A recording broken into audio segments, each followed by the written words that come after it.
Monday, Tuesday, With a Thursday, sec, I Friday. need to, Open all day. I need to Wednesday, find one Saturday, more. Sunday. 5 geese. You're right there.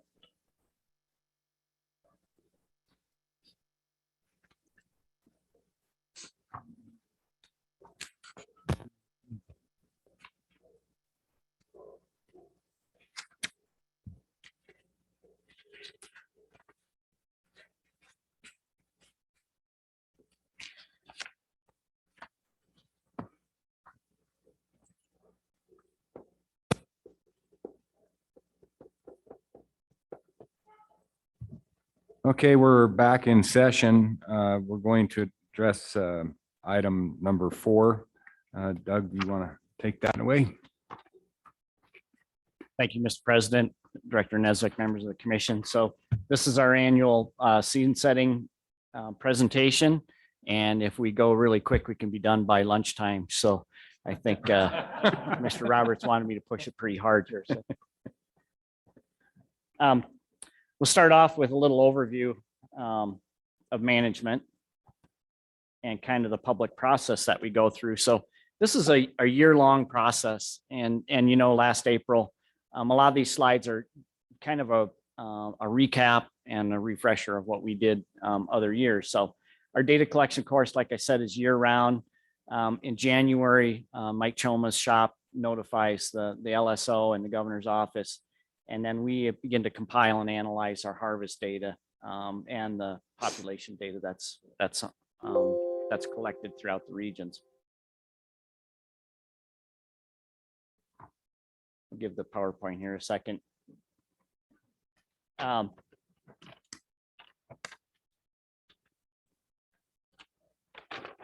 I'm going to back up one slide yet. So the regions develop their proposals during January, February, and then submit them to us in Cheyenne, and then Rick and Dan and I and Mike Choma's shop looks through them. And so this whole process is really a collective effort by all of our field staff. I know a lot of you have been involved in some of the issues that are pertinent to your particular areas or statewide issues. And we work together to kind of address these issues. And we're all taking public comment. We have staff biologists in Cheyenne that our science and analytical research branch that helps us to analyze some of the season proposals and help us to look at the biological aspects of some of these seasons. You can see the timeline. Early April is when we get have one last look at those, and we have the public meetings in late March. And then we have a final review, and then that brings us up to today, the April commission meeting. And again, there's another step there for the public to provide comment. And so we'll go through each of these regulations, chapter 2, chapter 5 through 9, and then 11 and 14 and 15 and 20. And again, the public will have some opportunity to give you some feedback. Along with all that discussion with season setting and the public's, from our draft proposals that we put out in early March, we made a couple additional changes in chapter 5, 13 in chapter 6, 16 in chapter 7, and then 1 in 8 and 1 in 9. And those are the antelope regulation is 5, deer is chapter 6, elk is 7, moose is 8, and chapter 9 is bighorn sheep and mountain goat. So really that year-long cycle comes with, really it's in 4 stages from, you know, the biological and the public component. So first off, we have monitoring. Where are we at with the population? We look at we conduct flights, look at abundance of the population, the composition, the bucks to does, numbers of fawns. We also evaluate harvest. And then the habitat component is another part of that we like to consider with our season. So with drought conditions, and we're going to have Ian Tater will get up here in a few minutes and talk a little bit about some of the habitat conditions that we're seeing across the state, which that also has to play into how many animals we can support on that landscape. The objectives, all of our herd units have objectives, and I'll talk a little bit more about that in a moment, but they're a postseason population estimate. Some of them are hunter satisfaction, some of them are landowner satisfaction. And that's kind of the goal we have, is where do we want to be? with those populations. The actions, how we get to that, how do we get those populations to objective, is really the hunting season proposals, and we take stakeholder input as we're developing those. And then finally, the evaluation phase. Are we where we want to be? And that's the data analysis and looking at season proposals and deciding if our analysis shows we're moving those populations where we want to go. Across the state, we have you can see the two columns there in the center of the slide show the herd units and the hunt areas, but we have 40 pronghorn herds, 37 mule deer, 5 whitetail deer herds, elk, there's 35, 10 moose herds, 10 bighorn sheep herds, 2 mountain goat, and 1 bison herd. So when you look at that, when we try to set that annual cycle, looking at what we can do with a population, we have upper bounds for that population, and that's called the biological carrying capacity. And what your population does over time, at the bottom of the scale here is time, and I showed you this slide, I think in March, but it basically, your population fluctuates with natural environmental conditions, winter severity, habitat availability, and those things. And so on the upper bounds of that, you have the biological carrying capacity. So the populations typically bump up against some upper limit, and then if there's a severe winter event, they might dip down a little bit, or if there's other factors there that influence that population. So there's some natural fluctuation there, and that's what we consider our biological carrying capacity. That is not a standard line, although it's depicted like that. It moves with the availability of what the environmental support for that population. The other constraint that we have is the social carrying capacity, and that's the bottom end of that. And that's what we try to balance with our season proposals and with our public meetings. We try to engage where we're at with that social carrying capacity. But somewhere in the middle there is where we're going to set our objective. If we tend to set an objective that's way up the upper end of that, you're always going to have these population swings, and it's going to be hard to reach that level. But if you can be a little bit below that and still have some of the support from our publics, that's what we like to see with these populations.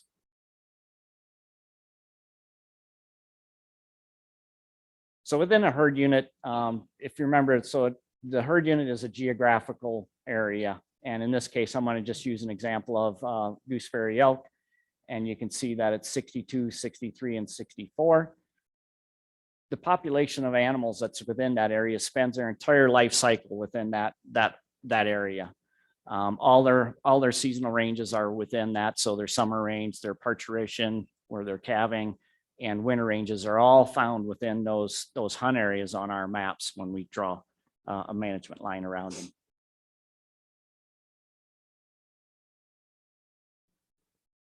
And within that framework, so those 3 hunt areas for that herd unit, we're gonna apply a number of different types of licenses or hunting season structure. The first one that you guys are probably most familiar with is a general license structure, and there's no limit to those licenses. And when you have a general season, usually you have a shorter season length, but it gives our public the greatest opportunity to take advantage of the hunting season that's there. There's often a little bit of a decrease in the hunter success just because there's more people in the area and they can move around a little bit into adjoining areas if they choose to. Limited quota is where we set an overall total for the number of licenses. And that's you'll see in the regulation. I'll show you a couple examples here where the set number is there, how many people can participate. Generally, there's reduced numbers of hunters, but they have greater success and they have less effort. Season length can be longer because you got a set number of people that can actually hunt there. Typically, we have higher satisfaction and there's a reduced chance to draw each year. And as you know, you probably have talked to some of your folks in your areas where they're a little bit frustrated with the time or the success they have at drawing licenses. We also have any season, so any sex or age of an animal, and that can be used both in limited quota and general season. So on the far side of your regulation, you'll see there's a limitation, and that'll say any elk or any deer, whitetail deer, that sort of thing. Again, this provides maximum flexibility. It helps us to increase female and the male ratios, and we have a pretty good success on those. It's limited in what you have for harvest because there's a lot of unknowns, and people can select for different animals when they're out.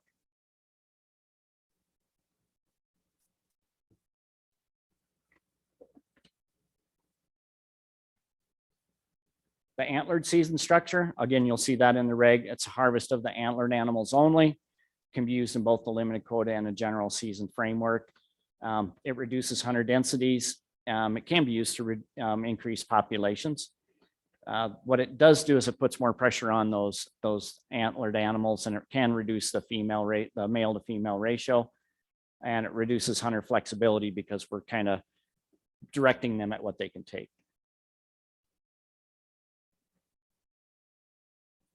We do have some antler point restrictions you'll see in the regulation, and it's basically used to control the harvest on male animals. And so it can reduce hunter participation. It reduces the total male harvest because you're focusing on a portion of the available male population. And it can result in a little bit of a uptick in the male-female ratio on the short term. If it's ran for a longer time, it doesn't work as well, and it does actually works against increasing the male ratios because it increases that harvest pressure on those select classes of males, and it reduces the number of older age males if it's used longer term. And there is a little bit of an increase in illegal or accidental harvest by mistakes that can be made. One of the last things I'll show you on the regulations is the types. And so I didn't list out what all the types pertain to, but in general, a type 1 is for an antlered or an any elk, and they're full price. Type 2 is also, it's another way to have a full price any elk or any animal license, they're full price. Type 4s are typically reserved for cows. 5s, 6s, and 7s are 6 and 7s are the reduced price, and then you get into the 8 and 9s. You'll see some in the regulation for muzzleloader or archery only seasons. So we'll look at so this is that 62, 63, and 64 gooseberry herd unit, and this is the recommended regulation that you'll see when we get to chapter 7. But it just shows you an example. You've got your type licenses here. So 4s, antlerless. Like I said, the type 1s are typically any. And then you'll get into some of the 5s are also full price antlerless license. And we've got reduced price type 6s. And again, they're generally the reduced prices for the cow calf or the female segment of the population. So once we have those seasons recommended, after the hunting season is completed in January and February, we contract with an outside vendor to survey as many people as that held licenses. And so, you know, of the hundreds of thousands of licenses that we sell, we have that group will take a fraction of those folks and provide us with a recommendation on what's been harvested, and they determine the hunter success, harvest, recreation days, and the number of active hunters. And so of the deer, elk, and antelope this year, we surveyed 116,000 people to determine where we're at with our harvest estimates. And I know there's some folks that have questioned the validity of that survey, but statistically speaking, that is one of the most accurate ways that we can determine how many people were out there and what their success was. And at the end of the day, those results that we report are accurate within 10%. And we work with a lot of our stakeholders to make sure that they know the importance of this. This is one of the more important things that our public can be involved with, is to give us accurate data on what's being taken and what their hunting opportunity has been. We put a lot into it, and we really we really depend on this pretty extensively in terms of what the population's doing, and that cycle that I showed you that we go through in the year. When we're trying to evaluate where we're at with the population, this is one of those metrics that's pretty important to us to have. Mr. President, Doug, could you elaborate a little bit on, do you feel that our survey and sampling is adequate? It is accurate, and we've done some specific back checks to see, like we grab a specific area and we followed up to do a little bit more intense survey, and in general, it's pretty darn good, and it's reflective of what the hunters did and what the accuracy was.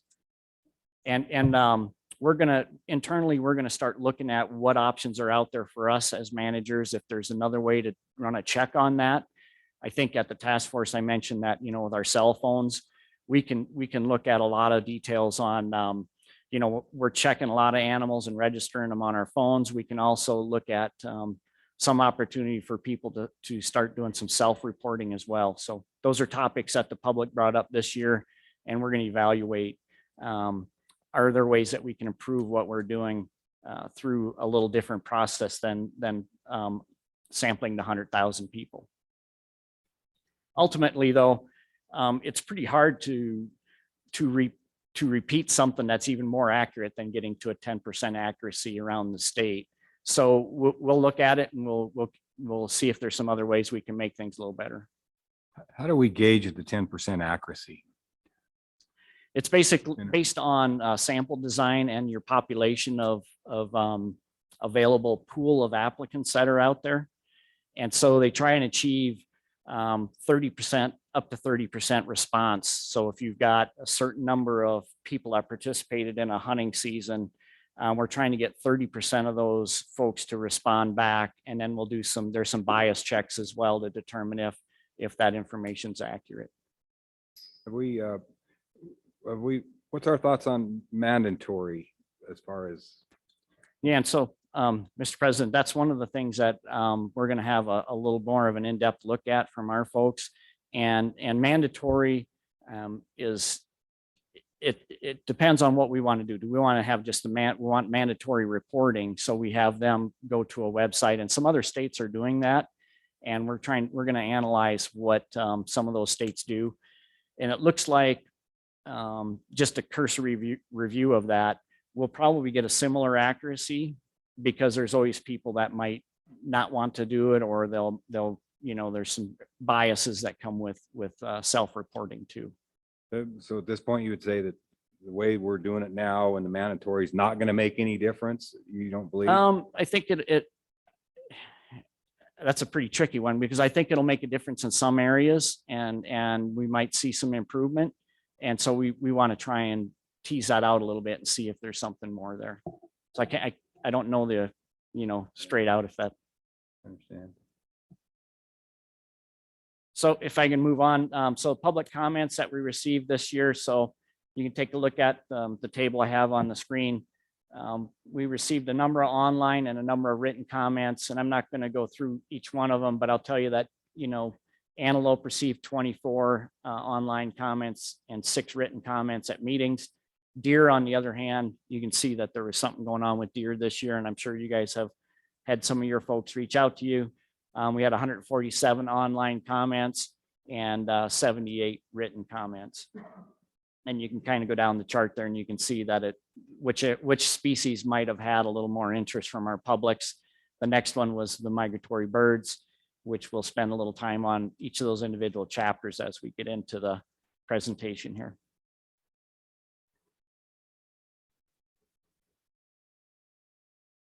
See if I can get the slide to go.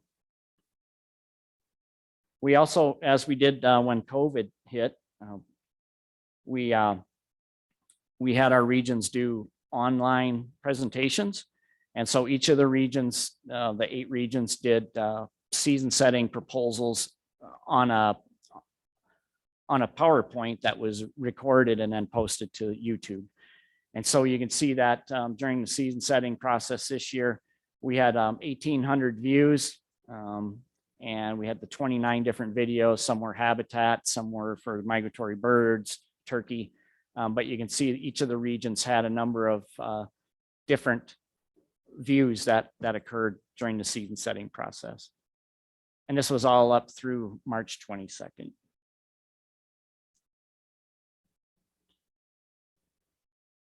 So I'd like to do now is turn it over to Ian Tater and have him talk through some of the habitat conditions that our managers are faced with setting seasons this year.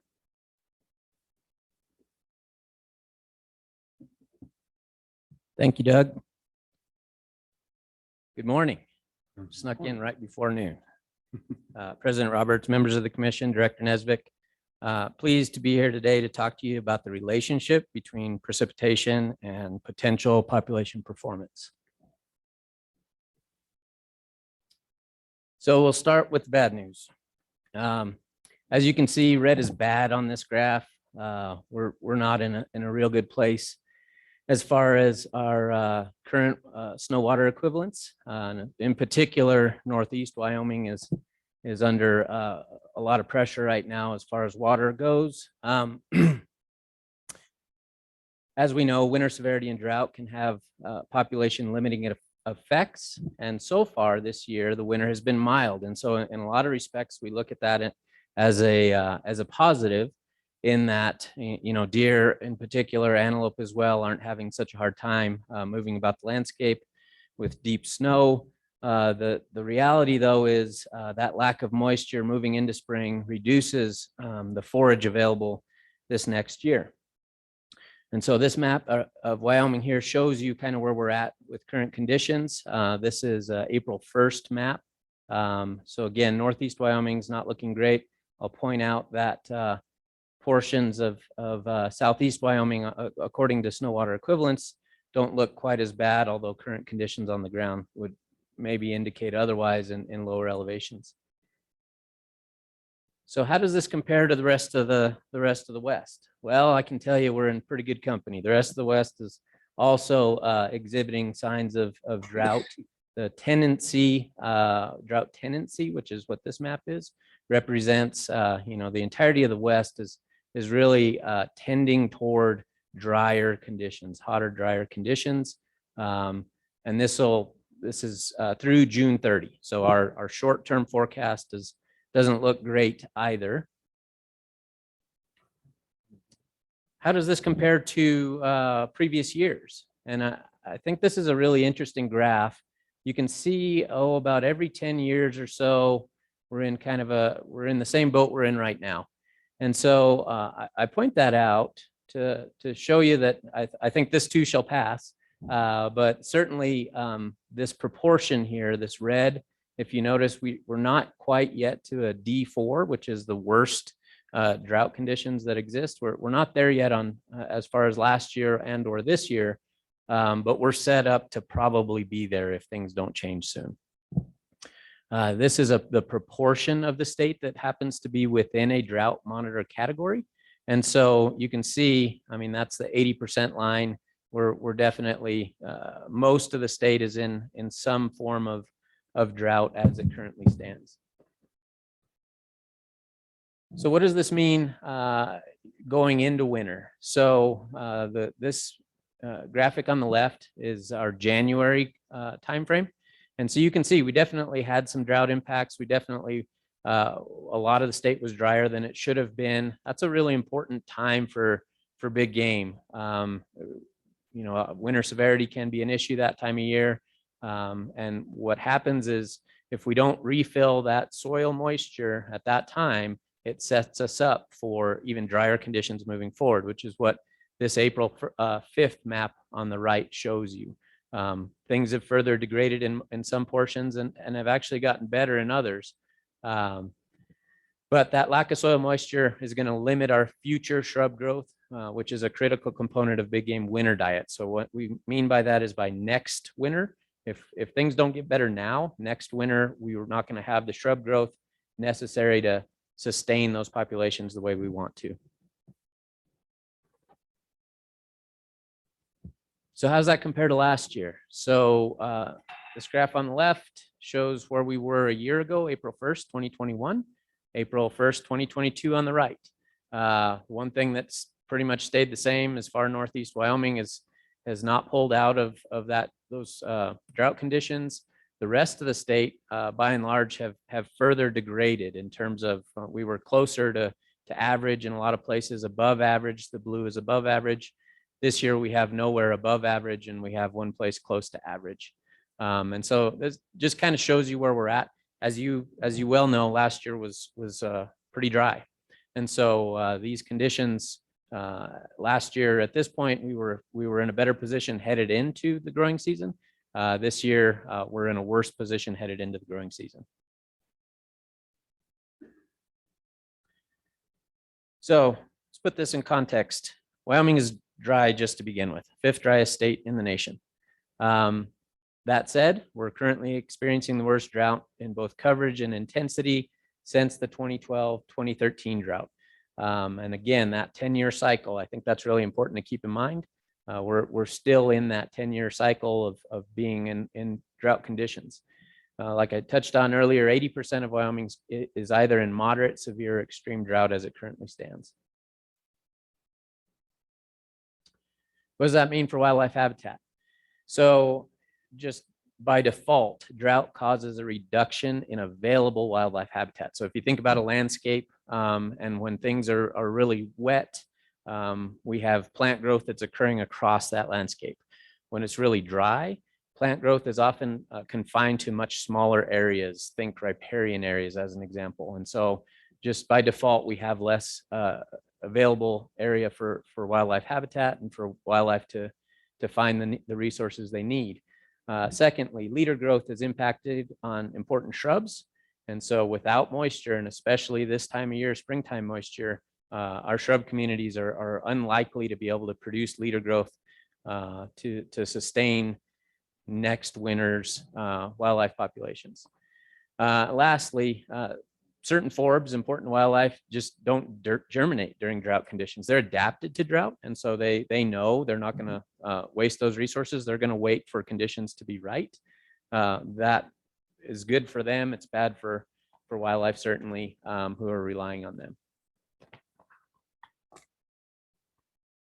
We've talked a lot in the past about invasive annual grasses, so IAGs. Drought doesn't have quite the same effect on invasive annual grasses as it does on other native species.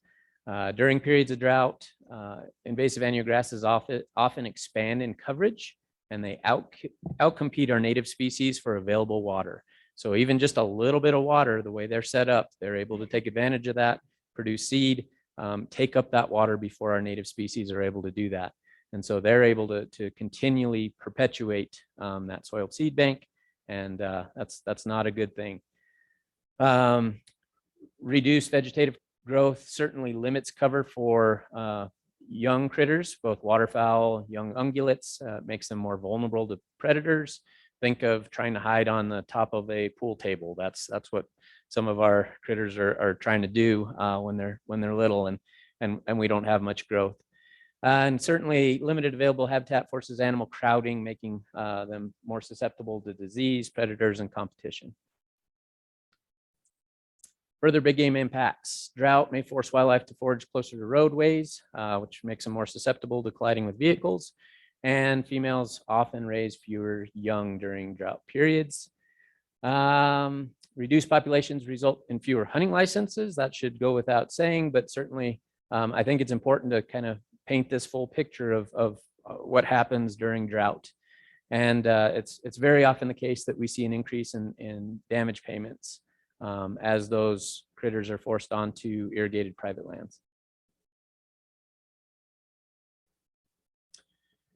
Sage grouse. Sage grouse don't do great during drought periods. They're more vulnerable to nest and egg predators. Sometimes when it gets really bad, we lose an entire age class of sage grouse. And the reason for that is they're really, the chicks are really susceptible early in life. And so for the first 2 to 3 weeks of life, they're really, how well chicks do is based on how many insects are on the landscape. How many insects on the landscape are tied to how well the herbaceous growth is. After those first couple of weeks, they transition to eating forbs. And if they're forced into mesic areas rather than anywhere on the landscape, that's obviously an issue.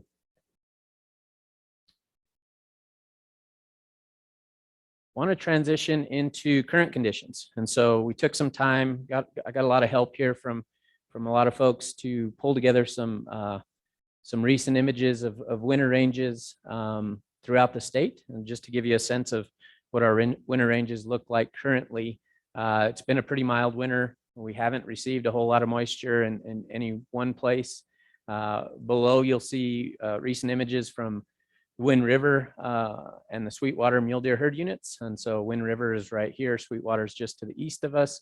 As you can see, not a lot of snow on these winter ranges. And critters seem to be doing okay currently, but certainly we're a little worried as we move forward. We're going to transition over to the North Bighorns and Converse mule deer herd units. Lots of bare ground for this time of year, and shrub growth looks pretty poor as it currently stands. Just not a lot of precipitation in that soil profile.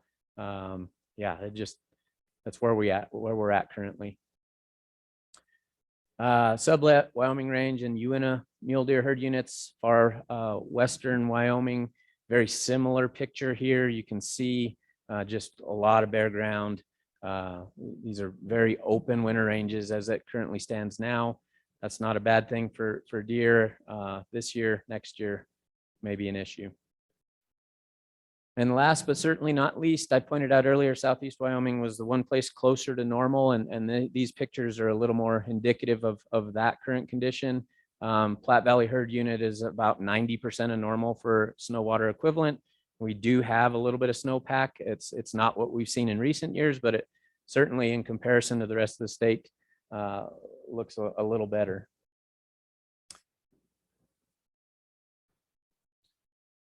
Yeah, so I really just wanted to highlight current conditions and tie back into potential population performance, and go over that with you today. I'm through my slides. I'm happy to stand for any questions you might have. Can you do a rain dance?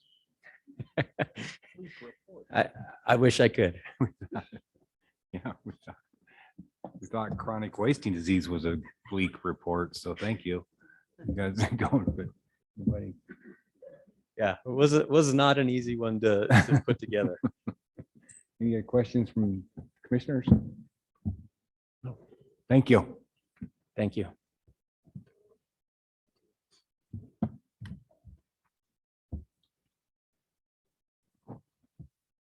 Mr. President, members of the commission. So we have this broken into the regulations, specific regulations, and then we'll take a break between each one to go through any last minute changes that occurred, or if there's an errata sheet, we'll bring that up if there's an error in one of the regs. And so the first regulation is Chapter 2, which is the general hunting regulation. If the commission desires, we can go through one of those and then decide if we want to break for lunch or whatever you wish to do. We can do two. Two's pretty easy.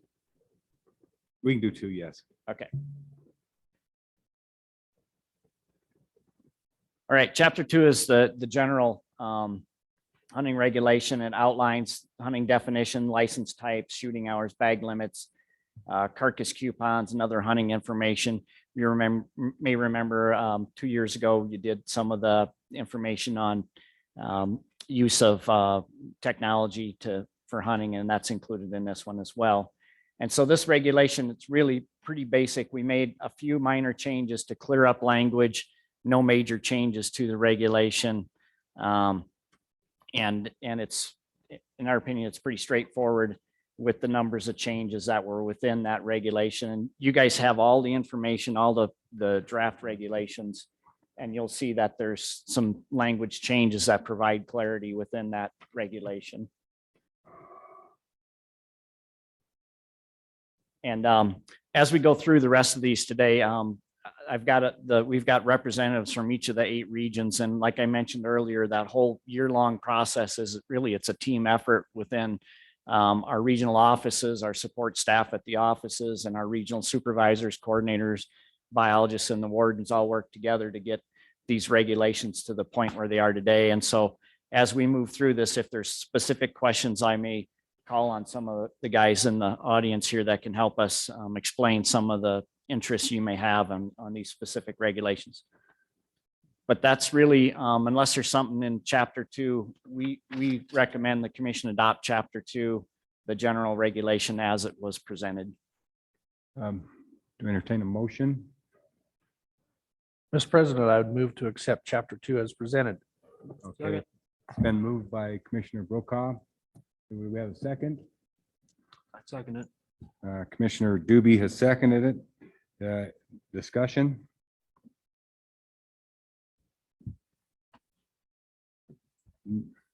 All those in favor? Aye.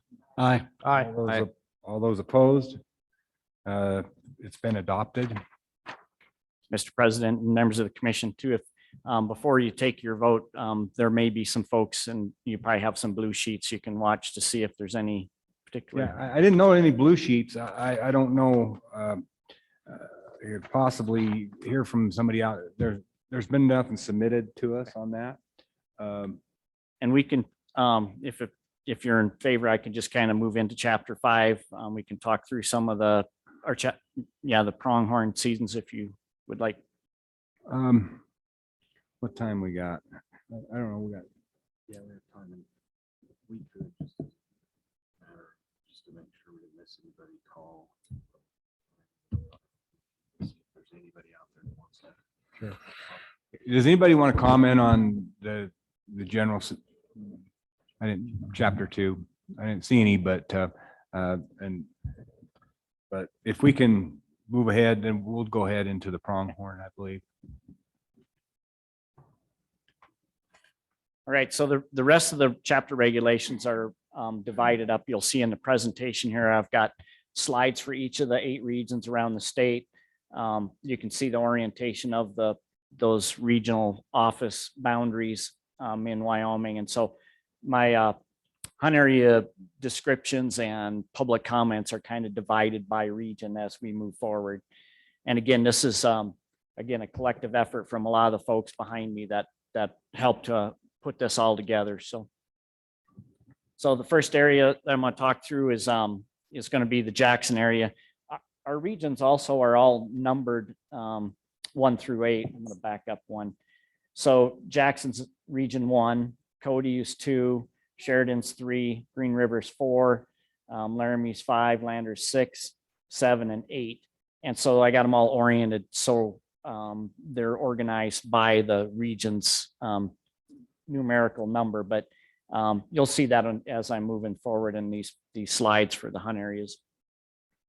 Statewide, overall, we saw some pretty concerning trends with pronghorn around the state. We're down about, we're down about 8,000 licenses from last year, and I'll have a slide at the end of this that kind of recaps that. As Ian indicated, habitat is a concern. Recruitment, when you have poor habitat conditions, you don't have that population performance. I think you guys have seen enough presentations from Kevin Monteith, Dr. Monteith, that really when habitat conditions aren't very good, your population performance drops off, and therefore you have less recruitment in a population. And so a lot of our seasons that you're going to be seeing today, you'll see some reductions in license types to address the poor recruitment that we've observed this year. Also statewide on pronghorn, we saw some issues last year with mycoplasma in the northeast part of the state. And a lot of eastern Wyoming also had EHD later in the summer. And you probably recall last March, we had some spring storms, blizzard conditions that we noticed some impacts on those populations as well. In the Jackson and Pinedale regions, this is one of the few parts of the state where managers are seeing still some pretty good antelope numbers, and they actually addressed some of the changes this year with some slight modifications. But they have 96% average hunter success in that sublet herd. Population estimates around 40,000 pronghorn. And they did, like I mentioned, they increased the 91 type 7 licenses slightly to address damage in Farson. They have the antelope seasons, as I mentioned, we have type 1s and type 2s. Those are the annies. There's really no changes there. And we did see a slight uptick in the doe fawn licenses that you'll see in the regulation before you. The issues that were raised by the public were mostly about poor fawn ratios, and that's likely the continued drought that we're experiencing, concerns we have with that. Cwd region. General management direction is a reduction in doe fawn licenses, increase in others to address some localized damage that they're seeing from antelope. Fawn ratios have improved in that Badger Basin and 15-mile herds, but they're still a bit below our 10-year averages. They have also seen some decreases in Carter Mountain, which is this country right in here, and Copper Mountain herds. Proposed season changes for this year, a reduction of 125 any antelope, so the type 1s and 2s, and no changes to the doe fawn antelope. Issues from the public include concerns about we're about the harvest survey, fewer pronghorn, particularly that Copper Mountain and 15-mile herds, and the region is still working with damage in some localized areas within the region. Moving over to Region 3, Sheridan region. Second year of severe drought. And as I mentioned earlier, they had EHD and blue tongue this last spring. And there were some localized impacts from that. They also have low fawn ratios. And we, again, believe that's from the just poor habitat and drought conditions. We just don't have the forage production. And so when you see that, you also have decreasing trends in the harvest metrics. Reduced success, increased amount of time hunters are spending in the field to be successful. And so this region, you'll see there's a pretty big reduction there of 1,300 licenses in the antelope license structure. So that, again, that's those type 1s and 2s. The doe fawn licenses, a reduction of 2,000, just over 2,000. Some issues from the public include concerns about populations due to disease and drought. The public generally supported reductions in the licenses. They're frustrated with it because it affects people's chances to draw, but they do want to make sure that they have the populations not pushed down further. And there's mixed reactions to some of the season dates in 17 and 24.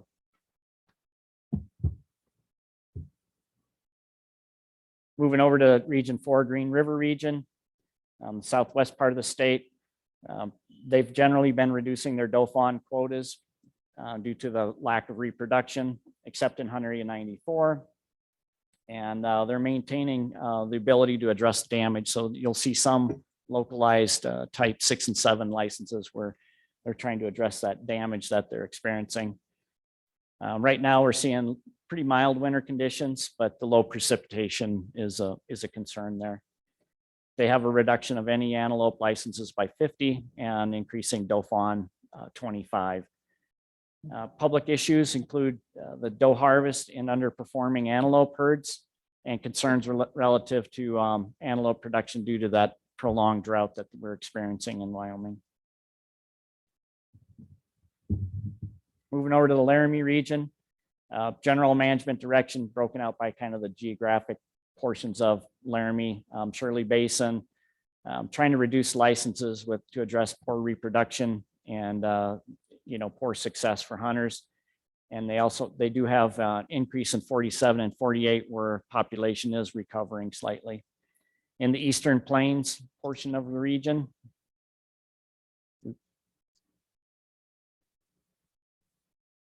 sorry about that. Got to watch which button pushing here. In the Eastern Plains, so out by Cheyenne and east, they're below objective. They're a little bit concerned with those grassland pronghorn herds and their reproduction. And so they've had successive years of poor fawn ratios, and they're adjusting seasons accordingly there. Platte Valley is very near their objective, and they want to maintain season structure to provide as much hunting opportunity as they can and maintain the quality that they have in that Platte Valley area. Within the region, they're looking at a reduction of 500 licenses and a reduction of 1,100 doe fawn antelope licenses.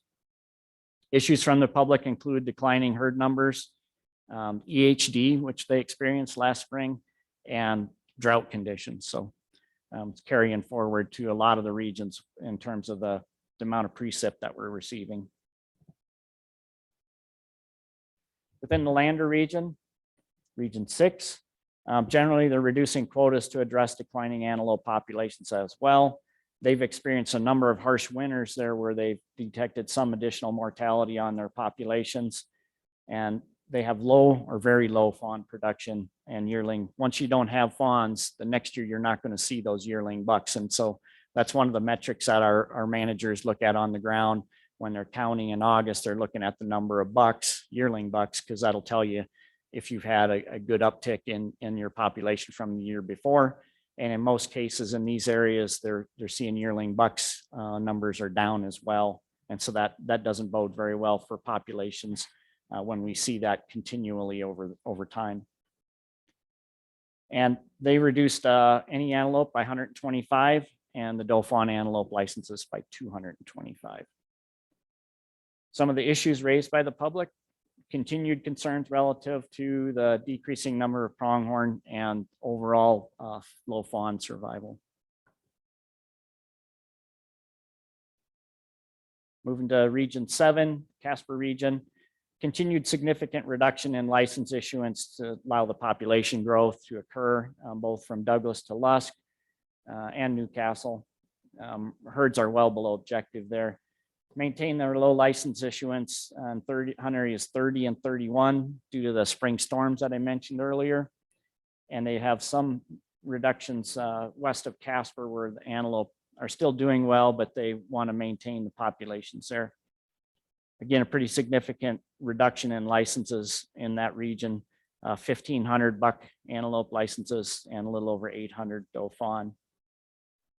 And overall, the public's pretty consistent. They want to see more antelope in the region. And that's why you're seeing a lot of these changes recommended from the regional managers. So the Region 8 was Pinedale, and I had lumped that in with Jackson because they share that upper end of that sublet herd unit. So our 10-year harvest for pronghorn, you can see on here, we're just over 30,000 animals harvested last year, but that was on a downtrend from the years previous. And then license quotas around the state, you can see, remember I showed you that slide that showed all the different types. So this is the quantified changes of the type licenses that we use in the pronghorn herds. You can see type 1s are down almost 3,500, type 2 is 75. The type 6 and 7s are again those reduced price doe fawn licenses. Some pretty significant changes there to address those declining reproduction and loss of animals from winter conditions or drought conditions. And so we're trying to stabilize where that population's at. Overall, we're down about 8,000 licenses from last year. And I guess my harvest in 2021 was 40,000, not 30,000, as I mentioned, but we still have 84% success. And you can see the change from licenses last year and as compared to this year.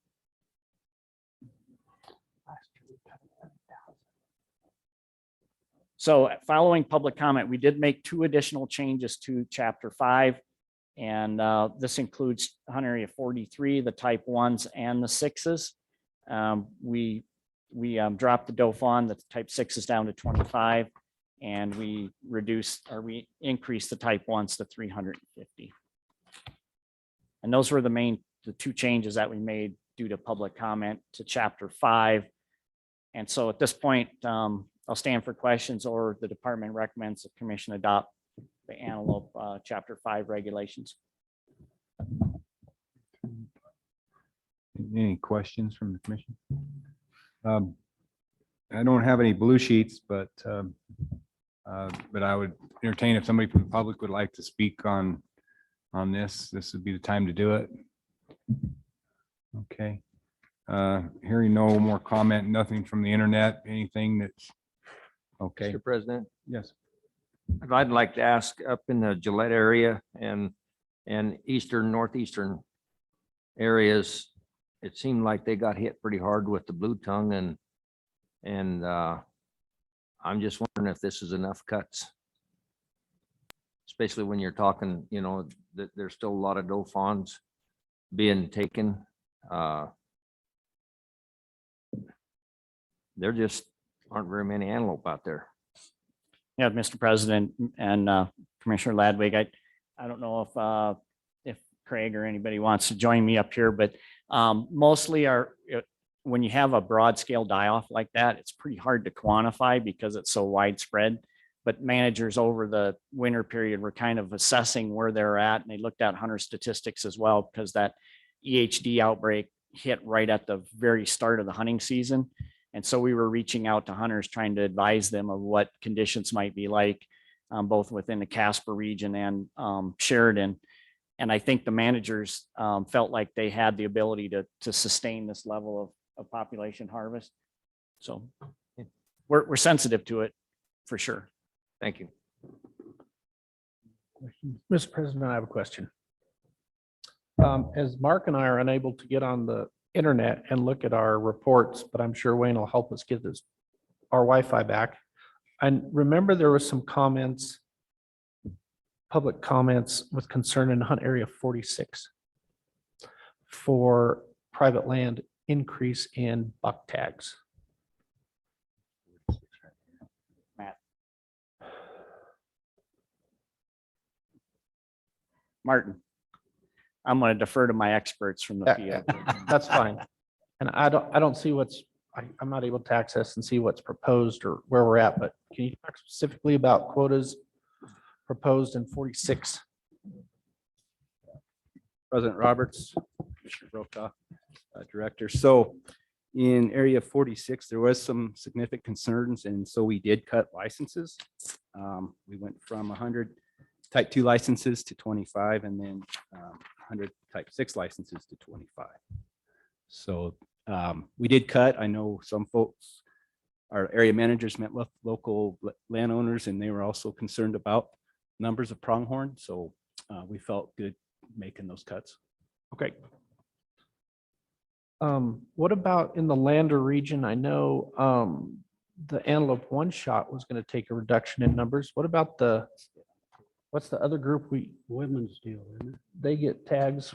Where are we on those quotas in those hunt areas? Pardon? The Lander region quotas, I know Vicky sent us an email that said that the one shot was going to take a voluntary reduction in their 80 license allocation. What about the women's one shot? Where are we at with those quotas in those hunt areas?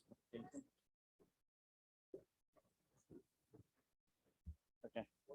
One shot. I'm not smart enough to run your damn thing. I don't know what those numbers are. Mr. President, Director Nesvik, Commissioner Brokaw. Yeah, the women's antelope hunt does have 80 licenses set aside as part of through the regulation. They typically only have between 35 and 40 actual hunters. They're not utilizing all of those licenses at this point. That quota will be split up between 5 or 6 different hunt areas. So it's about 5 to 10 licenses per hunt area. So I guess to answer your question, there's been no change for them, but they have not used the full allocation. They've been able to spread out their use through 5 or 6 different hunt areas and not have an impact. Okay.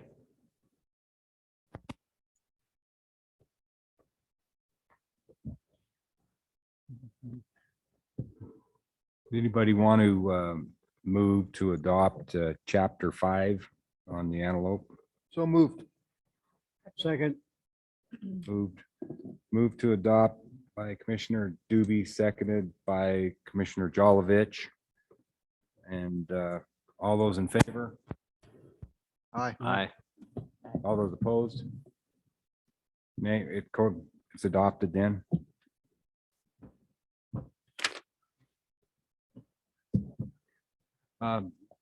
We'll go ahead and break for lunch and come back at the scheduled time.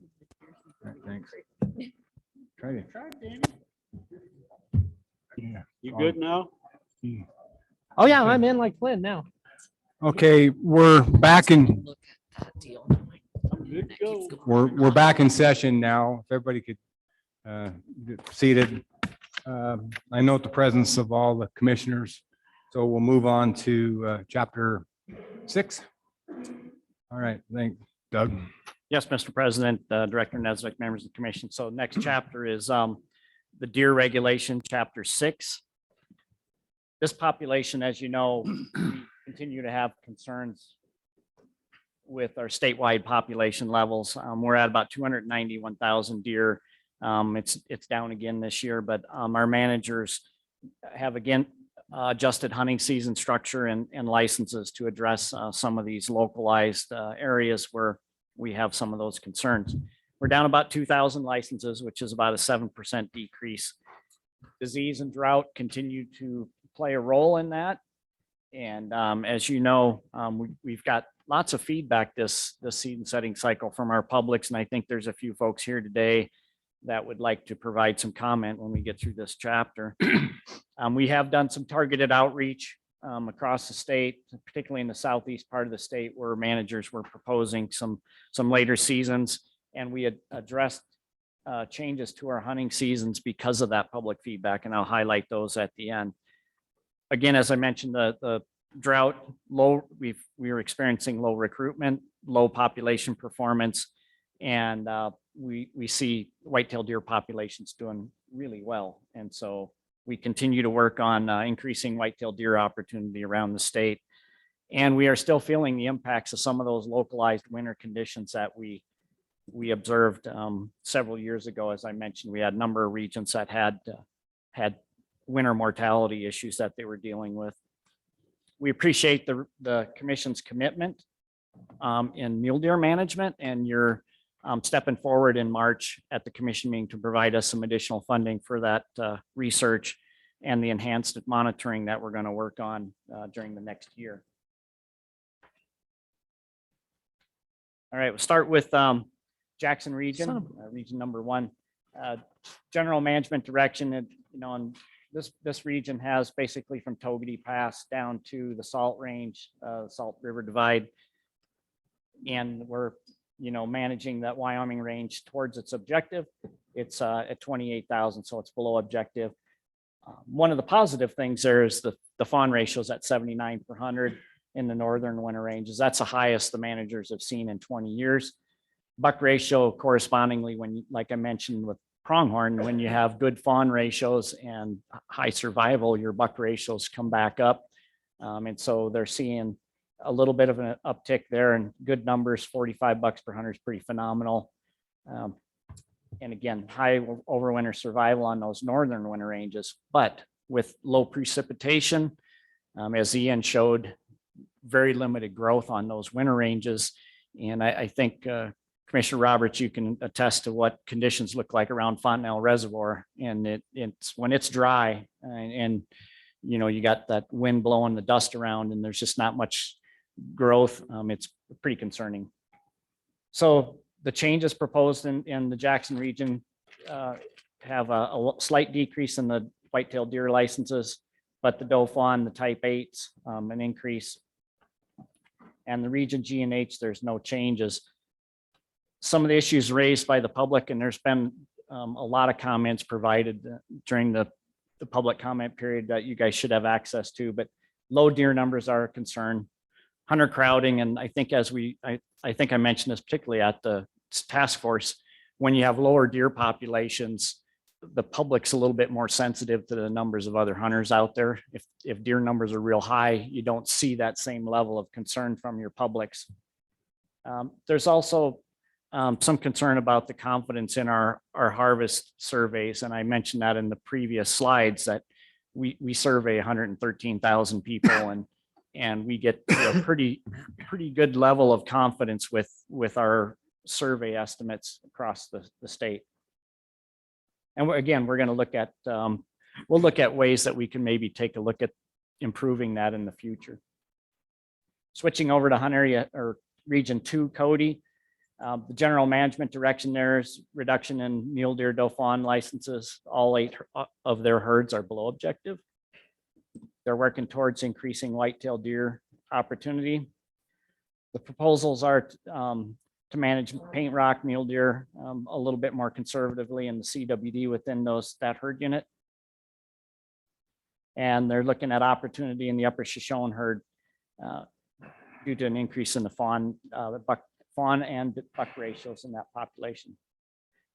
Some of the season changes proposed this year in Cwd, a drop of 50 licenses for antler deer, reduction of 300 doe fawn licenses. Whitetail deer, 125 increase for the any whitetail deer, and plus 600 doe fawn licenses for whitetail deer. The non-resident region, M, where's M right here? Southern Southwest Bighorns, looking at a reduction of 200 licenses there. Some issues raised by the publics in Cwd include harvest surveys, deer numbers in the Bighorn Basin, public concern regarding CWD and the Bighorn Basin. A few comments in opposition to 41 and 47, the November type 1 hunts, but more comments and survey results that supported that change in the regulation. And again, you'll see that in that regulation you have before you.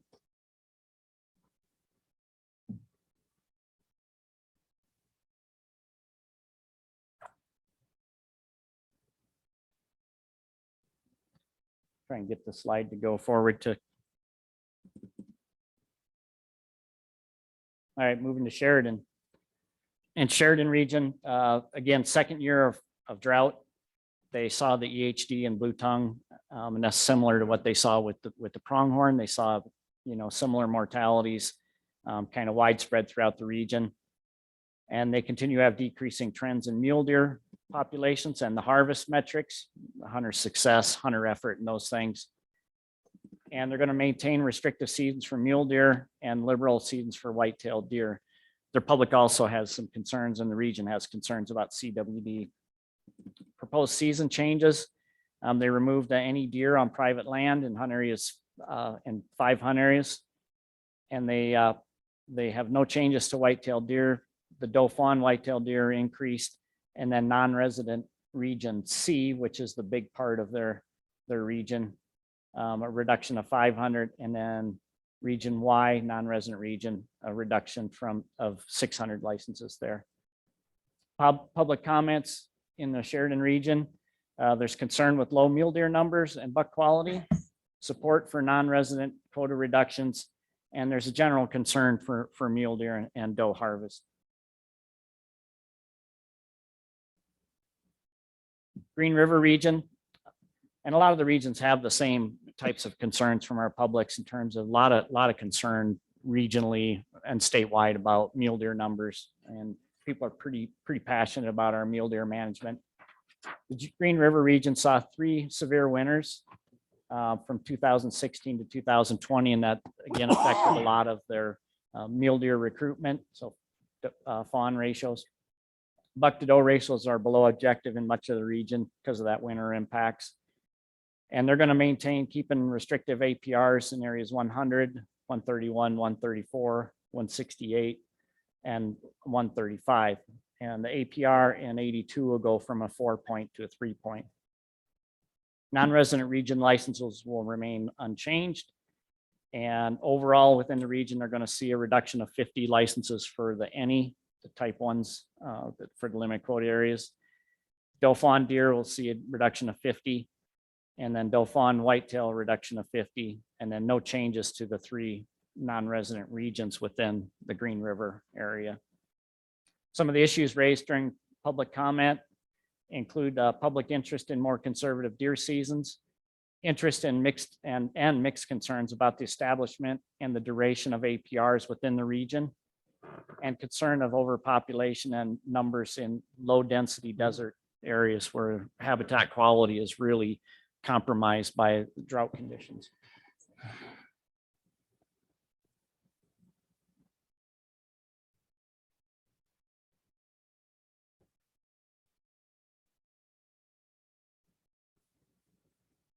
Just about had it to the Laramie region.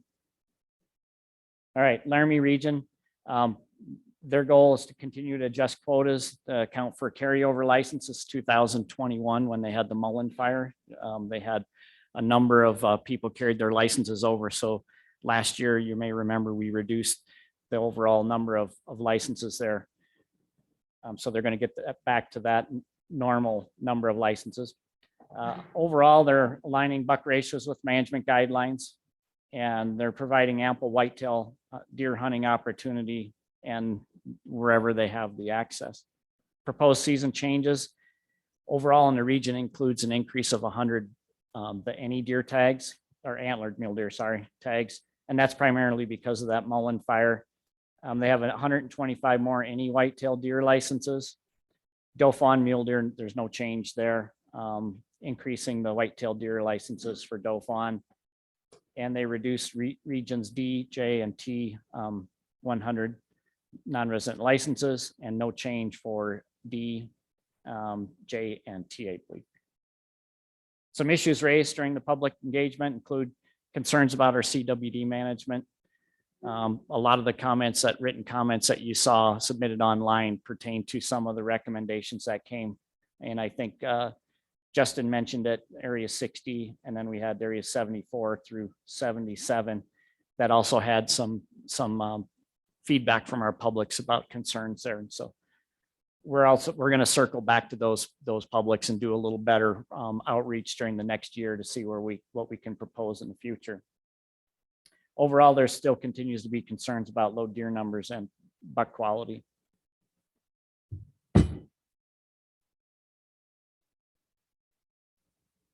In the Lander region, region 6, continue to manage for addressing mule deer, declining mule deer numbers, maintain conservative season structure, and continue to have opportunity for whitetail deer hunting for whitetail deer populations there in the region.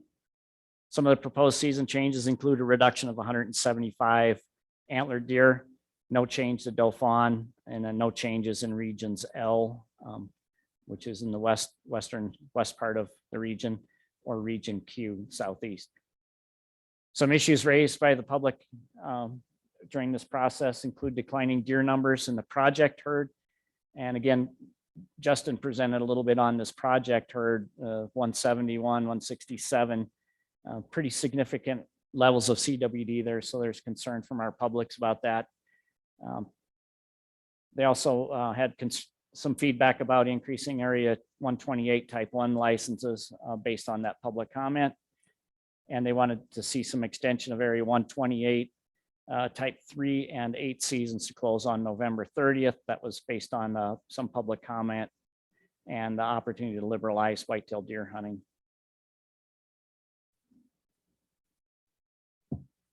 Casper region.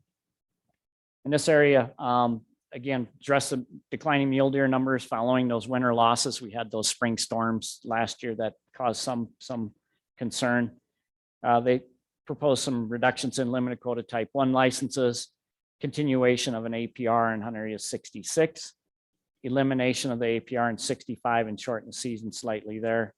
Another reduction in region A, the very northeast portion of the state, reducing those and the Dauphin licenses in the Black Hills. And then closing hunt area 3, 1 through 3, November 20th. And then they also proposed a reduction in region B. And some of those reductions were tied back to the EHD outbreak that they saw late last summer. Proposed season changes include reducing type 1s by 200, type 3s by 360, the type 6 and 7s by 1,400, and the type 8, 600. Region A and region B both saw reductions in the season proposals. Issues raised by the public include continued concern over below objective mule deer populations, continued interest in converting some general license areas to limited quota.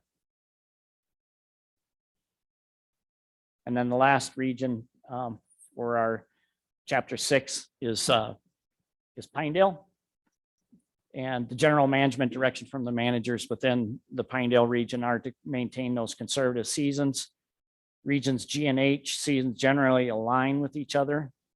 Buck ratios are pretty good at 30 per 100 in sublet, and their fawn ratios also saw an uptick. Again, when we have mild winters, we see those fawn ratios kind of bump up a little bit. We're hopeful for enough precipitation this spring to keep those deer in good condition, and that those winter ranges for next year put some growth on. We had very limited growth, as Ian mentioned in his presentation. And so there's some huge concerns with continually having more animals on the landscape if you don't have the habitat there to support them. So proposed season changes for this year, no changes to antler deer.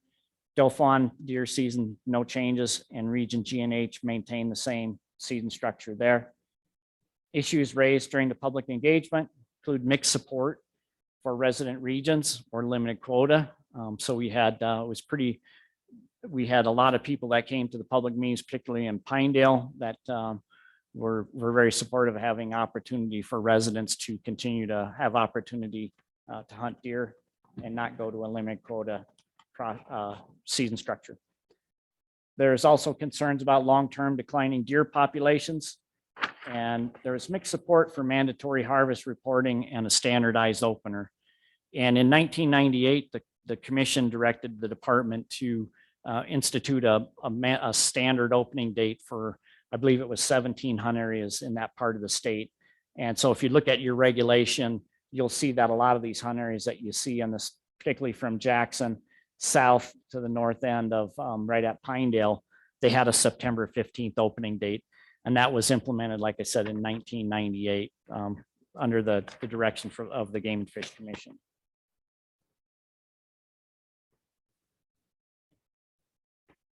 Our 20-year harvest trend, you can see, is down. And again, we're adapting our season structures to address some of these declining populations to try and maintain deer numbers on the landscape, but maintain the quality as well. So buck ratios, buck to doe ratios, and the quality of that experience.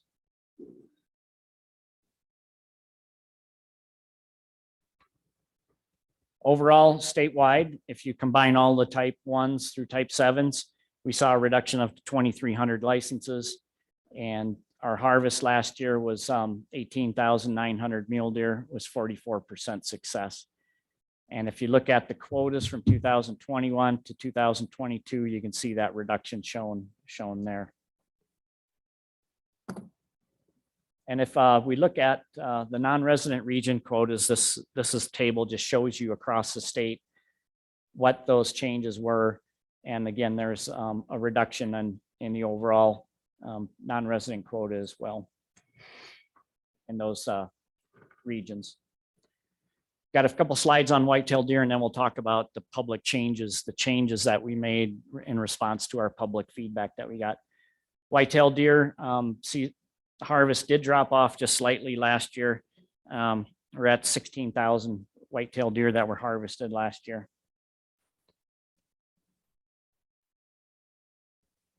And looking at the whitetail deer quotas, we're up 345 from last year. So a little more opportunity for whitetail deer. And in some areas, we're basically at a saturation point where we can't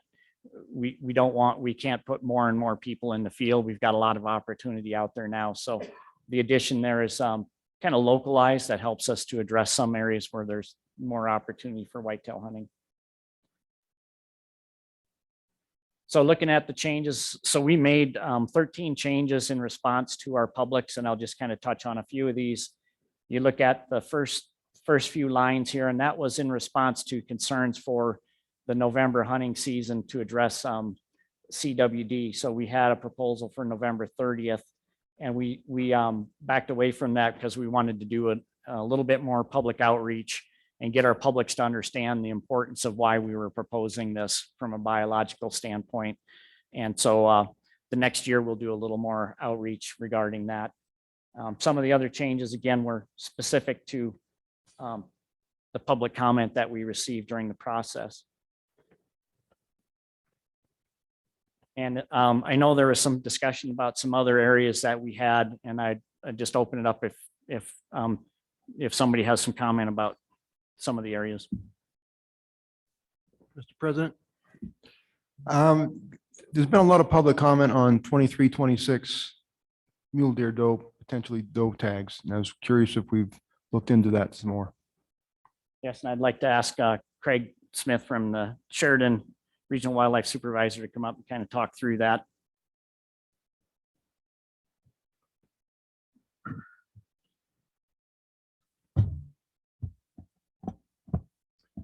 Yes, Mr. President, Director Nesvik, members of the commission. I guess if it would satisfy you, Commissioner Doobie, I can just give kind of a quick background on that area and the herd unit and why we chose to do what we did, if is that okay? So basically, this herd unit is the Powder River herd unit, comprises 4 different hunt areas. And this herd unit has been under objective for at least a decade or more, like many of our herds are. Specific to the 23 and 26 type 7, that's a doe fawn license that's valid on private land. Over the last 10 or 15 years, we've increased that quota to the point that it is today and meets our proposal of 2,000 licenses. Now, we've done that over time to try to address any kind of issues that there are on private land. It allows mule deer harvest and it does allow whitetail deer. The harvest on that license is almost split 50-50. It tends to be a little bit higher for the whitetail deer side of the harvest. And as Commissioner Doobie has mentioned, there's been a lot of public comment and some concern on even allowing any mule deer doe harvest, or why the department has not reduced that quota in some way, shape, or form. And basically, a lot of the information you've been presented today that's in relation to drought, disease, and habitat conditions is the reason the managers have chosen to stick with that to this point. But we are aware of a pretty vocal group of folks that are against that and would like to see some kind of a reduction. But that's the reason that we've maintained where we are. And I would take any specific questions that you might have or concerns with it, Commissioner. Well, as you and I have discussed, I mean, I'm concerned about the total quota. We're cutting doe mule deer tags across the state. We're cutting buck tag across the state. We preach continually that the way to control the population is through the female harvest. And here we're still shooting or having the opportunity to shoot 2,000 doe mule deer in an area where they're well below objective and have been for a number of years. So I'd like to see a reduction in that quota. Okay. You want me to throw a number at you? I mean, I guess what, I'd like to see it cut in half. I'd like to see it cut in half to 1,000 doe tags. Keep the season structure the same way it is. And I think it's a 50% reduction in that area. I mean, I live and work in that area. I have a ranch in that area, very close to that area. And I drive that stretch nonstop throughout the year.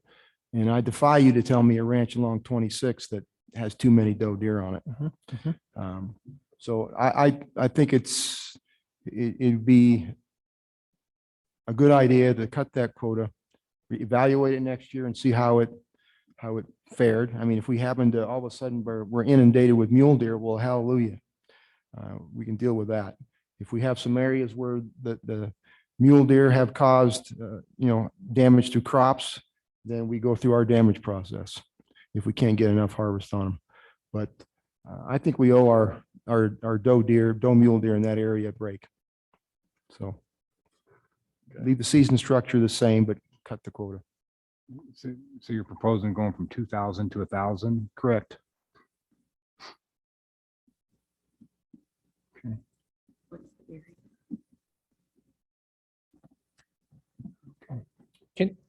Mr. President, I have a question. Department, can you give us some data on that deer herd? What's your fawn to doe ratio? What's your buck to doe ratio?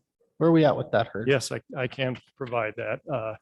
And I do have some more specific hunt area level information, but I do have the herd unit.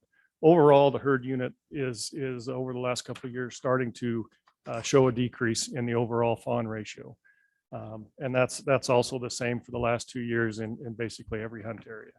Our hunter success has been pretty solid, and it has gone down in the herd unit the last couple of years as well. The thing about looking at these populations on the herd unit level versus an individual level is there's always disparity between those different hunt areas. Area 23 is really the hunt area that kind of anchors this population and keeps it at the level that it's at.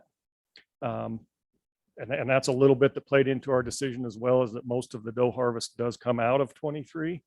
And so I think that's something to consider.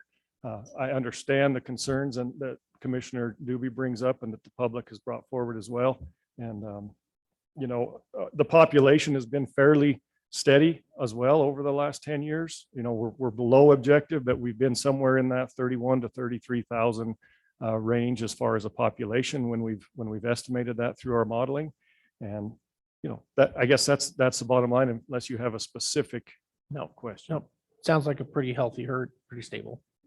It's Flat well below objective, but it hasn't been dropping off the charts. Thank you. Any other questions? Mr. President, members of the commission. So if the commission would like to make that change, one of the commissioners could make an amendment if they recommend the chapter 6 regulation, and then you could vote on the regulation and an amendment if somebody chooses to do that. Mr. President, Yes. make a motion to reduce the 23-26 type 7 quota from 2,000 to 1,000. To amend the department's 2,000. Do I hear a second? I'll second. We don't have the chapter open yet. So we need to move and second the chapter, department's recommendation, and then amend that. So wait till the whole, Wait, let's wait till the presentation's done. Okay.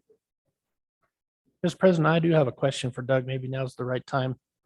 I know out of the Laramie region, there was some talk about mandatory testing, CWD testing. Where in the chapter is that stated?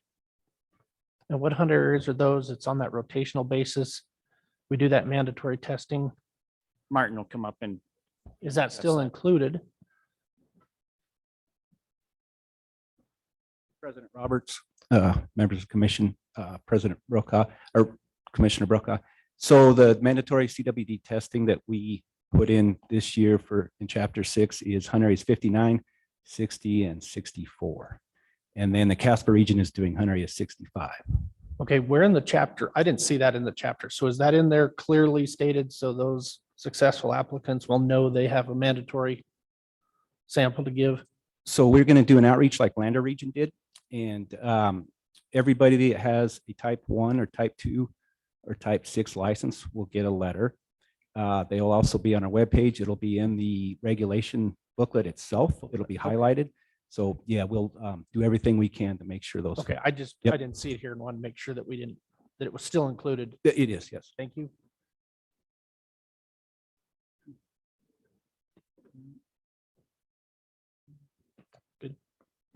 and that concludes our presentation on chapter 6. Do we have any questions for?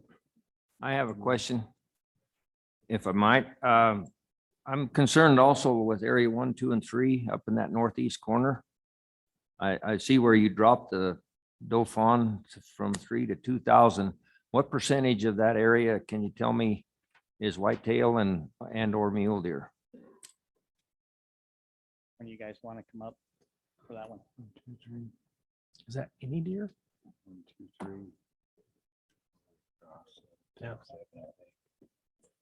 Yeah. President Roberts, member of the commission, Commissioner Ladwig. So your question was about doe fawn tags in the Black Hills. Yes. So those doe fawn tags are restricted to private land.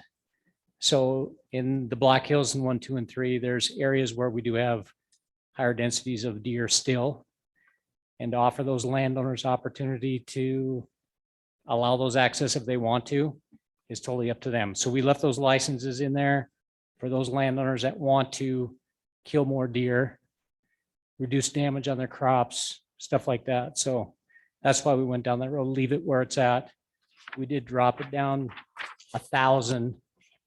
So we thought that was, like I say, it's up to the landowners to decide if they want that access on their property. So that's why we left it at 2,000. And you have landowners that go along with that access and Absolutely. It's Certainly, we reserved. have pockets of high densities of deer still in the Black Hills. And we have other areas where it's pretty bleak.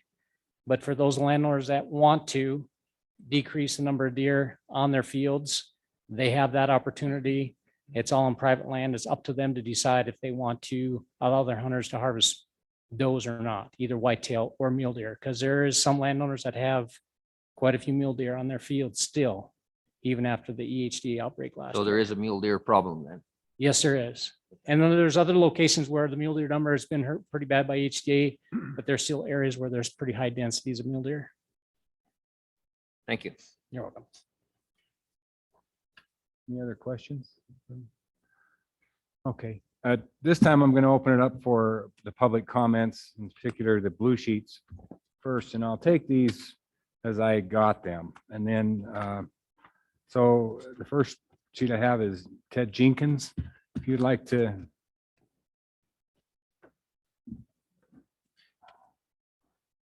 I'll put you first. I got the lucky short straw. You got the short straw. Anyway, President Roberts, Commission Director Nesvik, I'm Ted Jenkins. I'm 5th generation Wyoming native from the Star Valley area, 2nd generation outfitter. I hunt region G and H. I'd like to take my time today to talk about this mule deer declining population. I believe now's the time that we need to start thinking about changing our structure, hunting structure for mule deer, particularly the resident hunters. I'd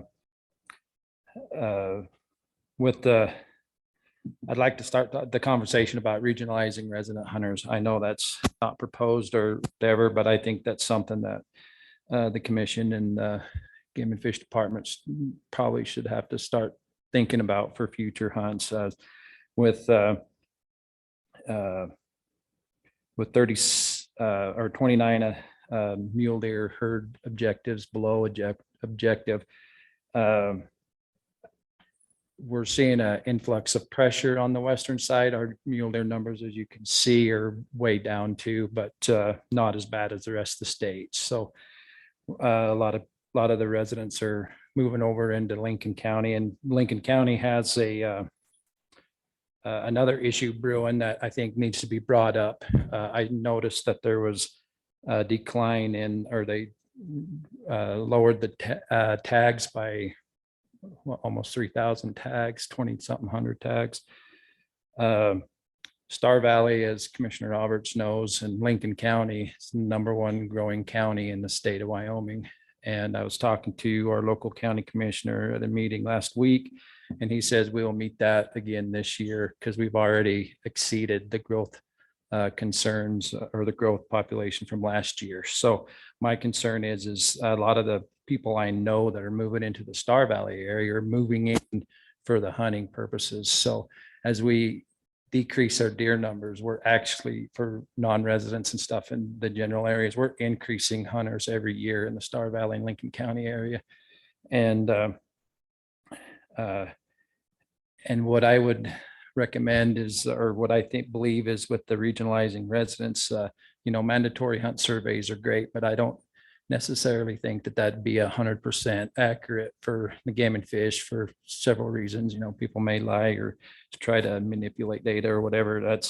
But I think the regionalizing, where if a resident picks a region and wants to hunt in that region, then the game managers know that how many licenses are issued in that area. And then that would, if we have a issue like, CWD or something that decreases our population tremendously, then that gives the game managers hard information to try to set some hunting quotas for future limited quota if that comes about. Personally, I think that's probably the end game for mule deer in the state of Wyoming, whether it's 5, 10, or 20 years down the road. I believe we'll see a limited quota. We're going to be forced to if our numbers don't stop. So I do believe that that we're not, Wyoming's not unique to mule deer decline, but I think Wyoming is unique that we have the best personnel to try to stop this decline from all these ladies and gentlemen over here in the red shirts. These guys are the best in the business, and I do believe, I have all the confidence in the world that they will, and you guys will solve this problem with mule deer, at least to try to stop the bleeding. So with that, I thank you for your time. Yeah, explain to me a little bit more about the regionalized. Do you think that it's just going to make a difference as far as just folks not, do you think there's a big a jump over? Are you seeing a lot of jump over from one region to the other? I, where my outfitting business is I see a tremendous increase in resident hunters that are not from anywhere near here, anywhere, or I should say near Western Wyoming. I'm seeing a lot of increase personally on the ground. I believe that hunters will, if they hunt over there and then they can't hunt at home, I believe that they'll choose to hunt closer to home because they'll be able to hunt more days. And so I think it'll decrease the hunting pressure. And, as far as addressing, the population increase in the West, I think that's going to be a problem we'll have to tackle down the road. Maybe if it ever comes to limited quota, I don't know. I'm hoping that it would, regionalizing residents would decrease the hunting pressure and take a little bit of pressure off our big mature bucks that need to make it through. So. Has the department done a study on that regionalization? I know it's been a topic, it's my understanding that it comes up every once in a while, every few years. Can anybody from the department address that on anybody here that would,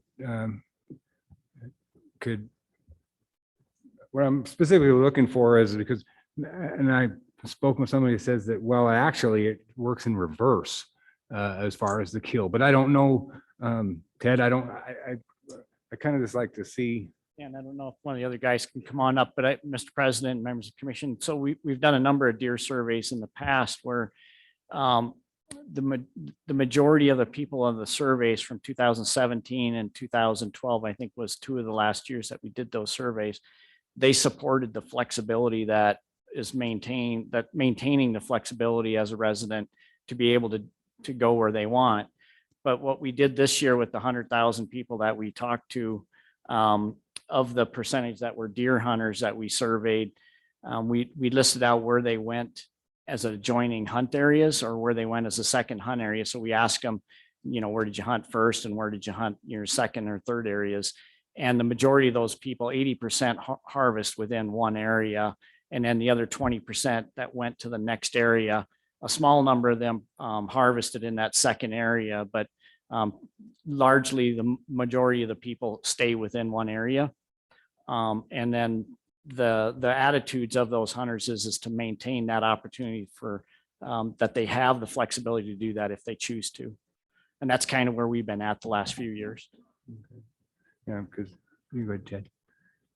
Yes, I read that. Had that in my notes and I skipped over, and I apologize that, with the 80%, it really isn't going to affect that many hunters. I would be really interested in how it would affect the hunting pressure. And it's one of those things that, hey, if it doesn't work, then let's go back to the drawing board and redo it. But I do believe we have to do something to try to mitigate that hunt pressure over there. And I think you're absolutely spot on. Lincoln County is it's growing very, very, very fast. And in particular, the Star Valley area is just inundated with tons and tons of new folks. And now Kimmer's going to get a little dose of it too. So very valid points. Thank you. Thank you.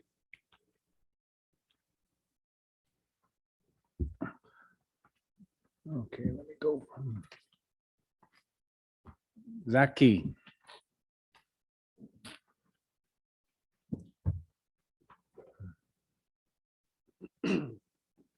Commissioners, Mr. Roberts, Nesvik, all the fellow commissioners. I've got kind of a blended topic. So number one, I want to thank all the hard work you guys have put in for this season settings for 2022. I know what a struggle it is to deal with all us common folk out here. There's a lot of good things you guys have done with regards to the reduction of tags in A. I hunt the Hewlett area every single year, and the amount of EHD deer we saw, dead in that area is pretty insane. So I appreciate you guys paying attention to all those different issues and trying to sort through them all. So I'm the CWD guy. That's probably not too liked. I'm probably part of that 100 and some emails.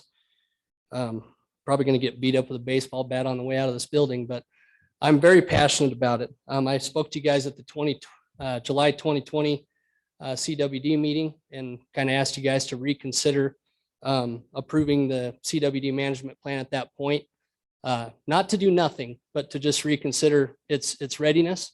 And that's why I'm back again. So on the CWD units 74 through 77, I thank you guys for hearing us and standing up for us sportsmen. It means a lot to us that you guys heard us and made that modification to those units. But I still have the heartburn, which I think a lot of people overlooked and didn't pay attention to 41 and 47, such as myself. These actually fall into the same category. And this topic's uncomfortable for most, with some passionately wanting these mule deer culling operation through hunter harvest. And then there's another majority of us asking for a sanity check regarding the 18-year pre-on. So that's where the heartburn comes from. So I'm here representing several hundred people tonight, or today, I guess. And I want you guys to understand, we're not asking to do nothing. That's not the case, but we're not ready to do something to try something. You know, when you have an 18-year pre-on lurking in here in the soils and the grasses, it's hard for us as public to swallow harvesting a whole bunch of mature buck mule deer, does, fawns. It doesn't really matter. It's hard for us to swallow that pill when we don't know what the end game is. And I don't think anybody does. I'm not judging anybody or pointing fingers expecting an answer either. But to break it down simply, if at the end of the 5-year culling period, we could rest reasonably knowing that we reduced it and potentially eliminated CWD from the areas, I think we'd all be supportive of it. But right now we don't have those answers. A few things that I personally struggle with is the 14 to 18-year pre-on lurking in the soil and vegetation.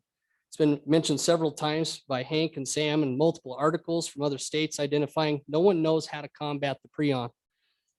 Some of them even stating that it probably lasts longer than 18 years in the grasses and soils, depending on the soil content. So let's think about this for a minute. Say we went into these 6 areas. For example, we killed all the does, fawns, bucks of both species, whitetail and mule deer, literally eliminated them entirely. Then we transplanted new mule deer whitetail into the area with proven 0 CWD. The mule deer and whitetail are eventually going to come down with it. I mean, it's a proven study.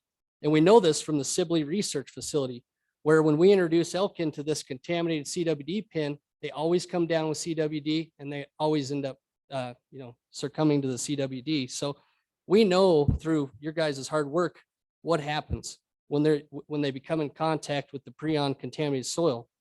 So how do we ever get in front of CWD is the true question for me. And the reality is we don't really know.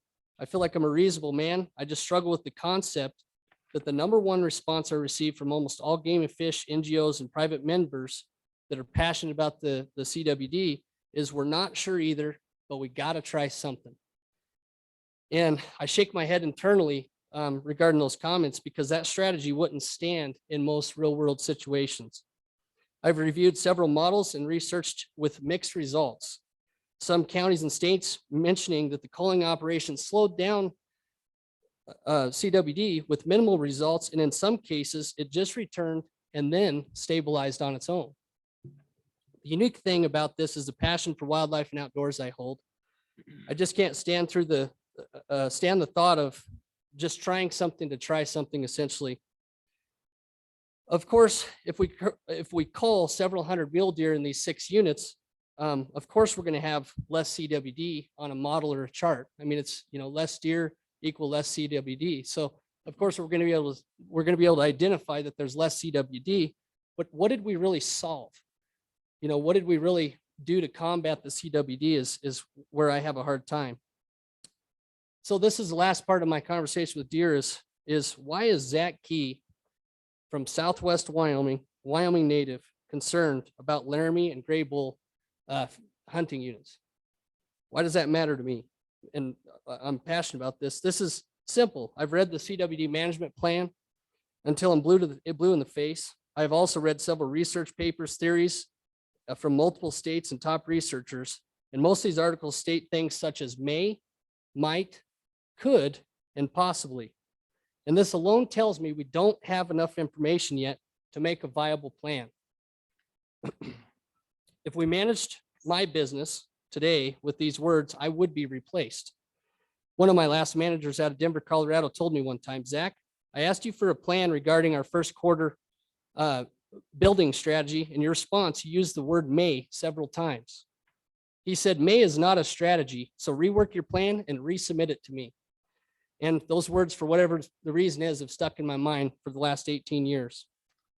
Secondly, the Game and Fish has a CWD map posted online, and it was posted today. With this map in Southwest Wyoming, we're considered a 1 to 5% or 0 to 5% prevalence area.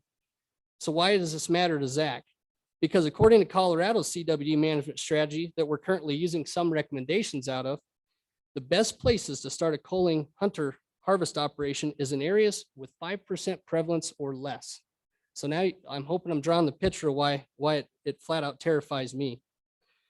Our Upper Green chapter that I'm currently a part of, we've raised over 800K and putting the money on the ground to try to help enhance mule deer projects. We've bought the Game Fish a lawnmower, all sorts of just incredible projects across the board. So I'm definitely an ally with you guys. The other interesting thing is our articles statewide for the Game and Fish are talking about elk harvest and the importance of killing more elk to take some of the pressure off our local mule deer populations and winter ranges. I struggle with talking about killing more elk to save the mule deer, and then we flip the script and talk about a 5-year hunter harvest culling operation.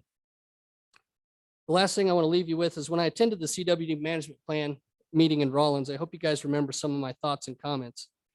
I've never stated we do nothing. I've never discounted the hard work these red shirts, men and women of the Game and Fish, NGOs, researchers, and others have put forth. I've never discounted anyone, and honestly see some very valuable points. I just can't align my heart and mind with hunter harvest operation, the killing of healthy mule deer in search to eliminate some unhealthy mule deer, to control CWD for the next 5 years with no real plan at the end, other than we have less mule deer, so we naturally have less CWD. I want to end this with a few comments about the Game and Fish being brilliant. You guys are top of the notch, one of a kind. So let's stop following Colorado, Wisconsin, and other surrounding states' failed plans. Let's pioneer our own future and our own plans. I challenge this team today not to hurt feelings, not to make any enemies, but instead to challenge us to be great, to build a better plan that anyone surrounding us would be, just infatuated with. Let's come up with a real solution. And I truly believe myself and the other members of public that I'm representing today would align with the Game and Fish at that point. I want to thank everyone in the room today for your time. Thank you. Thank you. Any questions?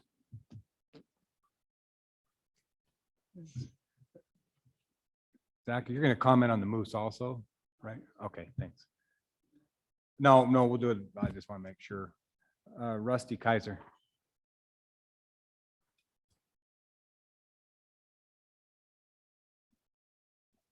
President Roberts and Director Nesvik and the commission, thanks for letting me take a few minutes. I'm Rusty Kaiser. Grew up in Kemmer, now live in Pinedale, and I want to talk for a minute today. I've got some concerns about some of the varying opinions regarding mule deer management in the Wyoming range. And you're going to obviously hear a lot of that today. You've read a lot of it, and it's a lot of opinions. Everyone's got their own take on, and I respect that, on how they think deer should be managed, and they all have their own experience on what they see out in the hills. But that leaves you with a bunch of opinions to sort through to try to figure out what decision to make.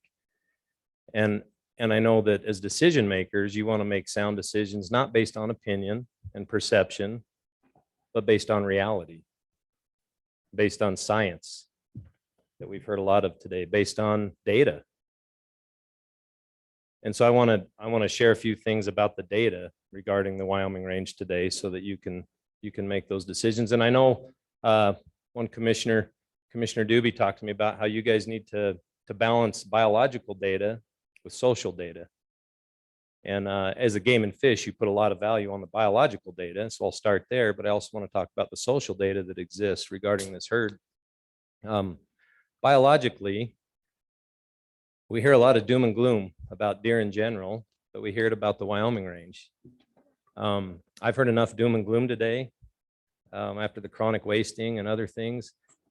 And the biological data for the Wyoming range is either the cup's half empty or half full. And I see it as half full. The numbers that Mr. Brimmeyer showed, $45 per 100 does post hunt is absolutely incredible. Those numbers are rarely achieved anywhere in the nation. And I would challenge anybody to come up with that. We're not killing too many bucks. That data supports that, to have that many bucks left over.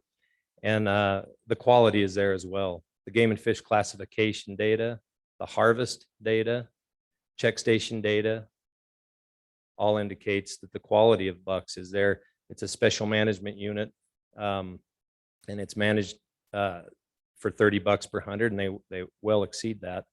And the fawns and the does, the heart and soul of the herd, 79 per 100 is the highest in decades. So I don't see doom and gloom. I see population growth happening right before our eyes. With this mild year we're having right now, it's going to happen again. The research that's going on out there, the ultrasounds on the does that they capture show a lot of healthy does with a lot of twins in them right now. Good things are happening. Even in the southern end of the range that struggled more with the consecutive winters, the trajectory is turning and it's on the way up. So I see the biological data there to show that our hunt structure isn't a problem. And we've seen that year after year for decades, that what drives this herd is not hunters and killing too many deer. It's habitat, it's climate, having some bad winters. So now socially, I hear that there's too many hunters out there, too much pressure. Again, let's turn to the data because my opinion is that there's not, and I don't experience that pressure. Data from the game and fish, which we saw today, the survey data for hunters is statistically significant to a 90% confidence interval. That's incredible. That's good data. It shouldn't be questioned, and we don't need to change to mandatory harvest and all that. The amount of hunters in the Wyoming range last year was reported at about 5,000 hunters. When we go back a little bit in time to the perceived most recent heyday of the Wyoming range, when we had close to 50,000 deer in the 90s, the hunter numbers were around 12,000. That's not my opinion, that's data. So we're under half of the hunters out there. And so this perception of crowding, I believe, is a perception. And some of the strategies to fix that, I want to address. Logic tells me that the best way to spread people out and not have crowding is to give them large areas over a large amount of time. Resident regions forces people to pick, a small area and stay in that area instead of distributing over a large area, the whole general seasons of the state. To me, there's more potential for crowding with resident regions. Things like the common opener. If you take the southern areas of the Wyoming range and put them into the northern hunt time structure there, which you'd have to do biologically, you couldn't go the opposite way. And we can get into the specifics later. Long story short, you're going to take about a week off of the hunting time for hunters in the Wyoming range. It would go from September 15th to early October instead of mid-October total time. Again, forcing people into a tighter area under a tighter time frame instead of more time to distribute and stay out of each other's hair. That's how you keep from crowding, and it's working. That again is not my opinion. There's data behind that our current hunt structure works. The hunter satisfaction data that the Game and Fish collects, another statistically significant sample. In 2021, the last one that we have, an overwhelming majority, and this is this happens year after year, an overwhelming majority of the hunters in the Wyoming range mark the boxes of satisfied or very satisfied. There were a small handful that were neutral, and 2 out of every 10, 20% were in the dissatisfied or very dissatisfied. 2. I don't know of any business model or any entity who's going to make a change for 2 out of 10. The people have spoken. They're happy with the current hunt structure. They're happy with how things are going out there. And now you as the commission have the biological data that supports what the Game and Fish has just proposed, and the social data that supports that decision as well. Thanks for your time. Thank you. Any questions? Thank you.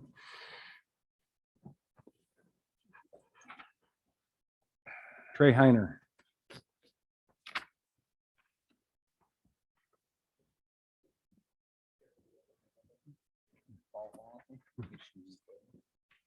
Thank you. Thank you.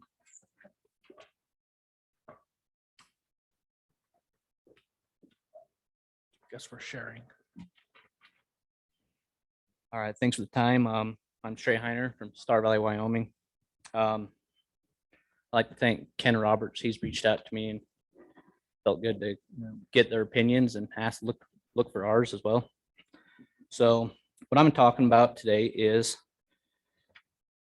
I support a lot of different things. There's a lot of holes in the bucket on this mule deer herd that are deer dispersing and dying. I just feel like we need to focus on the things that we can actually change. We can't control winters. We can't control disease to a point. We can't control a lot of things, but there are things that we can change, and we should be focused on them things. So what I'd like to see, if you want to go to the diagram 1 in there, that's area 145. And this is like off all your guys' data and your models. It shows in the gray there, a majority of the people that hunt 145, if there's hunters that hunt other units around, the guys that hunt there also hunt area 135. The season dates on 145 open September 15th, go to October 6th. So we have an extreme amount of hunters that are hunting the Grays and Salt River Range, and then on the opener, and then you go over to diagram number 2, the 135 down by Kemmer, Cokeville, all that opens October 1 through 11. So that deer herd hasn't been touched yet, harassed. So a lot of hunters hunt up in the Grays and Salt. It's the earliest deer season in the state. So we get a flooded number of hunters that come there. And then when that season's about over and 135 opens, you get a large influx of hunters that go down there and hunt that as well. So you're heavily increasing the hunt pressure in both units. If we can coincide them hunt dates that will have the same opener and spread that hunting pressure out, your hunter satisfaction go up, your deer quality would go up, I believe. I hear a lot of this, why we need to change the buck to doe ratios are as good as they've ever been. That data is cherry picked. The large winter range does have a high buck to doe ratio right now. But if you go down to Sage Junction and they're down around 20, I've been told 20 bucks per 100 or 23, which is below objective. So the majority of the deer that are wintering down in that area where they're getting them statistics are coming from area 135 and 145. That's where them deer migrate from. That's where majority of the hunters are bouncing to and from. If we can coincide them seasons, spread that pressure out, and relieve some of the pressure off them bucks. Also, 135, that season goes from October 1st to October 11th.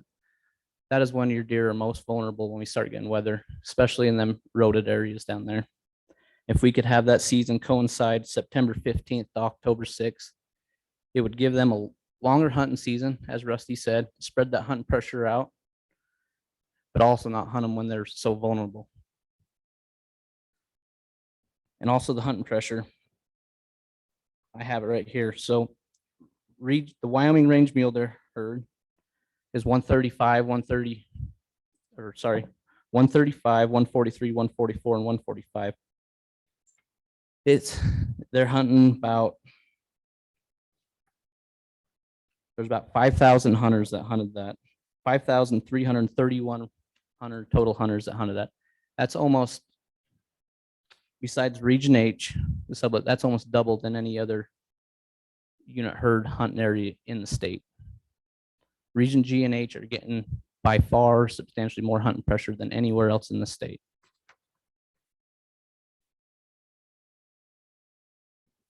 Also, I'd like to focus on the does. They don't have in the regular season doe hunt, but the youth are able to kill does. And I don't feel like we should be, when we are below objective, why are we killing the baby makers? Why are we killing does? I mean, what are we teaching these youth by killing does? Is a participation trophy or what? So right now, you guys, this is off your statistics. They killed 76 does. It's all, you're like, oh, that's not that many. What's that problem? But if you've learned from this migration study, them does come to the Wyoming range, give birth, and then migrate out, let them and teach their offspring where to go and migrate. I go up, I lion hunt all that country all winter long, and I'll go up the Grays River and I will see fawns just lost up laying up there. They don't know how to migrate out. Their mothers were killed. They don't know how to migrate out.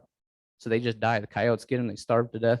So rather than killing 76 does, you're really killing about 190. It's more than just the doe you're killing. We need to stop that. Anyways, I thank your time and feel free to ask any questions. Any questions? Mr. President, I have a question. It's not for you, Trey, exactly, but for a manager from that area. Okay, so hypothetically, let's make both areas the same opener. Do we have personnel to patrol that area? Is there a logistic problem? Is there a, what happens if we combine that opener? Both hunt areas same day.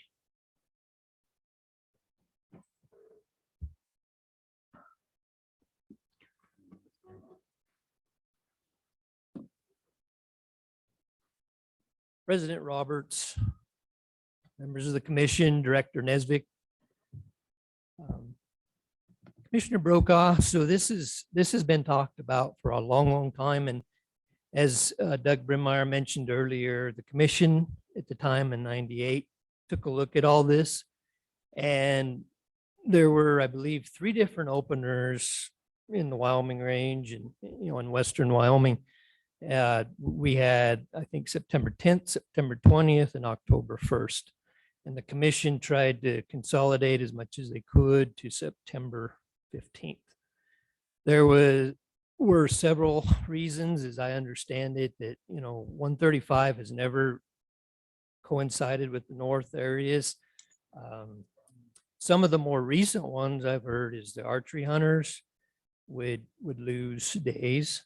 But there are long-standing reasons, such as landowners still have much of their stock on BLM allotments. There's the private land down there where they don't want hunters that early. There's certainly topographic differences between the high country and the Grays River, the Wyoming range, the Salt Range, and some of the lower heavy eroded areas of 135.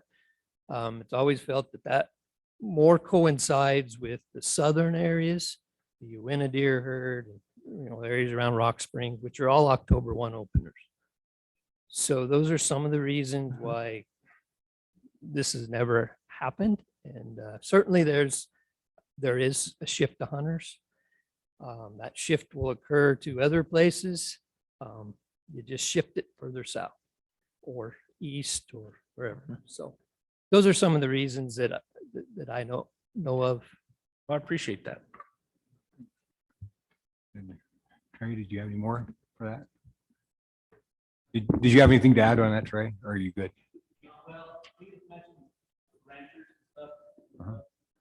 So I am friends with majority of the ranchers down there. Matt, he's first hands with all the ranchers down there, and they're a lot of hunters. And we went around to talk to all them, and they are in full support. Majority of our full support. They have no idea why the game and fish say that. They have zero impact on. There's already archery hunters already in there hunting. They don't agree with that. So other than that, no. Thank you. Thank you.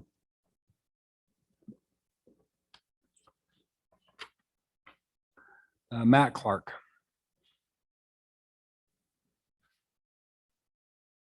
Good afternoon, commissioners. Thanks for letting us small voices talk, meeting with us. Just touching on a few things. From boots on the ground, you know, we hear a lot of data. We hear a lot of, you know, a lot of things, and we appreciate the Game and Fish for setting up bases and things like that, and doing check stations and getting their data. That's a big thing, you know, and as an outfitter and guy, I'm not an outfitter, but from these guys, what they're hearing and seeing, they agree. They see some good numbers from the Game and Fish and what they're doing. And we like that. I spoke with a biologist from Idaho not too long ago, and he had recently hunted Wyoming, Region G, Region H. And he's a true deer hunter, true deer guy. And his experience from 2019 to 21 was totally different as far as pressure. He agreed with me. There was way more pressure in the field in these regions than there was in 19. And you know, we all know the amount of people that are moving into Wyoming. We know that that's a huge thing. You can't rent a house in Star Valley. You can't even buy a house in Star Valley. I think we need to, as a commission and as a public, we need to see these things coming down the pipe, and we need to be ready to fix it and help our deer herd. And that's why I'm here. And I think with technology is another thing that we're missing. Technology is ginormous. I mean, look where we've came from 1990 to now. I mean, it's unreal. I mean, our computers have changed. Everything's changed, and we've changed the way we look at things. We changed the way we do things. Our phones do everything. Well, we've changed everything. How come we're not changing the way we manage our hunting with our technology? You know, we have weapons that are, I'm not against long range shooting. I'm not against bows.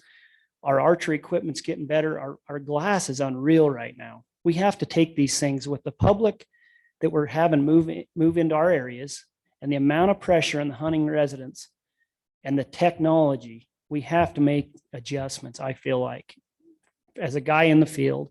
And I feel like we need to foresee these things coming. And I feel like just spreading pressure is a huge thing with technology. A lot of archery guys are being really successful. I mean, that's becoming a big thing. It didn't used to be that way. And when technology in our archery equipment is unreal, we need to adjust for that. And I feel like you guys, you're our voices, and we need you on our side and to back us on these things. And we're not here to naysay on somebody and somebody's opinion. We're here for our mule deer. We wouldn't be here if it wasn't for our deer herds. We wouldn't have drove this far if we were just wanting to blow it in the wind. So I feel like if we can help with our technology and our pressure. And as we got into the statements about the landowners and ranchers, I'm a rancher myself. My father-in-law runs 2,000 in Cokeville, Wyoming. I've met with several ranchers in that area because I had understood, I'd heard their comments on whether or not we should have seasonal opening dates at the same time. I've met with these guys down there. And like Trey said, we've met with a lot of these guys. We wanted to do our homework before we got to you guys. They are in agreement that the pressure would actually spread out if they didn't have everybody on their places at the same time with seasonal changes. So what happens is the Star Valley guys, Region G guys, are moving right down to 135 when that opens, instead of staying in Region G. They're going down there on those places the same way. It's no different. They're BLM. I hunt little grays, I hunt big grays. There's cattle, there's forest permits up there the whole time we're up there. They're gathering cattle in October. That's one thing, you know, we can't say that that's the ranchers that don't want this. It's just a thing we need to look into. I believe the seasonal opener is a huge thing. I think we can spread some pressure, and with the technology and the amount of residents that are coming to the areas in our southwest area and western Wyoming, we need to look at that stuff as a board and do something about it. Thank you guys for your time. Thank you. Anybody questions for? No, good. Mike Vaughn. You got Vaughn? How do you pronounce that? Vaughn? Vaughn. Well, I'd like to thank all you folks for doing this hard work and some kind of trying time. My name is Mike Vaughn. I'm from Afton, Wyoming. I've been running around here for about 50 years, both as a non-resident and resident. And some of my background is for 45 years, I did stream restoration projects. So I've had the opportunity to work with botanists and biologists. I kind of know what they're looking for and how they make some of their decisions. And then I would also count sheep for the state of California in the wilderness areas for 40 years. And again, I would pack in the botanists and the biologists and we'd work together. And so before coming here, I called them and sent some of the information on how Wyoming gathers information on your hunter surveys, which is fairly common. And they said it's fairly accurate and it's a really good guess. And however, I think we're at the point now where I've heard a couple of questions from the commissioners to Game and Fish. And so it's obvious you guys ask a lot of questions. So the better the information, the easier it'll be for Game and Fish to answer your questions and the easier it'll be for you guys to make good decisions. So politically, I'm a libertarian. I don't really like a lot of mandatory stuff. However, if we want to make good decisions on this declining mule deer herd, which is not a problem unique to Wyoming, it's the entire West for all the reasons you guys know. Good information. So as much as I hate to say it, some form of mandatory information gathering, I think is going to be needed for you guys to make good decisions. And I'm not specific on how you do it, but talking to California, Utah, I guide in Nevada too, talking to all their biologists, not all of them, but talked to a dozen of them. They all like information. And some of them had mandatory and some of them don't. And the ones that don't wish they had mandatory. So some other form of gathering information. So we're not up here with a bunch of opinions. You're always going to have opinions, but if we can eliminate that and get really good information that you're confident in and then is up to date. One of the ways I think is some form of mandatory hunter survey might assist, make the job of Game and Fish simpler and make your decision-making simpler and make your decisions even better than they are currently. Thank you very much. Thank you. Thank you. Any questions? McKay Erickson.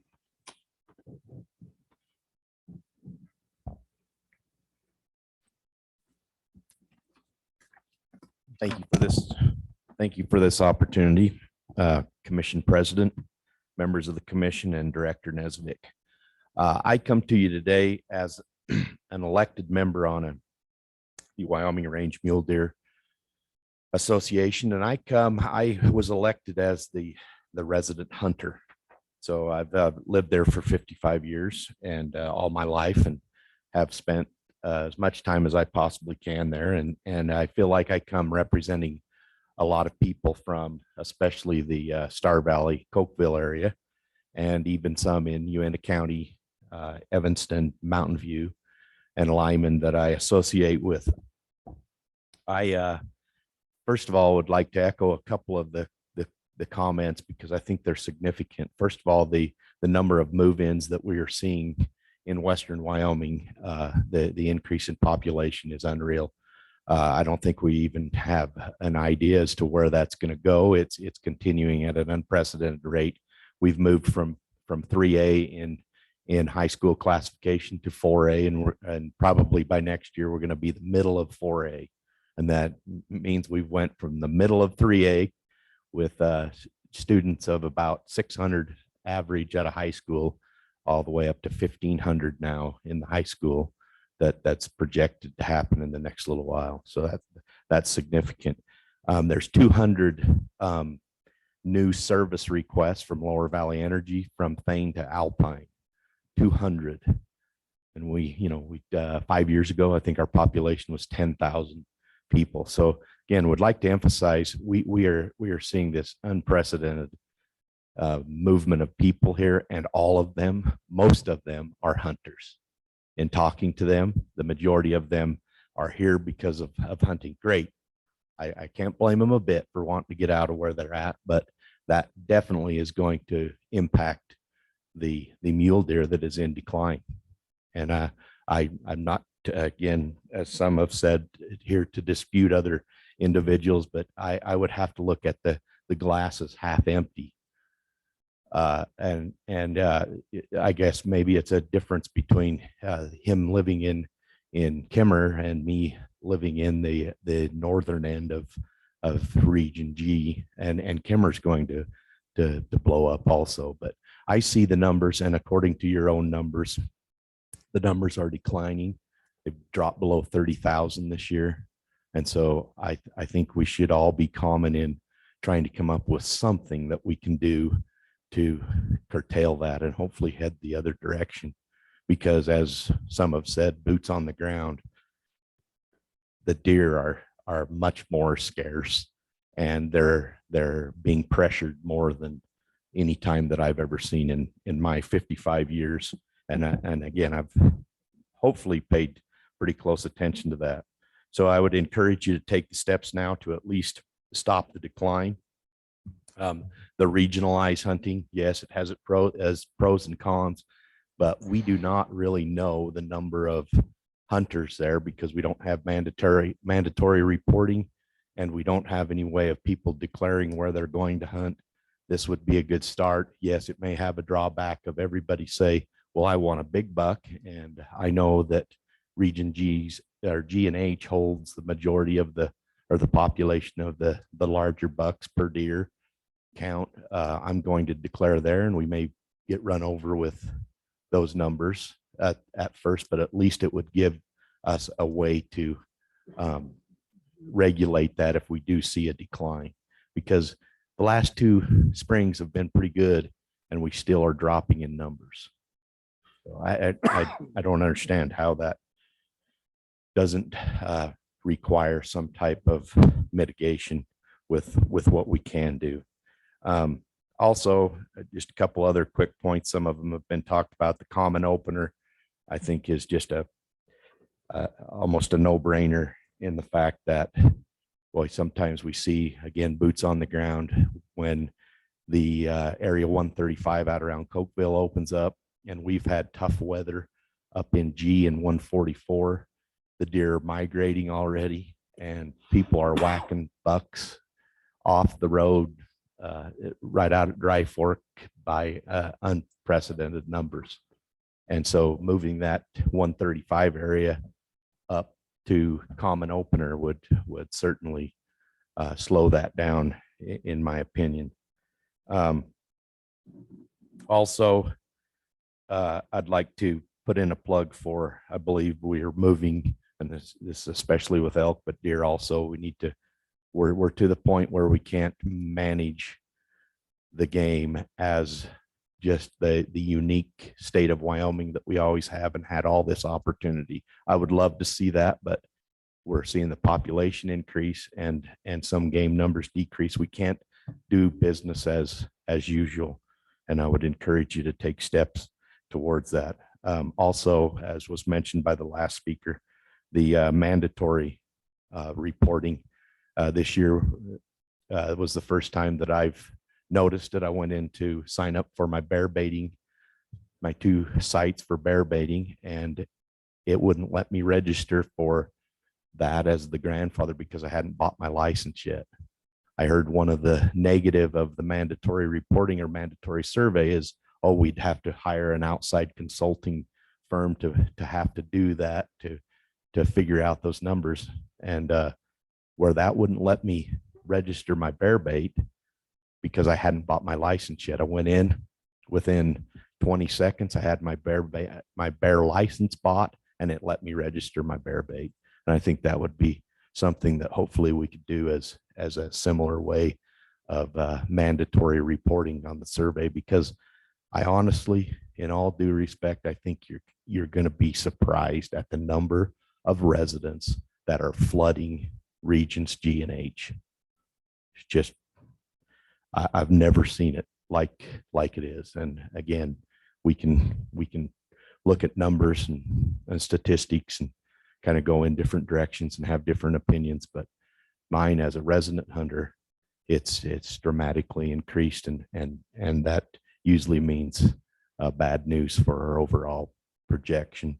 And just one last comment, as this is just not another, and I know you all know this, but boy, I can't believe the number of people that I hear from that talk about how unique the Wyoming mule deer range herd is. It's unlike anywhere else. And I would just urge you to take that into consideration and let it be your forefront point on making your decisions, because it needs help. And we've got to take steps now to be able to do that. And I thank you for your time.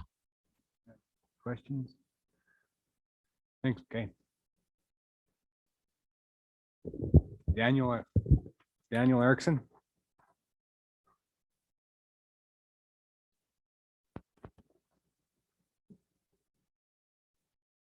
Commissioners, Director, I appreciate the opportunity to be here with you. Appreciate your work. I'm here to also speak about the Wyoming range mule deer. I live in Star Valley, work in Star Valley, Cokeville, Big Piney. Have an opportunity to work with those people, and so my experience is based on that. I appreciate the work you do. I understand the concern for mule deer throughout the West. That the population is declining. It's, you know, a lot of different factors, but I'm going to trust that the Game and Fish and the people out on the ground are working and striving to improve those populations and make some adjustments and fixes on a big picture to take care of that. The thing I would like to specifically address is the quality of the hunt in the Wyoming range mule deer regions G and H. It's been mentioned by others that the common opener with hunt area 135, you know, Star Valley on the south end of it, you drive up the pass, the border's right there. I work as a large animal veterinarian in Star Valley and Cokeville, so I drive that road a bunch, and you'll see the canyons full of hunters, vehicles from the time the season opens in Star Valley. They hunt there, and then on October 1st, as I drive out to Cokeville, the trailheads are loaded with vehicles there. I think that the hunting experience on opening day is fantastic. That's why everybody chases it. I think that we need to match that and line it up so that that we're spreading that pressure out. That opening day is common between those areas. They obviously border each other within the region, and I'd like to see that. In the past, we've talked to the game warden in Cokeville, and he suggested that many of the local ranchers were opposed to that. I called 3 of them this morning, spoke with them on how they felt about that, and they're all hunters. They all expressed that would be a reasonable approach, was to line those hunting opening days up, and it would not have an effect on their stock. You know, it's public land that many of those animals are run on, and so the hunters will be there, but they did not express. They expressed that as hunters, they felt like it was time to line that up, and that the impact on their stock would not be tremendous. Another point, I think regional licenses, I think it's something that needs to seriously be considered. 2 months ago, before having a lot of conversation, I was not in favor of that. I felt like as a lifelong Wyoming resident, I wasn't ready to give up some of my hunting opportunity, and I'm still not, but I think we need to consider, in order to get the number of hunters that are there on the ground, I think we need to get that. I don't know that mandatory reporting will get that.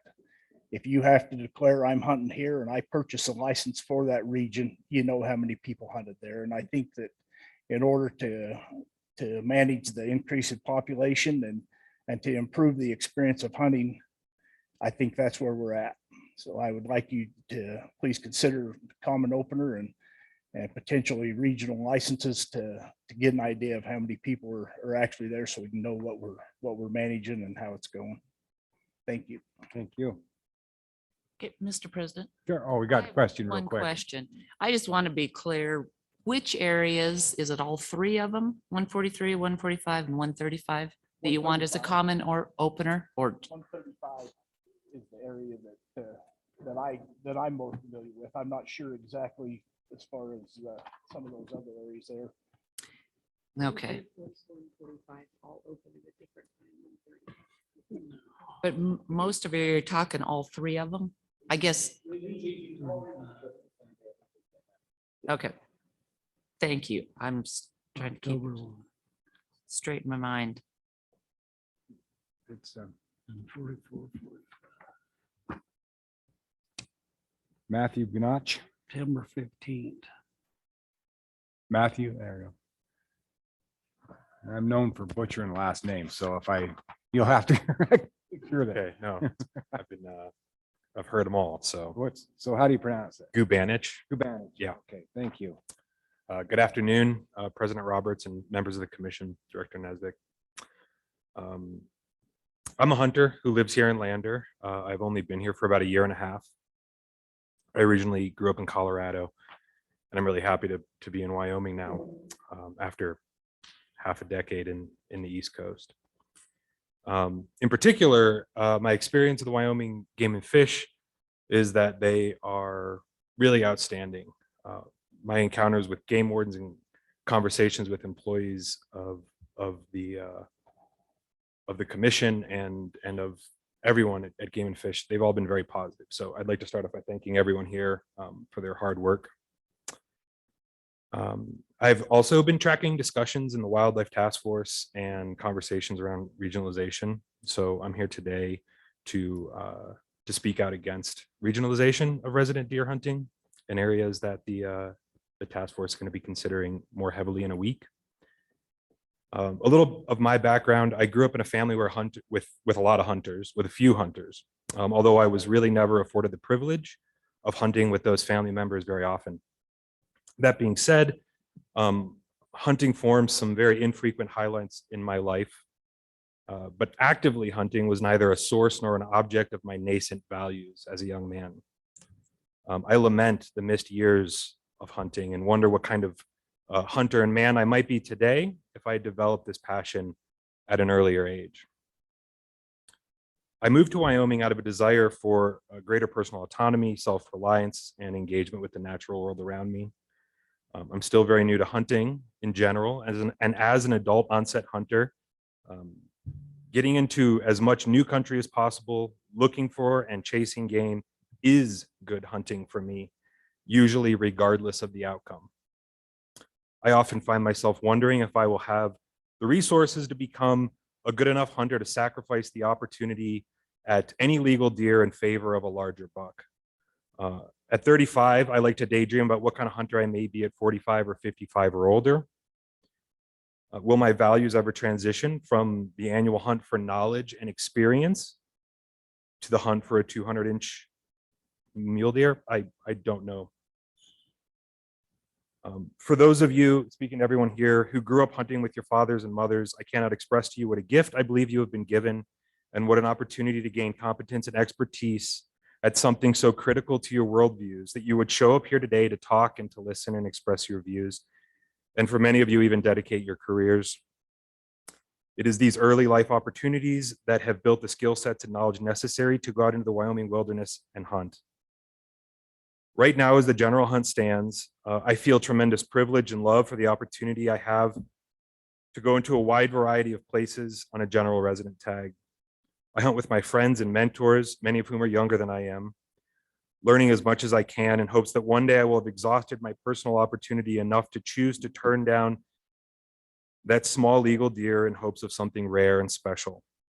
And so I'm here to ask the commission to advise against any pending regionalization of resident general deer hunt areas.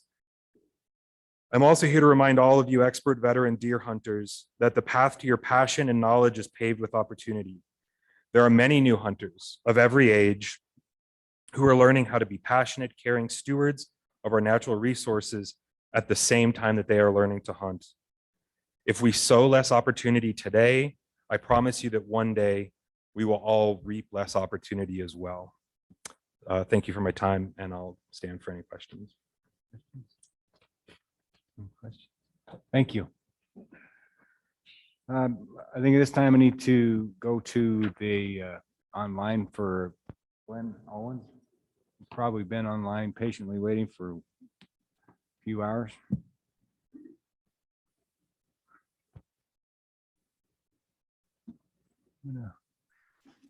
Thank you very much. Can you hear me? Yes. Thank you. Good afternoon, President Roberts, members of the commission, and Director Nesbitt. My name is Glenn Owings. I'm a resident and sportsman in Western Wyoming. I know that there's a growing push to move to more restricted hunting for mule deer in the areas that would encompass non-resident regions G and H for residents. This includes an effort to have resident hunters select a single region in which to hunt deer. I do not support regionalized resident mule deer tags. Simply put, after looking through the data and research that the department and Dr. Monteith have shared in past years up through this winter and through the task force and commission meetings, I do not see any information indicating that a regionalized approach will provide a meaningful benefit for the mule deer resource and likely not for hunter satisfaction, which along with buck-doe ratio and recruitment has been increasing consistently in these areas since the hard winter of 16-17. I feel that regionalized resident mule deer tags would have the unintended consequence of concentrating pressure in the most desirable areas, such that it leads directly to a draw system that responds to pressure alone instead of sound deer management data and herd health. In addition, regionalized resident mule deer tags will immediately escalate the allocation discussion around non-resident deer, elk, and antelope. If we suddenly know how many resident hunters are carrying tags for H, for instance, then the non-resident allocation of 600 will be scrutinized immediately and changes demanded based on that statute. I think that allocation discussion needs a more measured and informed approach than a rapid move to resident regions would allow. As long as buck-doe ratios are high in regions G and H, the presence of bucks to pursue is not really the issue. If hunter experiences the concern, that's a different question and should be addressed as such. I hunt those regions every year, and I agree that seeing other hunters can be very frustrating at times. However, by the second and third weeks of the season, it's very quiet in the backcountry. There are still quality experiences available and quality animals to be found with some effort. If we want to grow these herds, it's all about the does. The limiting factors for deer in these regions are largely tied to long-term effects from drought, habitat fragmentation, and motorized access. We now know, and we're learning from some of the research from Dr. Monteith and his team, that mule deer are very sensitive to disturbance. They're easily displaced and they struggle to reestablish. With the data we have, there's no justification for maintaining the high elevation motorized trails in the Wyoming Range, Salt River Range, and Snake River Range. I would like to see my fellow hunters and the department collaborate to make sure emerging research is incorporated into planning processes around motor vehicle use in the Bridger-Teton and Caribou-Targhee National Forests. And I challenge my friends and fellow hunters in Star Valley to do the same. Finally, while I have mixed feelings about the broad applicability of Wyoming's CWD management plan, I feel it would be wise to keep an eye toward that for these western mule deer herd groups. As prevalence rises, it's hard to imagine a future where management directives will lead to suggested increases in buck-doe ratio above the 30 to 45 presently in G and H. I imagine the opposite is more likely. Said another way, I do not think it is wise to put our eggs in the basket of limited entry and reduced resident opportunity in G and H just to find ourselves in a paradigm where the department is recommending reductions in prime age class bucks when prevalence of CWD increases above action thresholds. In closing, I ask you to trust the information and recommendations presented by the department's biologists regarding Sublette and Wyoming Range herd management. They have gone to great lengths to apply science and sound management to these herds and have the data to support their recommendations. The alternative, getting out in front of information-driven processes based on opinion, is a concerning road to go down. Thank you for your consideration, leadership, and service to Wyoming's wildlife and sportsmen. Thank you, Glenn. Any questions for Glenn? Not for Glenn. And I'd like to, if Supervisor Graham, is he still around somewhere? That, and I'm looking at the 135 and 143 in the opening date. And what really kind of, I'm just trying to, because 135 is kind of totally different type of hunts on 135. I think one of my fears is 135, especially around the Kimmer area, is pretty accessible for side-by-sides, four-wheelers, everything. I'm wondering, and I'm sure to a point it is up, up in the higher country to a little bit. One of my concerns is if we standardize it and then make it the September 15th, October 6th, it would be the hunting, the kill ratio would be pretty, I mean, it's a different hunt. I mean, the Kimmer area can be accessed very, very easily. And any deer are more subject to, they're tougher, it's tougher to get to them up in 143, 142, such and such. So kind of my fear is if you standardize and you open it at the same time, and I can see everybody's points on it. But I'm wondering whether, to me, it's almost like a portion of 135, if that's a trend that people would like to see, is that a standardized opening date, it would have to be some sort of a split in 135 area to kind of make it so, because the topographical, the differences, for me, it's and I know that I just think it's an apple and orange as far as the way people hunt, but I think I can see the validity where you can say, hey, that's really right in kind of the same area. We're just over as the crow flies, and we can take a lot of pressure off of these other areas if we perceive the pressure. But I would just kind of like to know the department's thoughts, and I don't know if it's any kind of the department would have any kind of a idea, maybe trying to 135, kind of making some sort of a split or something, topographical type of split. So maybe that we can address some of the problems up in the higher country, but not get all of the deer in the lower elevations there's a lot of side-by-sides now, and there's a lot of people going after them. So it's just one of my concerns, and I don't know that, but I understand you guys' point 1,000,000% is what, but this is one of my concerns. I don't know. Doug, you wanna- Mr. President, members of the commission, Director Nesbitt, I think we appreciate the feedback that we received from the public here today. I think that's certainly some folks that feel pretty passionate about this. We feel that there are some other folks that haven't been heard from, and we would be, I guess, reluctant to support a change this year based on hearing from one segment. We think we need to circle back and do a little more review of community support. As you mentioned, it's a totally different hunt than what you see in those more steeper country up north of there. And those deer are, they kind of hunt on as those deer move. And we're also a little bit worried about what it does from the effects of the community south of there. So Evansville and those areas in the region south of there. If you change that northern area of 135, because those communities kind of view that as opportunity with how they hunt the areas to the south of there as well, which open similar times. Is that correct? Yeah, I can see everybody's point. Everybody's got good points. Everybody has good points. And Mr. President, yes, I have a question, I think probably for Doug, but are there doe deer problems up in this area? As far as too many that need to be hunted? Because I kind of question hunting does since all the deer numbers are going down too, but in some areas it's warranted. I'm wondering how it is in this area. Yeah, in the Wyoming range, like they mentioned, there's a limited harvest that occurs with some youth hunters. There's not really any doe problems in the Wyoming range, but I'm not sure about south of there. Any doe season south? No, it's the same. It's basically youth opportunity. And there's a fair, there's a small number of those folks that participate in that. Right. It's not like in the northeast part of the state where we have hundreds of deer, out on hay fields that we're trying to provide additional opportunity. Okay, thank you.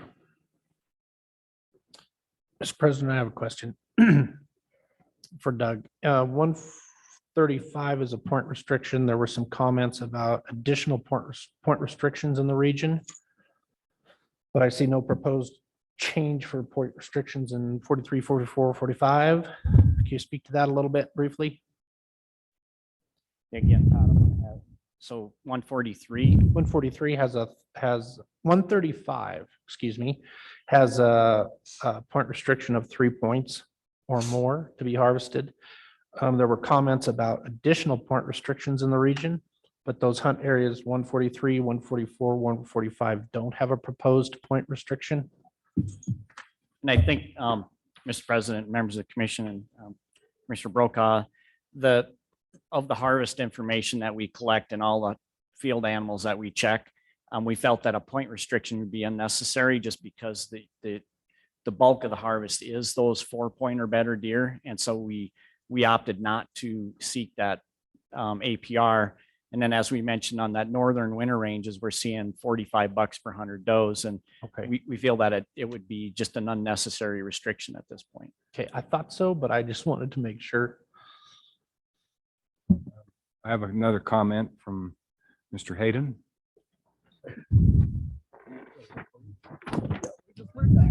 Look at us, we're smart. We're learning. Sorry, I just got here. I had. Oh, we want to put previously- you on fast. We want to Okay. make sure you get.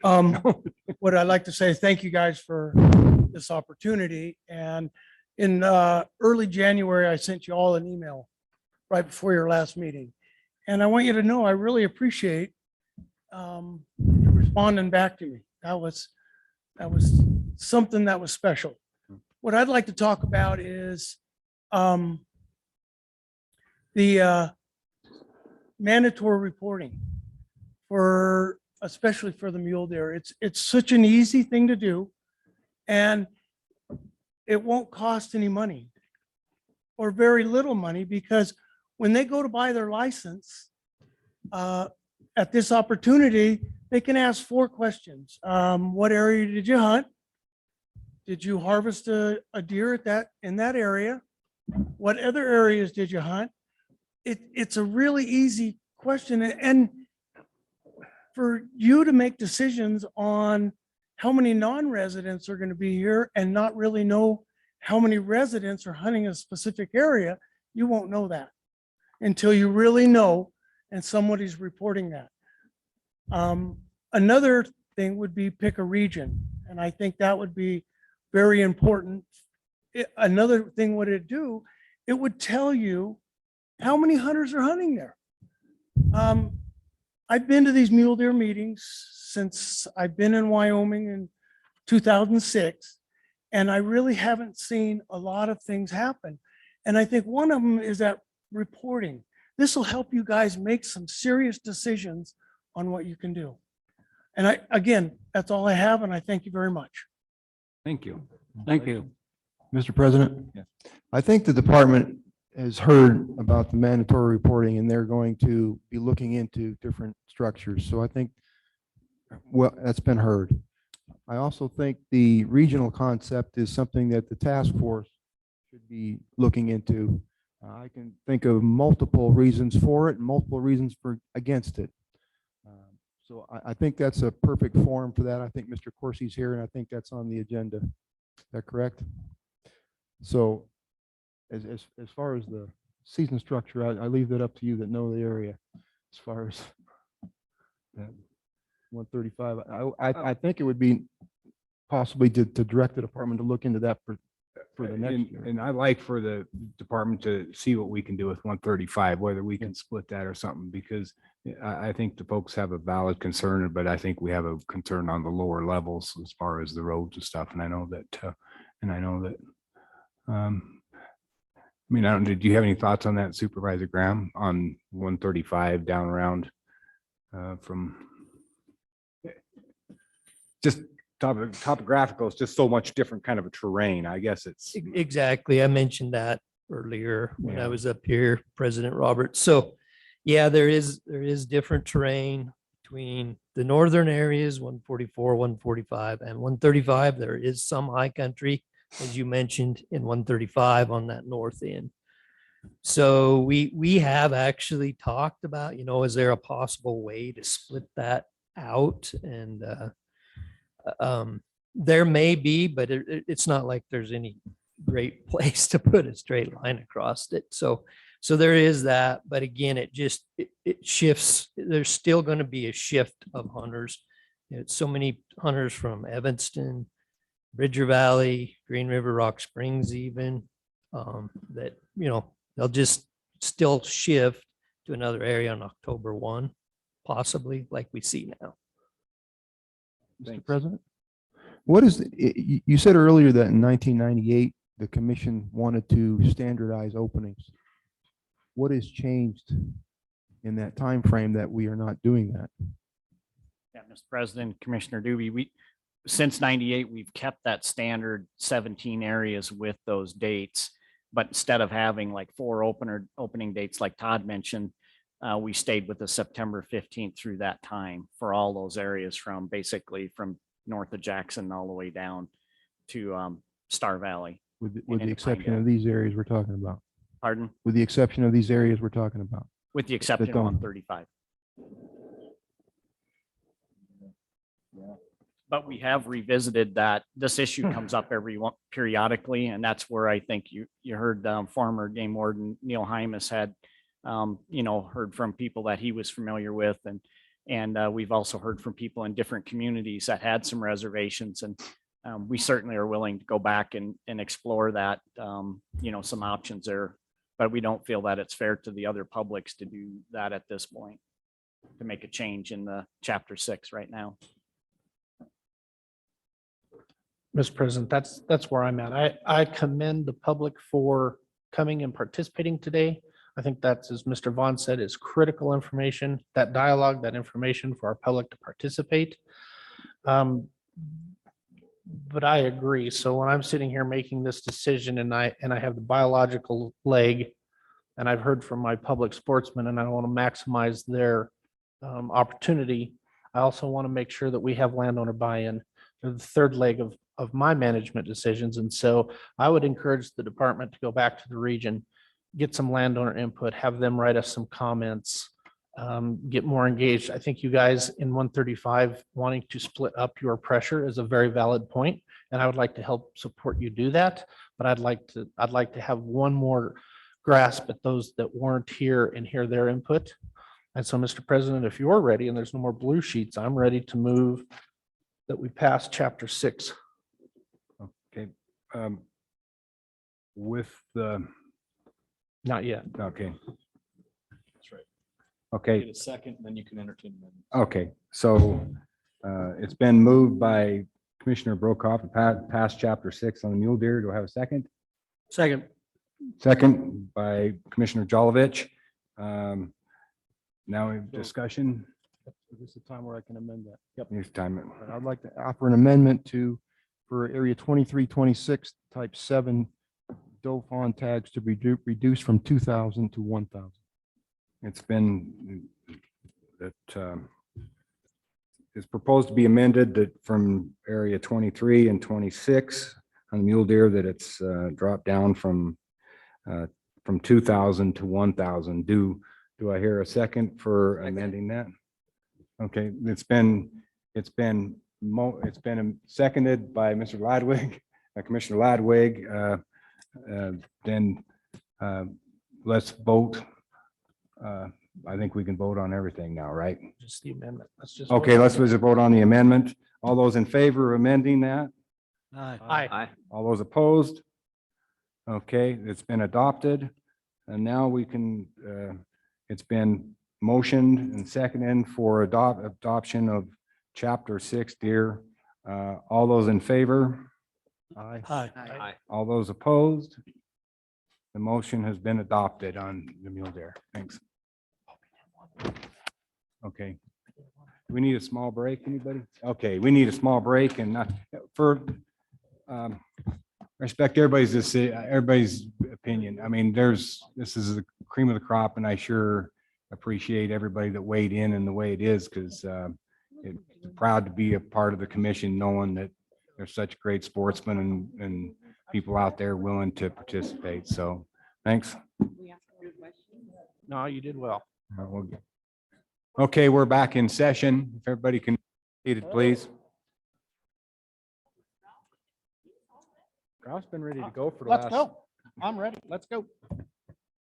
I understand we're gonna do chapter 7. Mr. President, members of the commission, Director Nesvik, yes, we'll move forward with the chapter 7 elk regulation. And for the most part, I think you all are very familiar that our elk populations are doing extremely well across the state. We have a population estimate of around 117,000 elk, and that has inched up from last year. Statewide, we're trying to achieve harvest levels, but we're pretty much at a saturation point in a lot of parts of the state, just based on what areas can sustain for hunting with the private lands and opportunities that are there. So we'll get started with starting around the regions again. So Jackson region, all 4 herds there are at objective. They continually work towards managing those long distance migrants.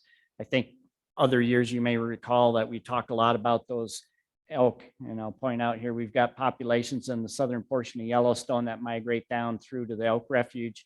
We also have a number of elk that migrate from the upper Grove on in. And then you get south of town, there's more shorter distance migrations, but they drop out of the higher elevations down to some of the feed grounds south of Jackson, and then also in Star Valley. And the managers continually adapt hunting seasons to put more protection on those elk that come the longest distance, because they have the most risk at mortality. They also have seasons that address damage on private lands, and the Grand Teton National Park Elk Reduction Program and Elk Refuge are also key in the season structure that we recommend each year. And I should mention, I've got a couple slides from Grand Teton Park, and we'll have Gus Smith will be on here shortly to kind of talk through the joint recommendations that the region and their park staff are proposing for seasons. So changes in Jackson, no change to the antlered elk seasons, but antlerless elk, they're adding some 275 elk licenses. And they're also adding an additional week of antlerless elk hunting on general license south of Jackson in this area 84.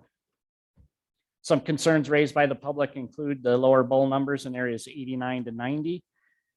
Influence of archery hunters have on bull numbers in that same area. So that's the area of north end of the Grays River.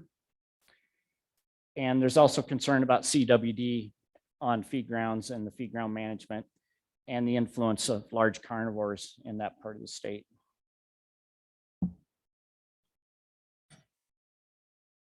And with that, I think if we can queue up Gus, if he's on the line.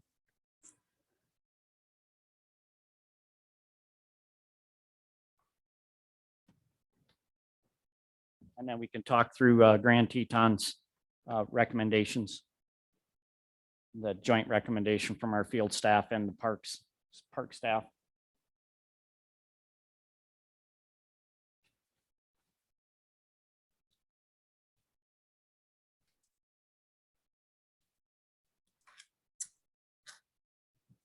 Doug, can you hear me?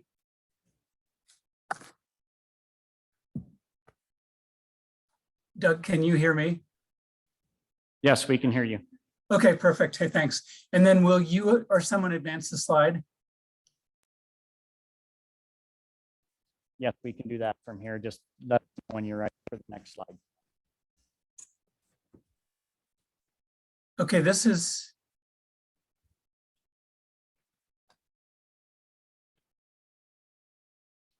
the 2022 in there?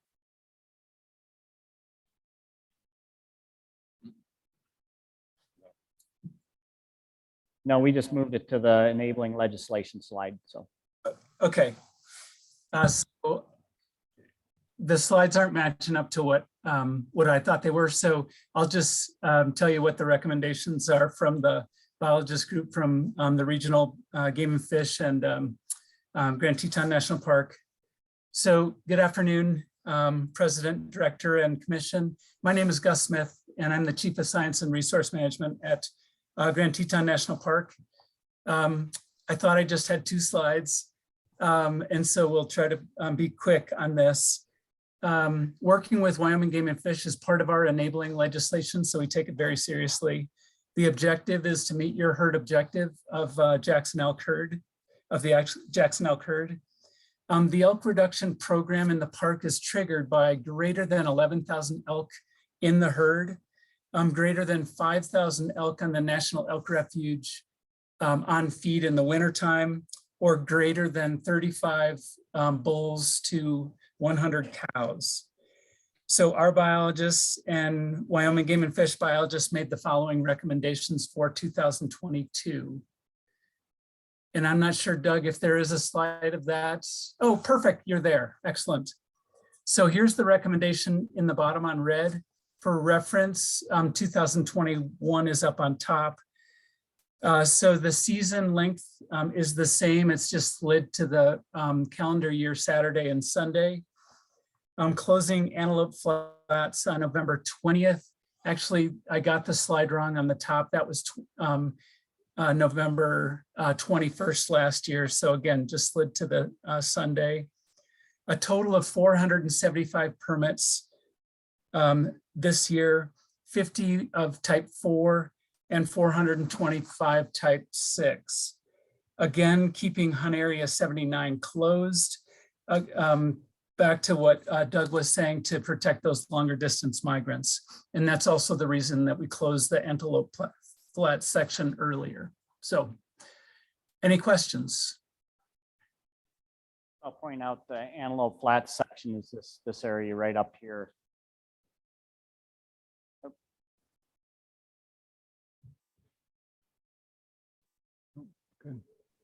And that concludes the parks portion of this presentation, just to give you an overview of the collaborative approach that we have to managing those migratory elk that come through Grand Teton Park. Gus, if I may add that the southern end of Area 75 then is where we have the bulk of these, the harvest occurs. Historically, we hunted Area 79, which was a lot of those migratory elk from Yellowstone, but over the years, managers have determined that the recruitment of that herd segments that came through that area and those that resided in that area were a little bit depressed, or they were lower than the rest of the herd unit, and so there wasn't as much of a need to have pressure on those elk with their own type licenses there, and so the critical part of this whole puzzle is the bottom of the funnel, if you will, where those elk migrate down to the refuge, is maintaining some pressure in that hunt area 75. Correct. Yep. Thank you.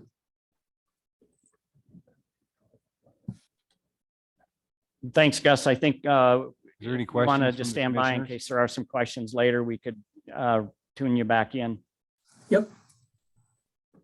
Okay. Moving over to the Cwd region, Region 2.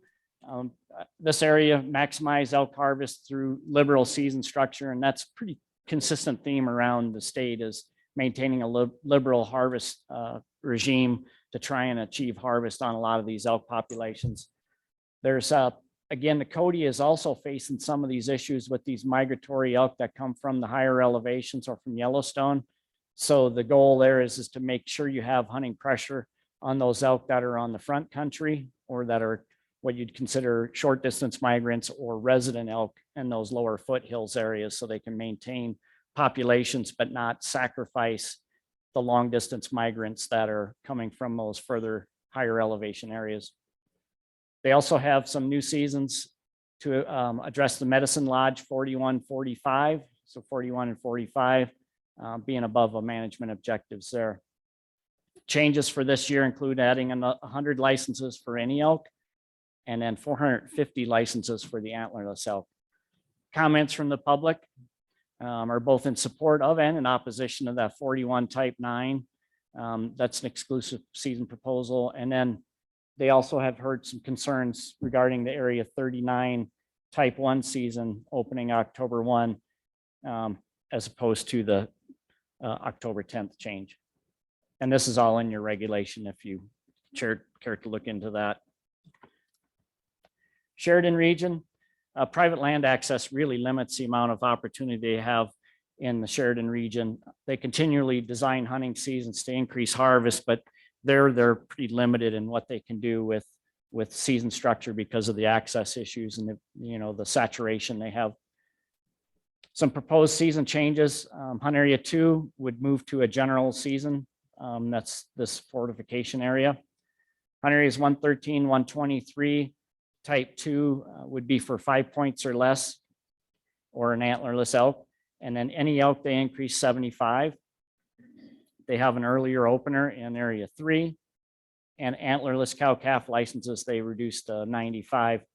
There's some other quota adjustments to account for the general season framework that they have in area 2. Some issues that were raised in their area include concern with resource damage as a result of area 2 changing to general, conflicting landowner requests in Hunt area 34 regarding earlier versus later opening dates, concerns with October 1 opener in 37 and 38, and requests to limit September regular season to private land in 129. And we'll talk a little bit more about that particular bullet point when we get to the changes we made due to public comment.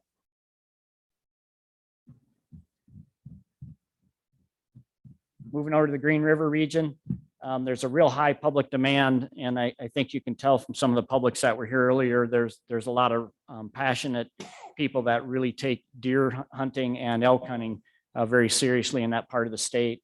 And they have a high demand, and they have real high hunter expectations for some of their hunt areas. You can look at the demand index for areas 100 or 30 through 32, and you can see that there's some pretty amazing elk hunts over there. And the region continually tries to balance that approach to achieve management goals. They have been working towards improving hunter opportunity on the type 1s, 124. This area continually sees an increase in bull quality, and last year they had some pretty amazing bulls come out of that, so there's more demand for that area.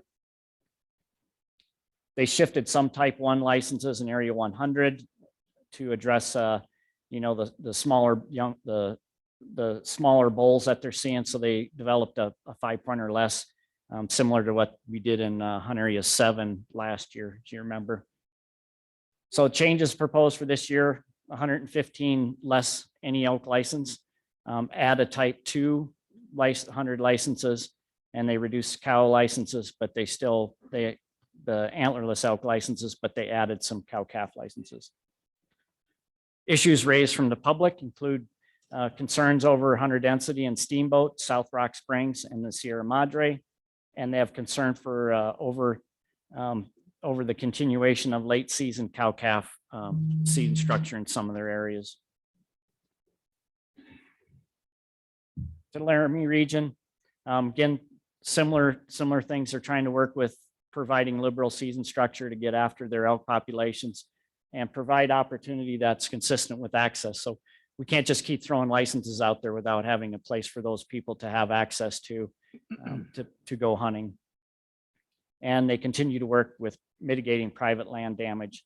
Changes in this part of the state include they've added 75 any elk licenses, 325 antlerless licenses, and they've adjusted some of the license types in the Snowy Range and Shirley Mountain herds to maximize opportunity.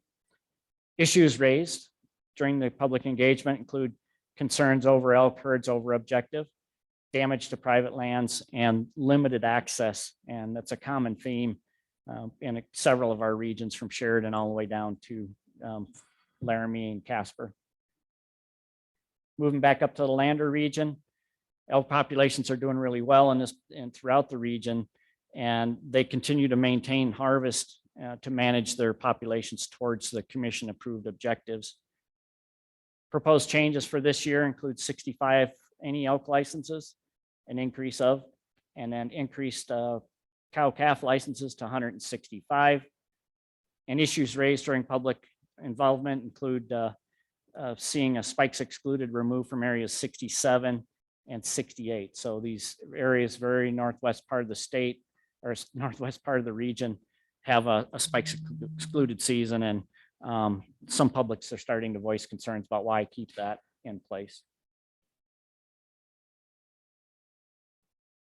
To the Casper region, similar to eastern Wyoming, maximizing elk harvest throughout the region.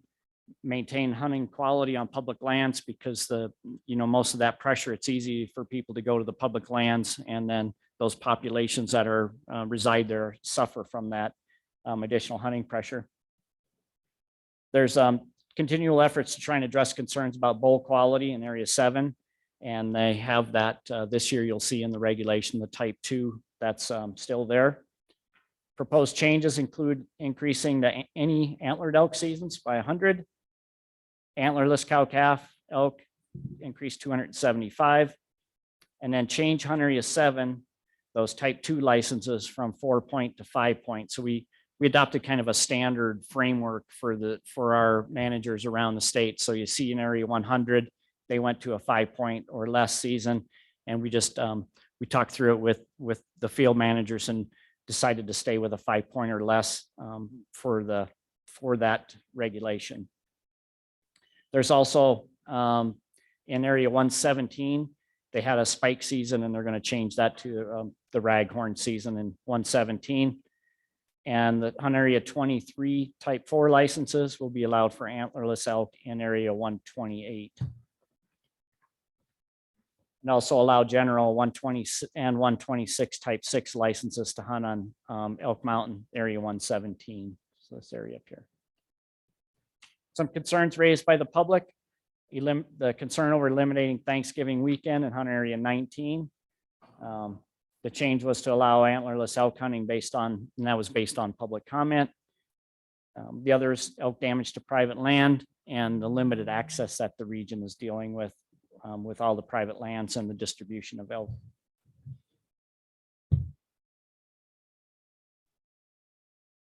The final region for elk management in Chapter 7 is Pinedale. Here they saw an uptick in elk numbers across their 4 herd units. They see increasing trends. And so they modified some season structure this year, but they are recommending some liberal seasons this year, increasing harvest opportunities for antlerless elk by extending season lengths and providing some additional licenses. And you'll see that in the proposed changes here, they're adding some cow-calf hunting opportunity and increase that by 200 licenses in the regs this year. Some of the issues raised by the public, difficulties in finding elk during the season. So last fall was kind of an anomaly, and that's why we're seeing an uptick in trends this year. So opportunity was a little bit limited. We didn't have the same weather patterns, and success was a little bit lower last year in some of these areas, particularly in the upper green and down into the piney front. There's also concerns from the public about potential competition with elk and our struggling mule deer herds in that part of the state. Looking at our harvest trends, this year we harvested 24,000 elk. Was off a little bit, as I mentioned. We had some pretty anomaly for fall conditions, and we had some late elk seasons, but it wasn't conducive to achieving the typical harvest levels. So we'll see a lot of the regions have additional opportunity this year to have some hunting opportunity for our publics. And if we look at the statewide quotas, we're up about 2,000 elk licenses of all those different types that we have identified in the regulations. And you can see the changes that occurred there. Some of the changes from the type 1s to type 2s was just a matter of making a type 2 a license for 5-point or less. And so they took them out of some of the type 1s. Again, 24,000 harvest was 40% success, which is pretty phenomenal when you look at the western states and what hunter success is for elk. That's pretty good elk hunting. And limited quota licenses would go from 44,700 to 46,600 this year. We look at the changes. So we made 16 different changes as a result of public comment. And I think they're mostly just some quota changes and some date changes. And one of that I will highlight is that Area 129, where we had a number of folks that live in that part of the state were concerned about hunting public lands with some rifle seasons that were going for elk. And so what we did in the regulation, you'll see that we went and added the language so it starts September 1 to September 14th. Any elk valid off private land for archery. And then once we get to September 15th, then it shifts back to rifle for the entire area.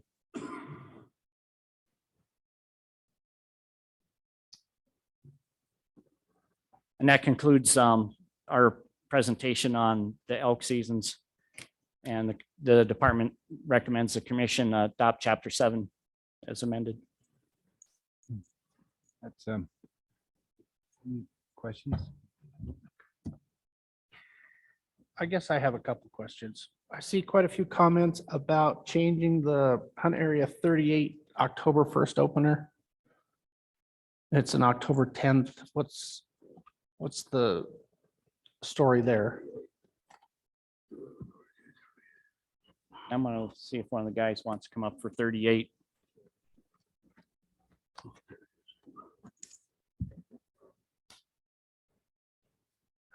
Mr. President, Commissioners, Commissioner Brokaw, originally our proposal was to open on October 1st. Historically, we've opened on the 15th of October in area 37 and 38. We proposed to move that to the 1st of October, and through public comment, we switched that to the 10th of October. Okay. Did that help satisfy the public? I believe it did. Turn. I think there's still some folks that would prefer it stayed on the 15th, and there's still some folks that would kind of like an opportunity on the 1st, but we felt like it was a reasonable compromise. And some of the folks that were very vocal about it agreed that was a much easier pill to swallow than going to the 1st. Okay, good. And then in January, we heard a lot from a lot of landowners on hunt area 6. I don't know if we can do anything to help them in this chapter, but I want them to know we're still listening. So when we get to areas 6 and 7, are we doing anything to try and help those guys increase harvest? We moved some dates, gave them longer time. Yeah, Mr. President and members of the commission. So we have area 6 type 1 opens on October 1st, which is a change from the 15th. And we also did the type 4 went from October 15th to October 1st. And we are cognizant of those landowners' concerns. And you remember from our previous commission meeting where we made the elk presentation, and we are looking at some of the other commission regulations that we have at our disposal to look at addressing some of those localized issues those landowners may be faced with. Thank you. Perfect. I have a question on area 96, if we can, Brandon or Supervisor Lund, address it. And I mean, Brandon, I'd received comment on 96. I just kind of wanted to see the department's justification on their type 4. Why giving it an extra month? Yes, Mr. President, members of the commission, Director Nesvik. So that was actually a typo between the type 6s and type 4s in area 96. We had 275 total of those reduced price in 2021. Basically, what we're trying to do is split those 150 each of the type 4s, which are full price, and type 6s in an effort to try to increase hunter participation on those type 4s, which are full price. They're only $14 more each, but we feel like that'll get those people from just putting them in the back of their pockets and actually getting out and trying to harvest an elk on them.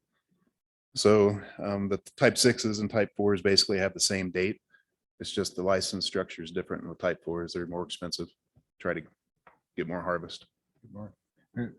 Is there a lot of, what would you say the participation is for when we're sticking them in our back pocket? How much, what percentage of hunters stick them in the back pocket and which percentage you actually see out there trying to harvest it? Yeah, we don't have really good data on that.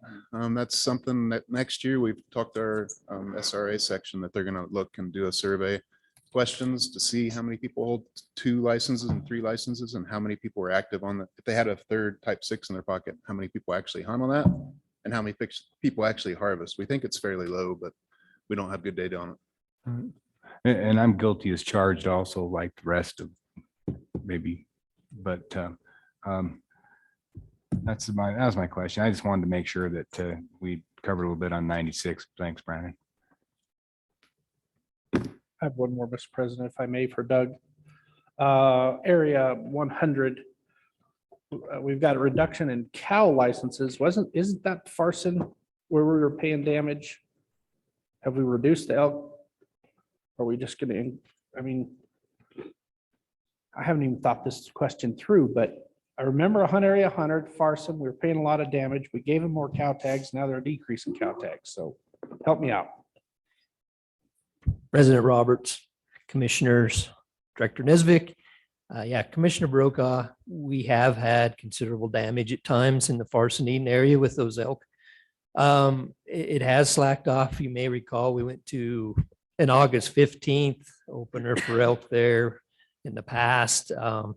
Some of those landowners weren't real happy with that early of an opener because they still had crops in the field and whatnot. So we have backed off on some of that early hunt, but the overall general reduction in tags in 100 is due to a considerably lower count of elk in 100 this past winter. Basically, went from counting 1,600 down to 600. So we're trying to address that. We're winning someplace. I don't know that I would totally put that on I'm one super year's optimistic. observation, but Super optimistic. we are taking that into consideration. Okay, good. Thank you. Okay, time to hear from the public. Unless we have more questions with the commissioner. Questions? No, I think I'm good. Okay, Trey Heiner.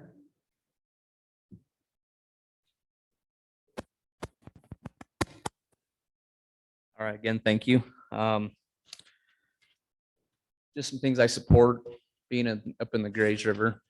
I don't have to say in a lot of stuff, but right in the Grays areas 88 through 91, I spend a lot of time there. I've seen year after year just the bull quality going downhill big time. The elk numbers are, as a whole, aren't horrible. I feel in some of the areas they're pretty high, and the upper Grays are a little bit low, but the bull quality has just been taking a smash. And you look at the feed grounds and all there, and all them areas around there, and you're hard to find a 6-point bull or over 300 inches on any of them feed grounds. It's not good. So I got your numbers here. I feel like we need to, the non-residents, and I'm an outfitter, so this is hurting myself. I feel like we need to regionalize the non-residents for the elk. Right now it's statewide general. They can't, a lot of the non-residents do-it-yourselfers, they can't go hunt the wilderness because the wilderness law, and they don't want to be around all the grizzly bears. So where do they come? They come to Grays, right to the Grays River and Salt River Range there. And equipment and the technology is advanced so much that during archery season, these bulls are getting hammered. It's the highest area in the state for archery kills. There was almost twice as many archery kills by non-residents than there was residents in the Grays. So I would support regionalize your non-resident elk areas for the herd manage, and then I support putting a type 9 in those areas where they have to choose archery or rifle. Right now they can come and archery hunt all season, and then we wounded a couple or didn't kill nothing, and then come back and rifle season and shoot one there too. So anyways, that's my spill on elk, and that's what I support. Thank you. Thank you. Ted Kimball.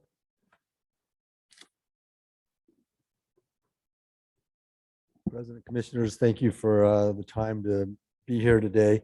I represent an outfitting organization that covers several states. We manage several 100,000 acres here in Wyoming and have the opportunity to compare different approaches, as you can imagine, between states. And one of the things that we would agree with Mr. Heiner on is regionalization of the non-resident tags. We just are able to manage those elk herds in a much more focused way, much more surgical approach, able to bring non-residents in on private ground where a lot of the elk accumulate and take numbers at a much more specific rate due to the ability to know what's happening in those regions as opposed to spreading that out over the whole state. The other thing that we have seen a lot of opportunity with is, and I know there's been some initial discussion with this regarding landowner tags in states where we operate, where we're seeing the phenomenon of the public pushing animals onto private ground, those animals accumulating there, exacerbating the work that these good men have to do in compensating landowners for the damage that's done. If we were able to push forward on the consideration of having landowner tags be transferable so that we could actually we would support bringing public onto private lands in larger numbers with those tags, along with non-resident hunters in a ratio that has been utilized in other states. That in some of these areas like southwestern Wyoming, where we operate, one of our operations where we have over 150,000 acres of private land managed, most of that area is very much private land, and it just makes it tough for the resident. It makes it tough for the public ground, and we would be in support of looking at the possibility of landowner tags that just didn't stick to the landowner and family, that was able to be utilized in managing the elk on those private grounds. Thank you. I've got a question real quick. Are you specifically talking, and you said Southwest Wyoming, is that up around the Hams Fork, up around back into Mayfield's cabin area? Is that what you're? So we operate in a number of areas. Our focus is down closer to Black's Fork, down outside of Evanston along the Mirror Lake Highway above Highway 150. Okay. In that area. Yeah. Okay. There's a lot of private ground there.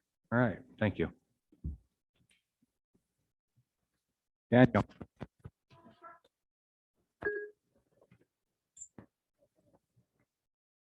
Appreciate you guys giving me a minute to speak here. Apologize that we were late. Took a wrong turn for a little bit, and then I thought it was starting at 5:30. So I missed the deer portion of it. But I would support everything that Mr. Heiner says, Trey, as well as Ted.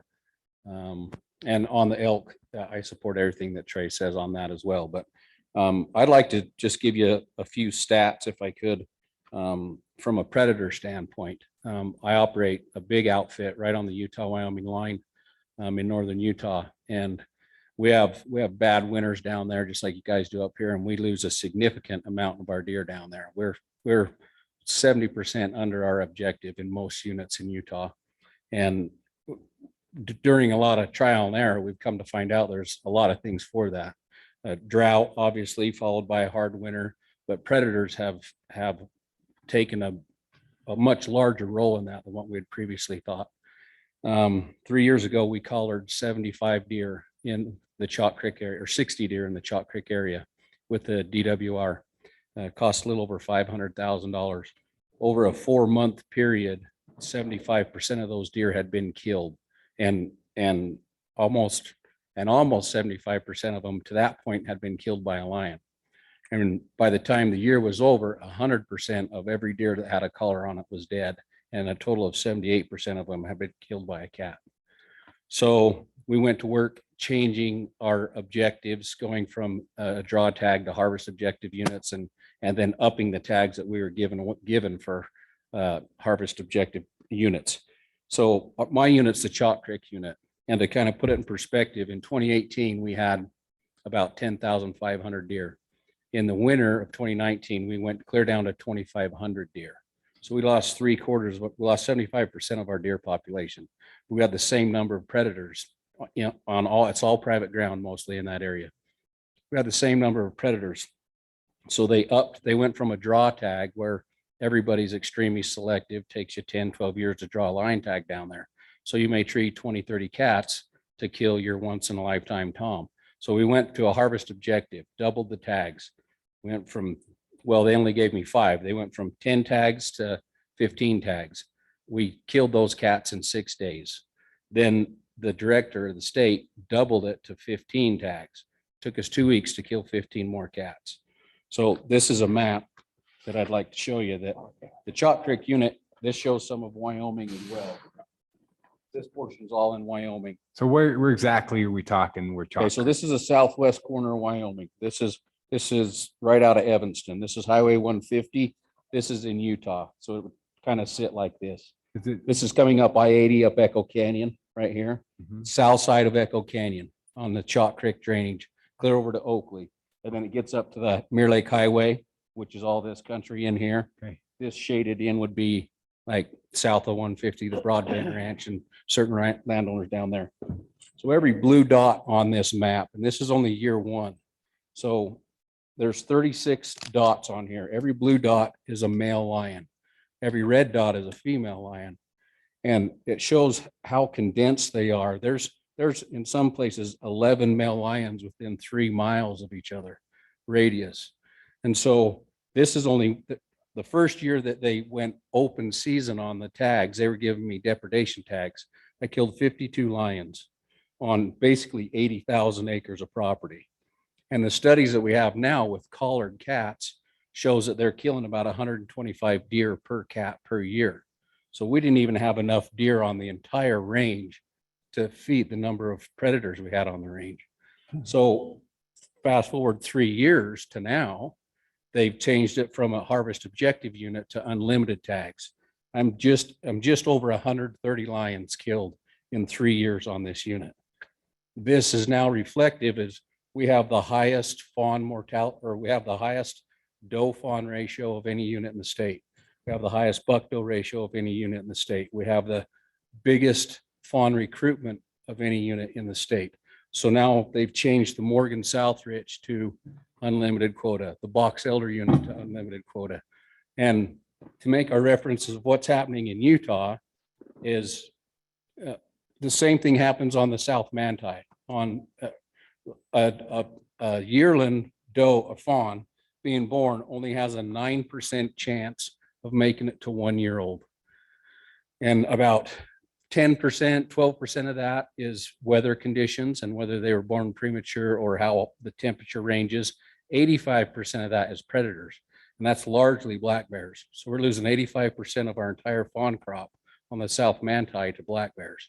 So I outfit in the Grays River with Trey and down in southern Wyoming with Ted. So I would like to see the objectives on your predators raised. Until we had this data, we didn't have, everyone thought that a lion was killing 50 deer a year. They're killing 3 times that amount of deer a year. And so something that we can control and that you guys as a board can control is setting the objective numbers for the lions and for the bears. So I think the sow numbers need to go up. I think the harvest, the total numbers in general on these units where you can control them, ought to go up so you can start trying to bring your deer herds. You guys got one of the best deer herds in the whole country, if not the best deer herd in the whole country. And I know a lot more of them are getting killed by predators than winners and by hunters. So that's my take on the thing. Does anybody have any questions or anything for me before I sit down? Well, I appreciate that. It's pretty thoughtful. It's pretty. Yeah, thank you. Pretty enlightening. Thank you.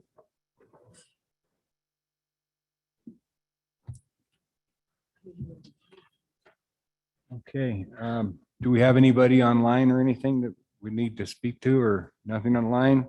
Anybody else? Okay, for And an arm up back there. oh, got an arm up.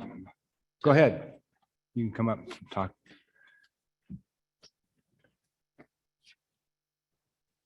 I apologize. I thought I put elk on my list. So anyway, Probably I'm did. I Ted probably Jenkins missed it. again, and I just kind of wanted to visit with you about, I know there's been some discussion about regionalizing non-resident hunters, and I agree with what Trey says, you know, it's as a business standpoint, it might not be the best for us, but I think as an elk standpoint, it probably would be. But that's kind of gonna go hand in hand with this 7250 cap on non-resident elk hunters. I've been visiting or attending all the task force meetings, and it seems like we're hearing the same thing at every meeting. The elk are thriving and the deer are struggling, and we need to kind of try to see if there's a correlation between that number and maybe help the mule deer out by, and also with a lot of the general hunting season in the eastern and central part of the state where you guys are having access issues and stuff like that.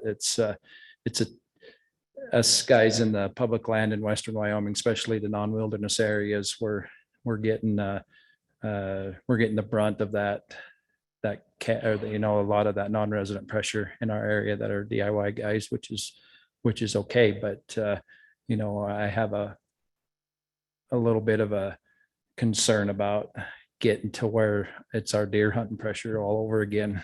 And so I think maybe regionalizing throughout the state with elk non-residents would be, especially if we get rid of that cap, but I think they go hand in hand. I think you can't do one without the other, and kind of help maybe shift some of these elk hunters where they need to go. And also I agree with Trey about the bull quality in the Grays River. You know, our elk numbers are pretty good there. We see a lot of elk. The archery hunters are definitely coming in there in droves. And I believe they put a hurting on our bigger, higher quality bulls early in the season, which is okay. But I would encourage maybe having a discussion. I know this might be unpopular with some people, but I would like to see the discussion about possibly doing the spikes excluded in the Grays River area to see if that would bring our bull quality up. The people I talked to on the ground up north seem to think that up their quality in the bulls up north. So I would entertain some sort of discussion about that and would love that. So thank you. Thank you. Questions, any comments from the commission?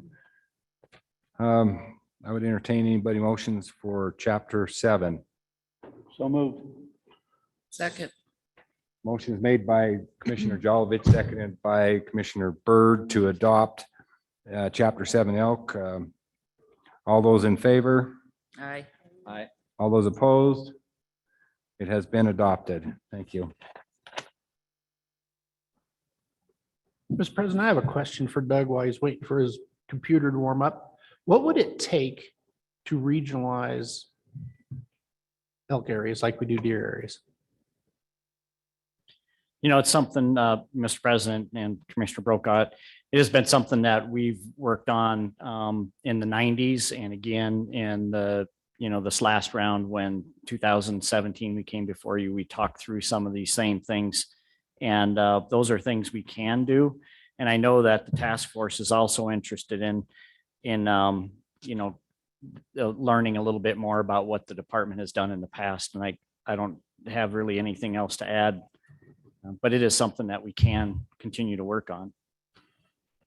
Yeah, Mr. President, Commissioner Brokaw. So at this last task force meeting, the department presented the same set of information that we did back in 2000, what year was it? 17, which was a pretty thorough analysis across the state of the history of where the 7250 cap came from, changes from then to now in elk populations, and also in kind of some of the discussions the commission had back when they considered it. It was a close vote then, but it was ultimately the option the commission chose was to move forward with continuing with the same model that we'd had in place for a couple, 3 decades. So anyway, the task force is considering this now. They've just heard this initial set of information. There's a potential that they could come to the commission with a recommendation. I don't have a good feel for where that may go, other than I know that it will continue to be studied and discussed. Very good. Thank you.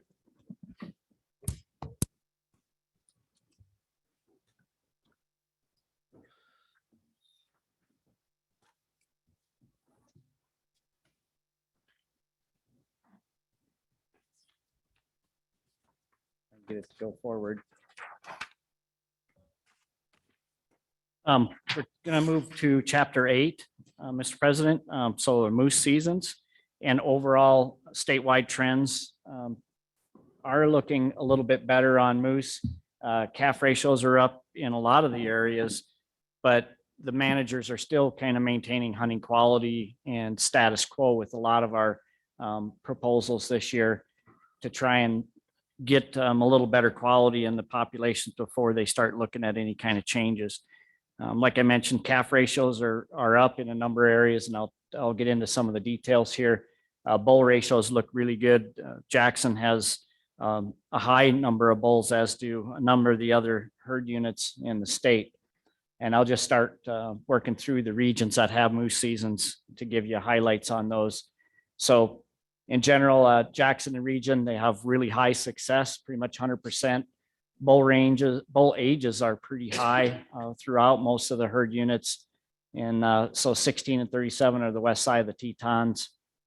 You know, the days per animal or the effort still remains pretty high, but some of that is selectivity that hunters have to trying to pursue quality as well in those areas. So in Jackson, they have a pretty high population trend count that's set at, I think it's 850. And so that population remains below that overall trend that they're trying to achieve, but they're seeing pretty good calf ratios, the highest that we've seen since 1994. And bull ratios, again, are looking really pretty well there. And so for the Jackson region, no changes proposed, but they're pretty optimistic about what things look like there. The public still continues to really like moose and would like to see more moose. And we often hear a lot about predation on moose and survival concerns in that part of the state. Switching over to Cwd. In this region, moose populations are at or above their management objectives. And both the Absaroka and the Bighorn moose herds appear to be stable to increasing there as well. They're not proposing any changes this year. They're hoping to finish the moose study there and then maybe come back with in a future year with some changes there. Public comments received continue to ask for improved harvested teeth submission. And last year, I think we had 250 moose teeth submitted, and I'll show you the harvest levels here in a moment. But I don't have a touch screen. We also talk to about 90% of the hunters that are out there, but not all of those folks. The majority of them are submitting teeth. Sheridan region, moose herds are above their trend objectives, the good harvest and age structure, and bull ratios vary between hunt areas. And so they're going to propose to drop 5 tags out of one of their areas to kind of enhance and maintain bull quality. But overall, things are pretty good there. Antlerless harvest, no change proposed there. Some issues raised during the public engagement includes the September 1 opener. They're hearing from the publics. Remember, a couple of years ago, we adopted a September 1 opening date, and there was a discussion about the public's concern about their recreation and participating in recreating on the forest and concurrent hunting seasons running at the same time. So they're hearing a little bit about that from their publics. Switching down to the Green River region. Here, the region continues to maintain herd objectives and allow their populations to increase. They're providing quality moose opportunity hunting for those older age class bulls, but they also have some damage concerns along the Hams Fork, Fontenelle Creek, and LaBarge Creek. And that's why we have some cow hunting season proposals in the regulation in that part of the state, is because of the damage concerns that we're hearing from folks on those drainages. They also have some concern about impacts on riparian habitat in the lower Green River area, Cwd refuge. Some of the proposed changes for this year include maintaining the same structure they have for any elk or any moose seasons. And antlerless moose, they're proposing an increase of 5 licenses. Some of the issues raised by our public include concern over the lower opportunity and reduced ability to draw moose licenses. So there's real high demand no matter where you're at in the state for moose hunting. There's concern regarding the cow-calf harvest, which we've heard from a number of people, and I think we changed one of our seasons because of that, some of those comments from our publics. And there's interest in splitting moose areas 41 and 38, 41 here and 38 off to the side there, into separate areas. And switching over to the Laramie region. Maintain the stable populations with habitat resources. So as Ian presented earlier, there's only so many mouths that you can feed out there. And I think we talked about that with our elk last commission meeting. There can be some damage to resources if you get too many animals in one area. So we're trying to balance that approach and not have resources damaged by too many animals on those ranges. We're trying to provide opportunity to harvest quality bulls. So maintain, a number of good trophy quality bulls that are in the harvest. And we are conducting excitability surveys next year in the Snowy Range to determine population abundance there. Their proposed season changes in the Laramie region are increase antlered moose licenses by 5 and the antlerless moose licenses as well by 5. And for the most part, the public that gave feedback at their meetings supported the opportunity, the increased opportunity for season structure there. Switching up to the Lander region. Here again, they're pretty conservative hunting seasons, but they want to maintain herd quality and that hunting opportunity. And that's that balance that we try to achieve. There's no changes proposed to antlerless or the antlered moose seasons, and the public did not raise any concerns there. Back over to the Pinedale region, the last region for chapter 8. Sublet herd population is stable or near the lower end of their trend objective. They have 91% hunter success, and the average is 4 years old for their bulls that are harvested, which is pretty decent. Those 4-year-old bulls are, generally around 40-inch bulls. Some of them might be a little less than that, but for the most part, they're pretty decent bulls. They have some that are on the upper scale of that width as well. Antlered moose, no changes this year. Antlered moose, they did reduce the antlerless moose by 5 licenses after some public comment. Issues raised, again, the type 4 licenses, public was asking us to remove those in that area, hunt area 3, which is on this down by Boulder. And there was numerous reports of public generally seeing more moose in recent years. So we think overall the trend is a little bit upward there. Harvest levels. We harvested 331 moose this year. And as I mentioned, we had 250 teeth submitted. And we contacted about 90% of those moose hunters to survey them about their hunting experiences last year. Overall statewide changes include an increase of 5 licenses for the type 4, a total of 5 more licenses for moose this coming year.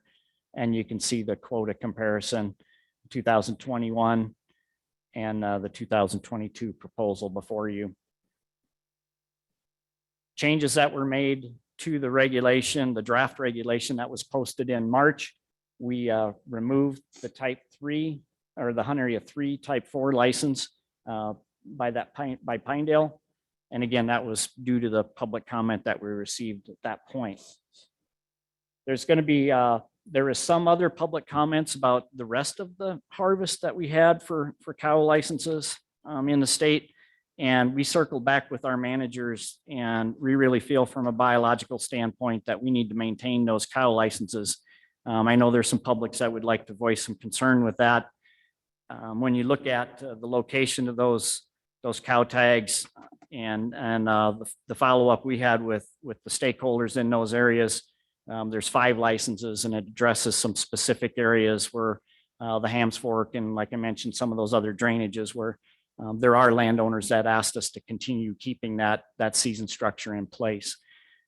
Some of the comments that we heard early on were when you have those type 4 licenses and you're removing those cows from an area, you're taking away future reproduction and future population growth. And it's not as simple as that when you have limitations on range conditions. And we're hearing from some folks in the Green River at Cwd and other places where we don't want to have too many animals out there either. And removing a handful of cows, and the regulation has moose with, except cows with calf at side. And we think that regulation limitation in place helps mitigate that impact that that's going to have on the population. And so we would like to keep that in the regulation. And with that, the department recommends the commission adopt Chapter 8 moose seasons regulations as presented. Doug, I guess I probably air it now. When we talk about Area 26 and we talk about the 5 tags, to me, it just sounds like sounds like more of a problem than a hunt, because we're specifying antlerless moose, except a cow moose with the calf at the side, valid on private irrigated land. To me, it's not. It's more of a problem than a hunt, because there's so much specification. It's like, oh, here you go out and shoot a buffalo in the pasture, but I'm going to take you to this pasture to shoot this particular buffalo to do this certain things. I can see where to me, it turns more from being a hunt, less of a hunt, more of a problem. So that was just my.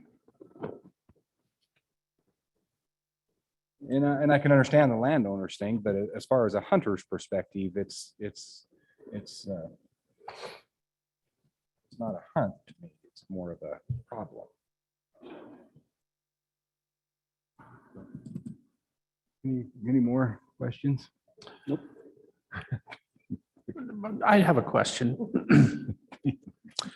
In 3841, public comments to me were don't increase the cow tags. But after talking to regional managers, understanding they're trying to target, just like your area, those problem moose, private land, they're actually hurting and decreasing their habitat, those willow bottoms and the Bow River and that. So I've come full circle to support those license increases. What I don't understand is why it's still a combined hunt area. What would it look like if we separated those 2 hunt areas? And I don't understand that. Yeah, Mr. President and Commissioner Brokaw, I think that's something the region this winter, when they're doing their siteability flights, would like to determine what the distribution of those moose are. Ideally, we'd like to maintain the most flexibility for our hunters, but a lot of times our managers get tied into wanting to have something specific for a geographic area. And so we start off pretty general, but as we get more information and learn more about it, we can become more detail oriented and address those season types by having, if we need to split out a season, we can. And when we get to the Chapter 9, you'll see that we're doing that in a couple of sheep areas this year. So at some point when we get the information, we're always willing to entertain that. Gotcha. Okay. Thank you.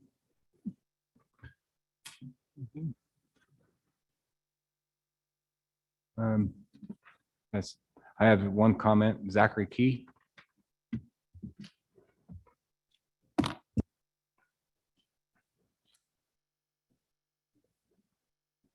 Okay, it's the pesky guy again. I'm actually here to talk about 26, and I could even throw 25 into the mix if we wanted, because I wasn't honestly in support of the 5 cow tags they added to Area 25 years ago. So for the record, got a good relationship with Adam Hymas and Chris Baird. They're both excellent game wardens, and I've talked in great depth with them about the drought and how it's kind of affecting these ranches, pushing the moose onto these private ranches. And I get that the conflict is very hard to negotiate and manage. But I want to look back a few years ago into 2020, and I want to compare it today, 2022. We've increased the moose tags across the state by 41 additional moose permits since 2020. Since 2003, we've went from 10,804 moose to a mere population of 3,105 statewide. 53 of the 360 moose tags are any moose, And then we'd add an additional 60 cow-only moose tags on top of those 53 any moose tags. With our numbers at a record low, why are we still talking about killing cow moose? That's the question that bothers me. Other than trying to keep the fellow ranchers' good spirits in mind. We have recently moved the big five in the state to a once in a lifetime tag, primarily because we don't believe our state has the resources such as bighorn sheep, moose, mountain goat populations, while still providing unlimited opportunity. So we had to make a change there. It was a collaborative effort statewide in order to help the resource regrow and also help hunter opportunity for future generations. In the same breath, we developed 5 cow tags in Unit 26, where, and this is where I live, so understand that. I mean, I know all the ranchers, I know the game wardens very well, and all the challenges. But one thing I find is unique. I talked to one of the ranchers, and she stated, "My husband always factored in extra hay for the moose and elk each year, and these kind of practices are no longer considered." Then the other thing that maybe bothers me a little bit on the 25, 26 cow moose tag area is, are the ranchers creating some of this problem? And why I ask that is I'm a pro rancher supporter. There's no bullseye on them, except for the Miller Livestock. Some of the ranchers in 26 and everything else charge trophy hunt permits for the bull moose. So are they part of the problem? I mean, if I do it, most people are DIY anymore. And you go to a ranch and there's the moose circled all around the pivot and there's bulls chasing the cows around. You see it all the time. And you go in there and they say, well, we need a $2,000 or $4,000 trespass fee for you to access these bull moose. Then isn't the rancher creating some of the problem? So for me, for them to be able to ask for damage claims or to gripe at the Game and Fish red shirts and charge a trespass fee to hunt moose on their property is kind of conflicting in a sense. So for me, at some point, we have to decide if we want moose and we pay the conflict damages, or if we kill all the moose so there is no damage. Thank you. Thank you. Any more comment from anything on the internet or from, no more comment? Okay. Looking for motions for Chapter 8 moose.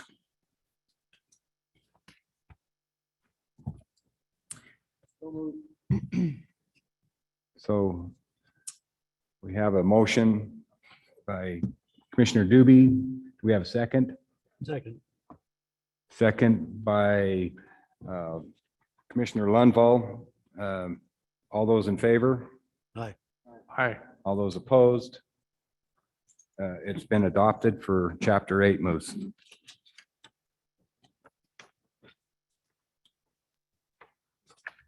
Okay, Mr. President, we'll move on to Chapter 9, Bighorn sheep.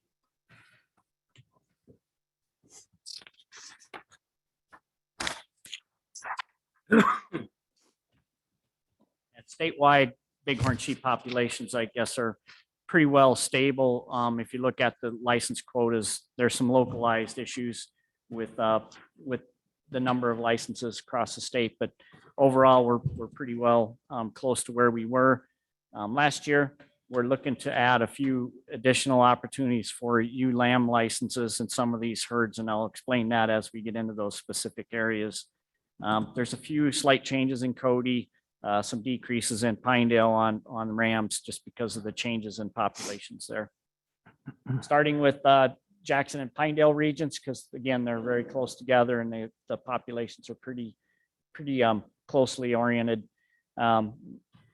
So area 6, which is the west side of the Tetons, no rams harvested in 2019, but the population is currently stable.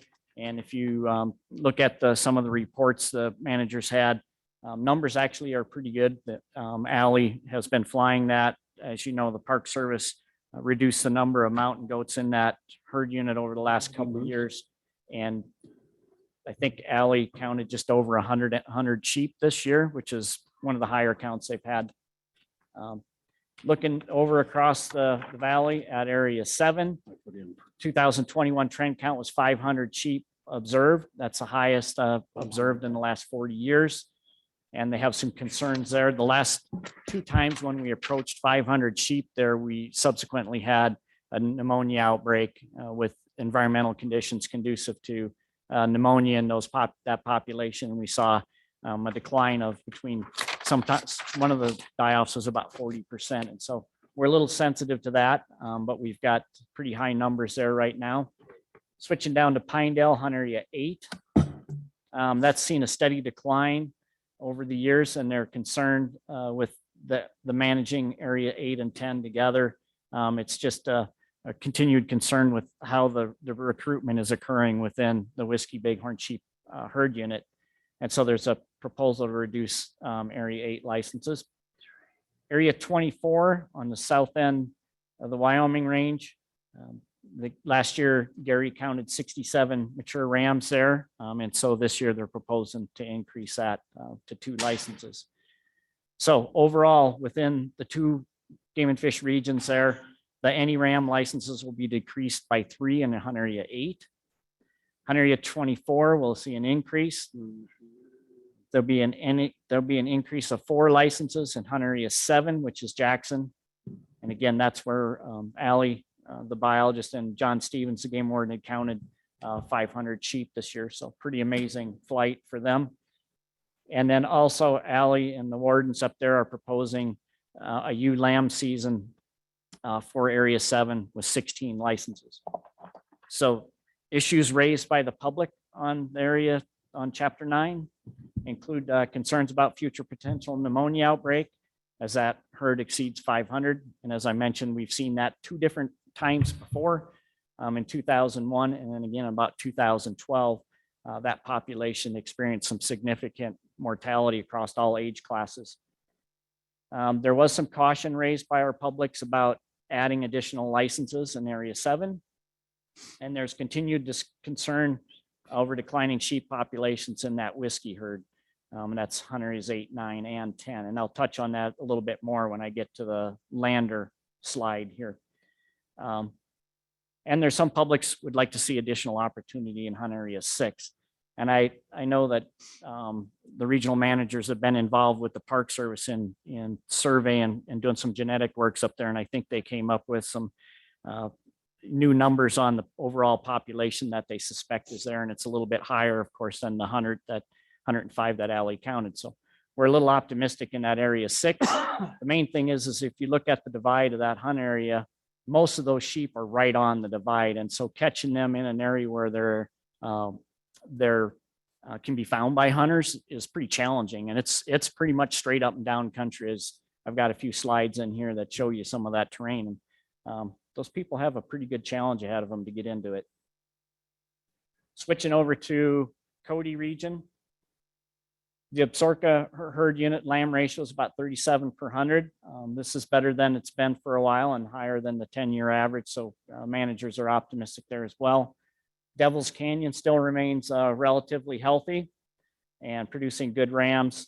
It's slightly over the objective and has a lamb ratio of 50 per 100. So you can see the difference of what the potential is, 37 in the Absaroka herd and 51 in that Devil's Canyon where they got ideal habitat conditions and a lot of forage. So they're proposing some reductions in Hunt Area 3 and because of some of the metrics that they monitor. And they're proposing a reduction of 4 licenses in the Absaroka herd unit. And Devil's Canyon, they want to add a couple ram licenses, and then they're going to offer 4 ewe lamb licenses for this year. And from their publics, they really didn't hear any major concerns from their publics over there. Switching down to the Laramie region. Here they're maintaining their stable populations and continue to provide harvest for those quality rams that they see in that part of the state. They have they're studying habitat use in the Encampment River, and this involves some of the Mullen Fire area and monitoring. They captured sheep this winter, and they're trying to evaluate distribution of those sheep into some new areas that had burnt last year. do those sheep just distribute into new habitats. And this is one of the areas where we mentioned that we're looking at separating hunt areas 17 and 26. So you get over to 17 and 26. And so they'd have 2 resident licenses valid for any ram in area 26 and 8 licenses in 17. And previously those were managed together. And really no issues raised by our publics in the Laramie region. Back to the Lander region. You know, I mentioned that we have concerns there. And so managers are trying to maintain herd viability. And they've seen some significant declines in that Whiskey Basin herd over the years. And they're basically Tory Rim and Daryl and some of the other managers are here, Jason, but they've seen some serious reductions in total numbers of sheep that are on Tory Rim and kind of the Red Creek herd that you notice on the reservation. They have a lamb survival study demonstrating the effect of pneumonia in Whiskey Mountain, and they're monitoring bighorn sheep. You get a little bit further south at 17 and 26. They're monitoring sheep movement in that Ferris Seminole herd unit, and they'd like to maintain or increase hunting opportunity in the region. What they're proposing for this year is 2 more any ram licenses. Area 17 licenses would be valid only in area 27 with 8 licenses and area 26 with 2 licenses. Some of the issues raised by the public, outfitter support for license issuance in areas 9 and 10. So there's still rams available, although the population's at a real low. They want to maintain some hunting opportunity there as well.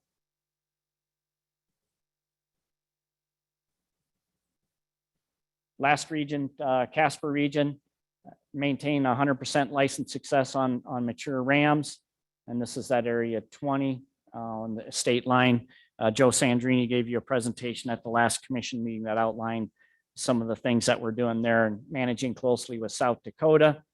And he had significant mortality this last summer, thinking it was related to some disease with EHD. Proposed season structure is reduce the license issuance from 3 to 1, which would be a resident only, and then close the season November 30th. No December season. Statewide harvest trends for bighorn sheep. Last year we harvested 148 sheep, and it did bump up a little bit from the year previous. And like I said, I think most of the managers are pretty optimistic where they're seeing some sheep, barring an additional pneumonia outbreak in one of these herds that's doing really well. We're pretty concerned about that. And the increase that you'll see this year is to kind of wade into it and try and have a little take on the ewe lambs that are in these populations. So quotas comparison from last year to this year, you'll see that increase of 20 licenses there.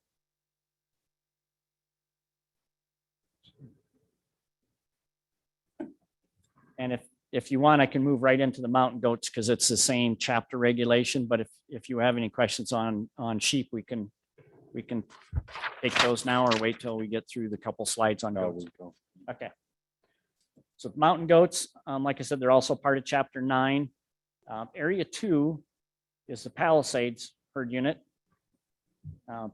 They have a trend count objective of 120 goats. They have 78% hunter success, 7 of 9 hunters harvested.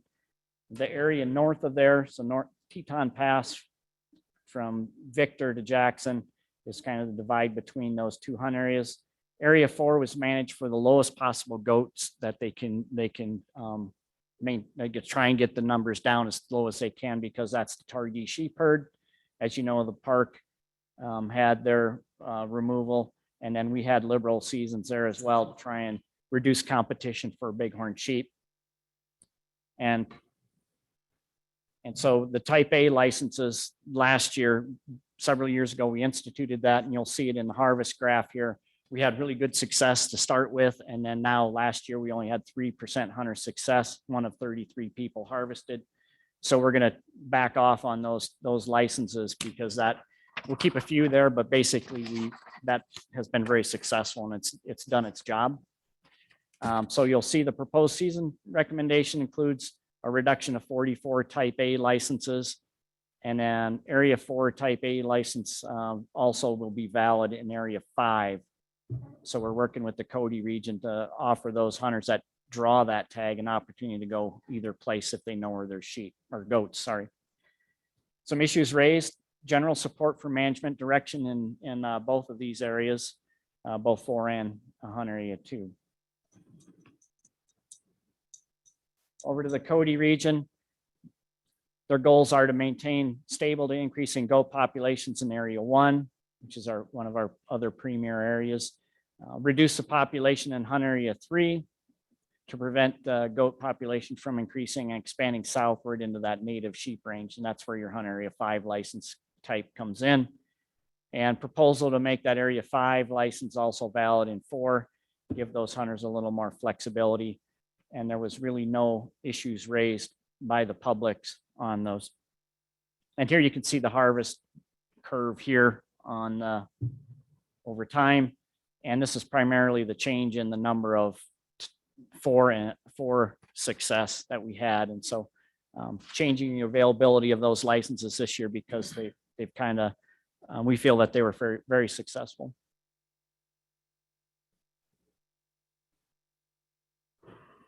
Again, kind of a statewide summary. 2021, we harvested 108 mountain goats statewide, and 44% success.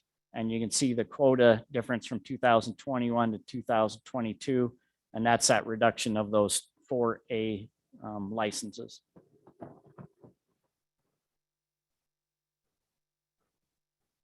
Changes that occurred because of public comment were just some clarifications, some changes to clear up the regulation to make it, there's still hunting opportunity for archery there, but it was just duplicating some of the previous regs that were there for that area.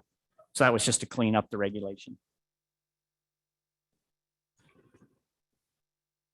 And with that, department recommends the commission adopt the bighorn sheep and mountain goat hunting season regulation as proposed. And this is some of that country that you see those guys have to go in to find either sheep or goats. So it's a pretty daunting place.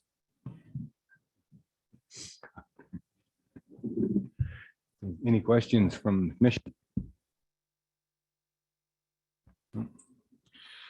I would entertain a motion for the adoption of Chapter 9, Bighorn and Mountain Goat. So moved.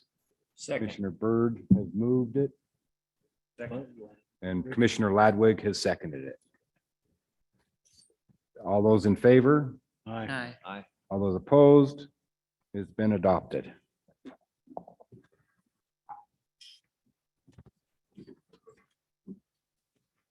Moving along to Chapter 11. Go through this regulation. This is for season dates and bag limits for all the upland game bird and small game species, and it includes the Springer permit pheasant and Glendale permit pheasant seasons are in this regulation as well. So most of these regulation changes are going to be related to season dates, just to move the calendar date to open up with where it's consistent with the previous year. So sage grouse had some date changes. Blue and rough grouse were standard opening dates of September 1 through December 31. No changes there. Moving into the pheasant seasons. We cleaned up some of the language in terms of the permit systems and just made the language a little more clear in the limitation. So no major changes, but just more clarity to the regulation.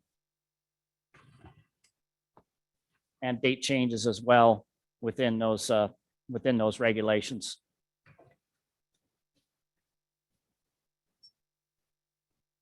This is. And again, you'll see in the regulation, you'll see some red lines, and that basically is moving some of this areas that describe the specifics within these hunt areas. It was duplicated in other parts of the regulation. So we just cleaned up the regulation by crossing out that language and adding it that it was described in area 2. So no real changes other than cleaning up that language. The Springer area had some date changes and some language cleanup as well. And the youth hunt days moved to calendar date to come to the consistent with previous years. Same with Glendale.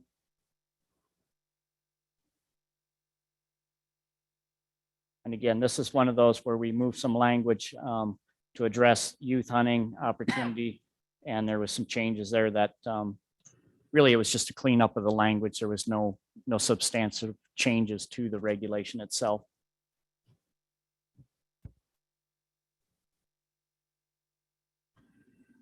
The small game seasons, they're pretty standard. That's just the same as it was for previous years, no changes. Did want to spend a moment on falconry seasons because there was some public comment about the falconry take on sage grouse. And so I wanted to show you that a falconry season opens September 1 and closes March 1 in those areas listed in section 3, which is in the regulation. And then those persons that participate in the falconry season need to respond to department surveys during a specific time period. And we had actually the actual number of hunters that are out there on a falconry season is 30. There's about 30 people that reported hunting, and the average harvest is about 130 birds. And so we feel it's a pretty small number of birds statewide that they're taking.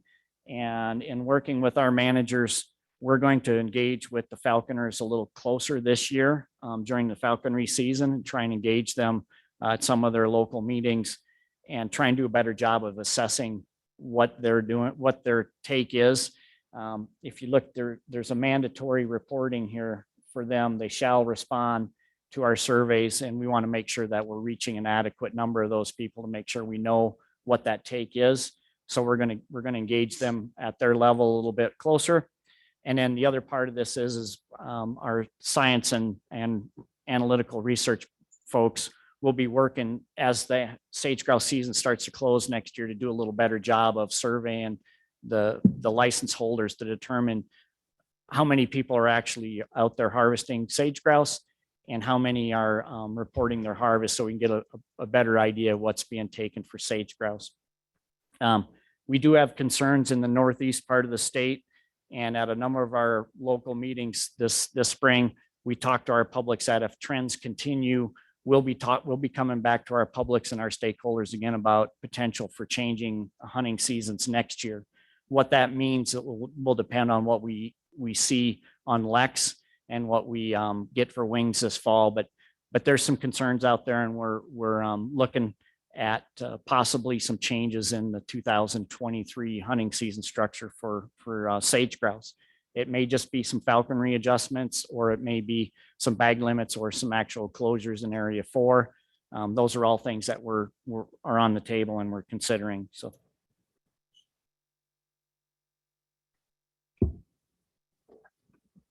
And switching to the end of this.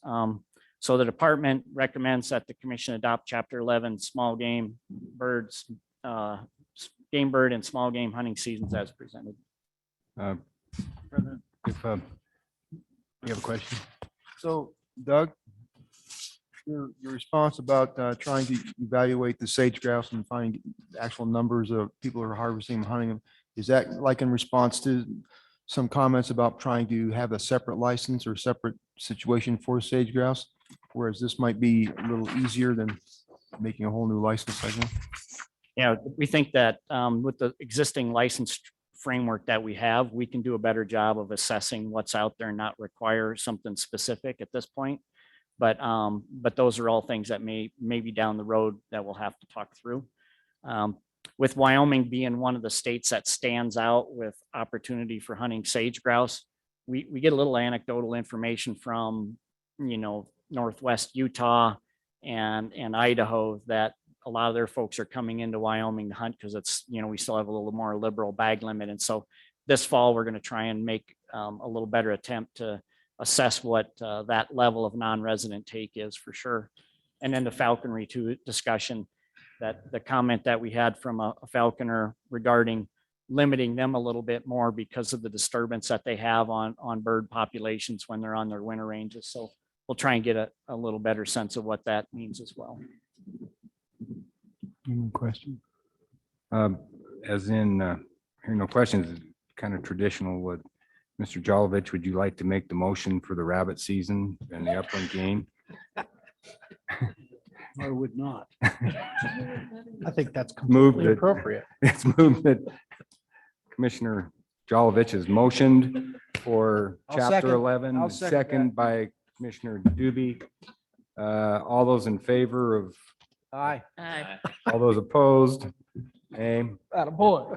It's approved and adopted. Thank you, Mr. Jolovich. Thanks.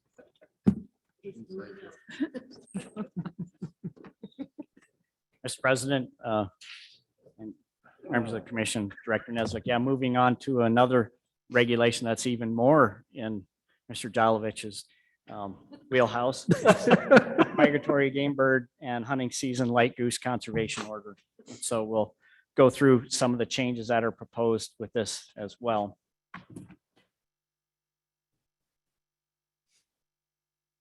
So first off, we'll start with sandhill crane, which is kind of a little bit of a success story in Wyoming. We actually asked our managers across the state to do a little better job of getting out on the ground and looking at what our sandhill crane populations were doing this year. And it paid off for us. We had an uptick in the number of licensed permit quotas that are allocated. So this is one of those migratory game birds that's managed on the Flyway Council basis.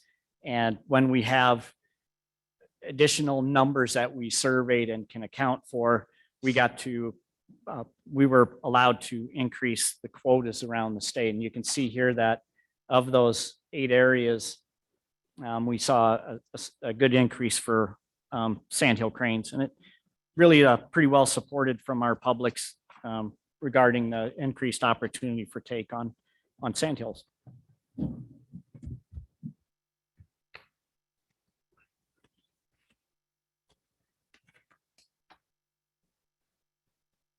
So moving to the Pacific Flyway for the waterfowl seasons, the bag limit for both earlier and dark goose seasons increased 5 daily, 15 in possession. And this newly allowed change increases was allowed in the federal framework. So through the Pacific Flyway Council, we worked through them and we're allowed to add that addition to the regulation. You'll also see some date changes here that move that to just be consistent within our traditional framework of seasons.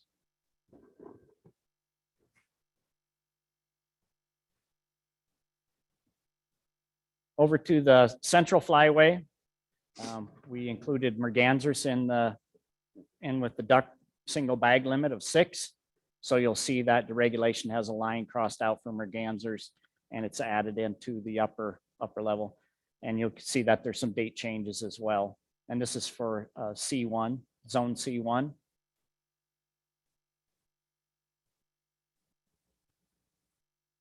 And C2, again, same thing, mergansers allowed into the duck bag limit. And some date changes there.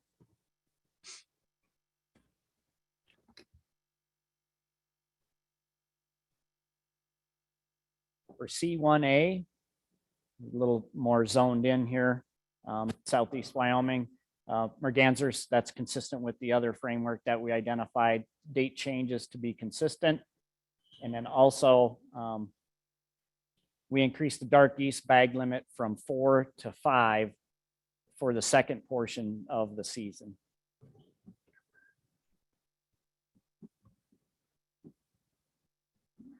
Also in zone C1A, we allow all-day hunting on Wednesdays, Saturdays, and Sundays through the second portion of the season. This was a change from the 1 p.m. shooting hour closure to an all-day shooting hours on those dates in that range. We also removed the Platte County area from shooting hour restrictions and changed a portion of the southern boundary to make the boundary location a little more clear. And that's the red line text on this slide.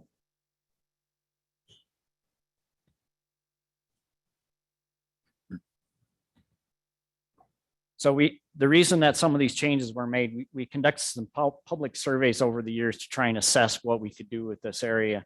In 2019, we had 324 respondents to a survey.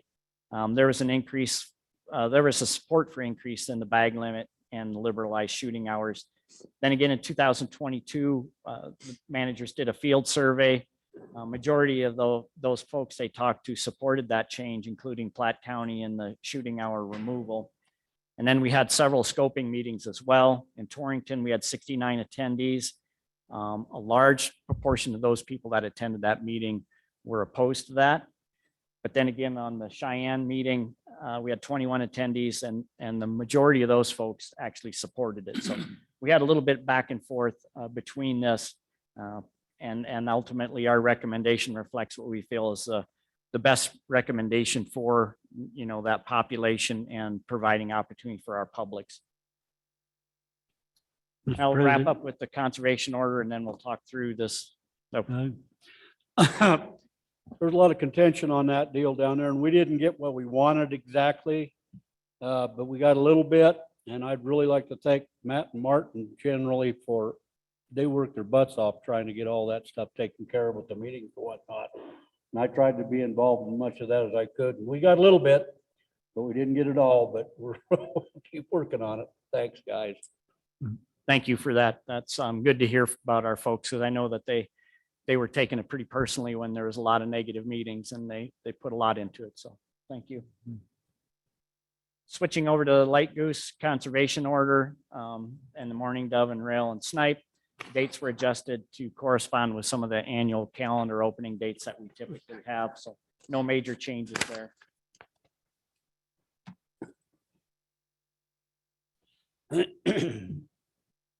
And here's the falconry seasons for those migratory birds. Again, there's just some dates adjusted to address the annual calendar change at calendar dates.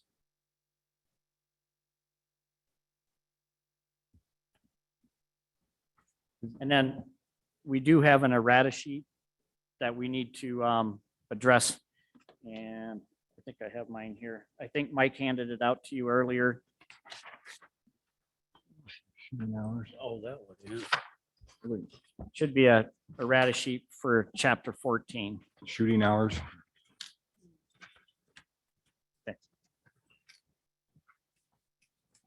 And this errata sheet that you have in your hand basically adds the words shooting hours for dart geese. The highlighted orange text or yellow text there is really the only change.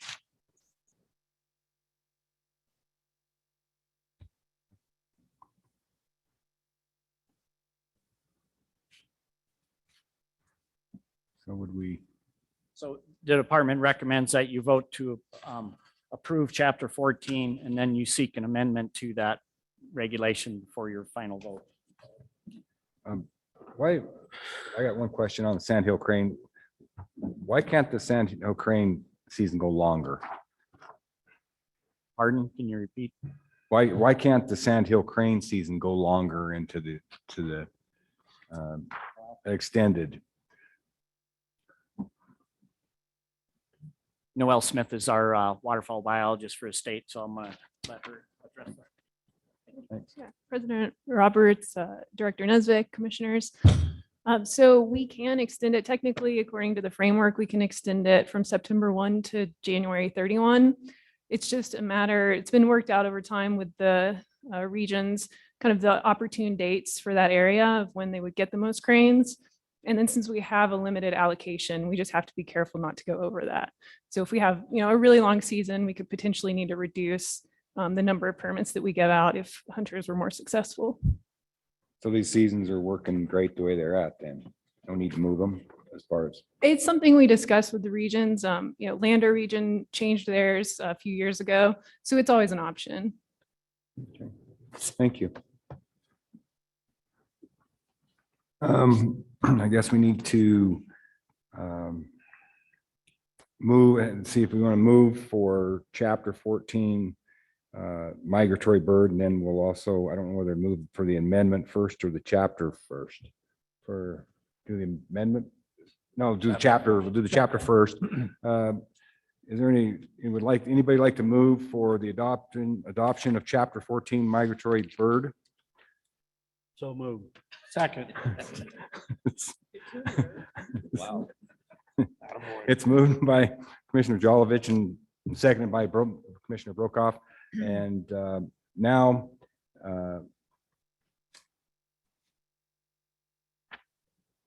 is there a move? Would anybody like to move for the amendment for the shooting hour section 4 to include the dark geese? So moved. Moved by Commissioner Jolovich, seconded by Second. Commissioner Byrd. Okay. And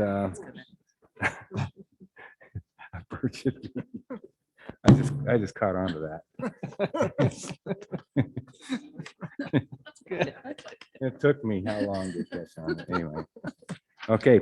All those in favor of the chapter 14 for adopting it, say aye. Aye. And any opposed? None opposed. Everybody in favor of adopting the amendment? All those in favor? Aye. Aye. All those opposed with, okay, the chapter 14 is hereby adopted with also the amendment to encompass the section for shooting hours. Thanks.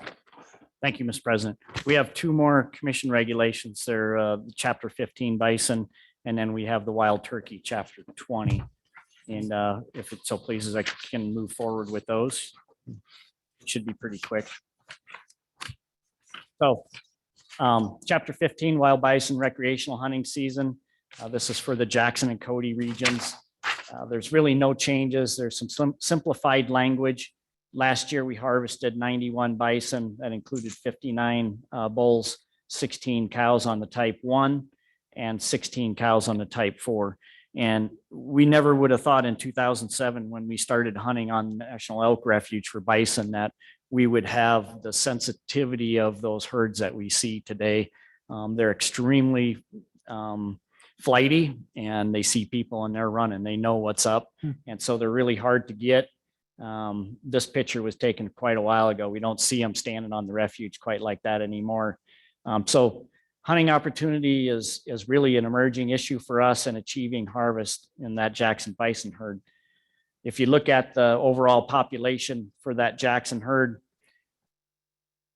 well, first I'll talk on the harvest, but harvest, like I mentioned, is really dropped off.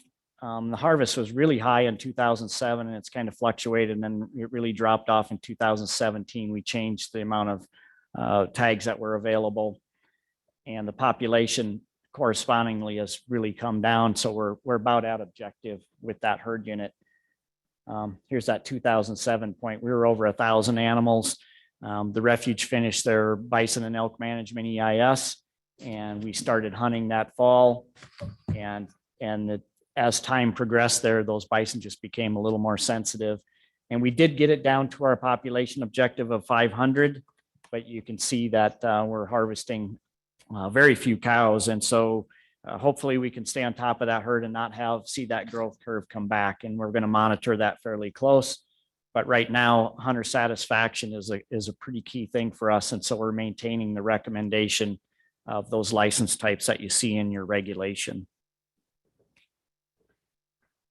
And so the department recommends that the commission adopt chapter 15 as presented. Any discussion? Moved by Commissioner Doobie, seconded by Pick one. I'll do it. Sure. Unfall. There you go. Atta girl. I guess you're gonna have to speak up. Your mic's not on. To adopt chapter 15. Those in favor say aye. Aye. Those opposed. Chapter 15 is adopted. Now this will be your. All right, Mr. President, moving on to our last regulation of the day. Is chapter 20, wild turkey seasons for 2022, and then the spring 2023. And map shows the hunt areas here.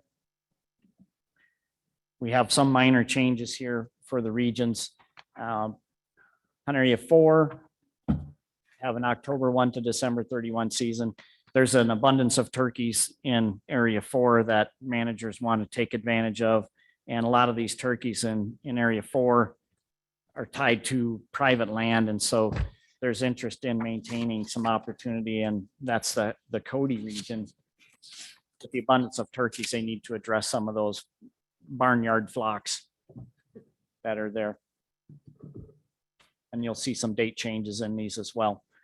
Moving over to area 2, the region would like to go to an April 1 opening, and that's primarily from the public comments that they received and the expansion of hunting opportunity in that area as well, provide additional opportunity. And this is the spring 2023 season here.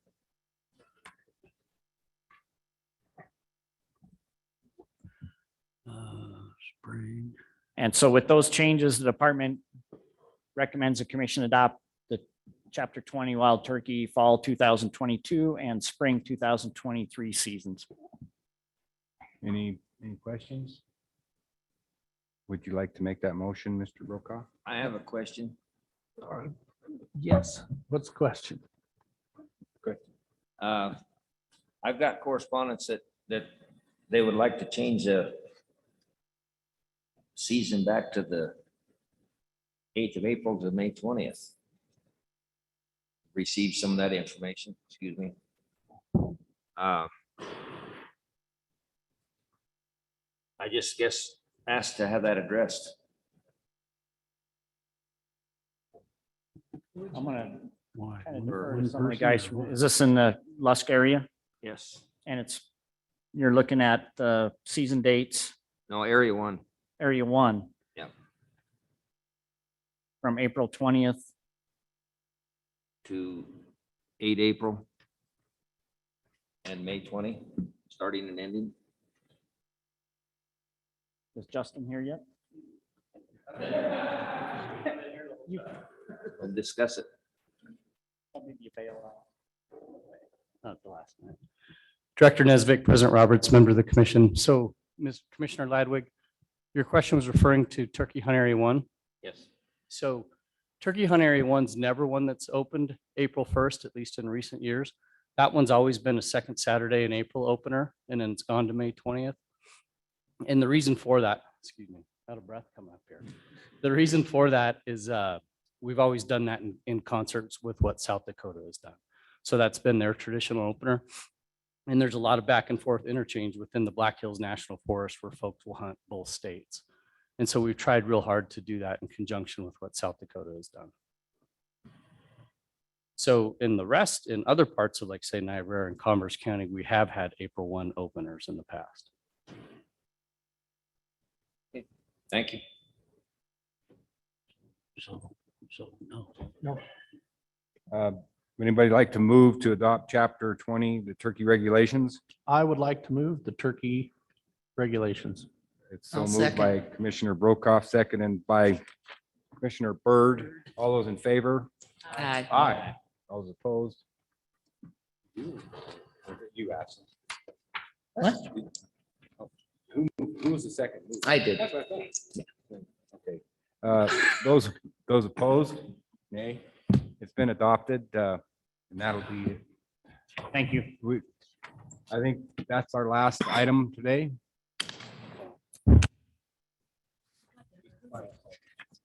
Now I'm looking for final call to the public. Is there any questions, comments, or concerns that we need to address at this time?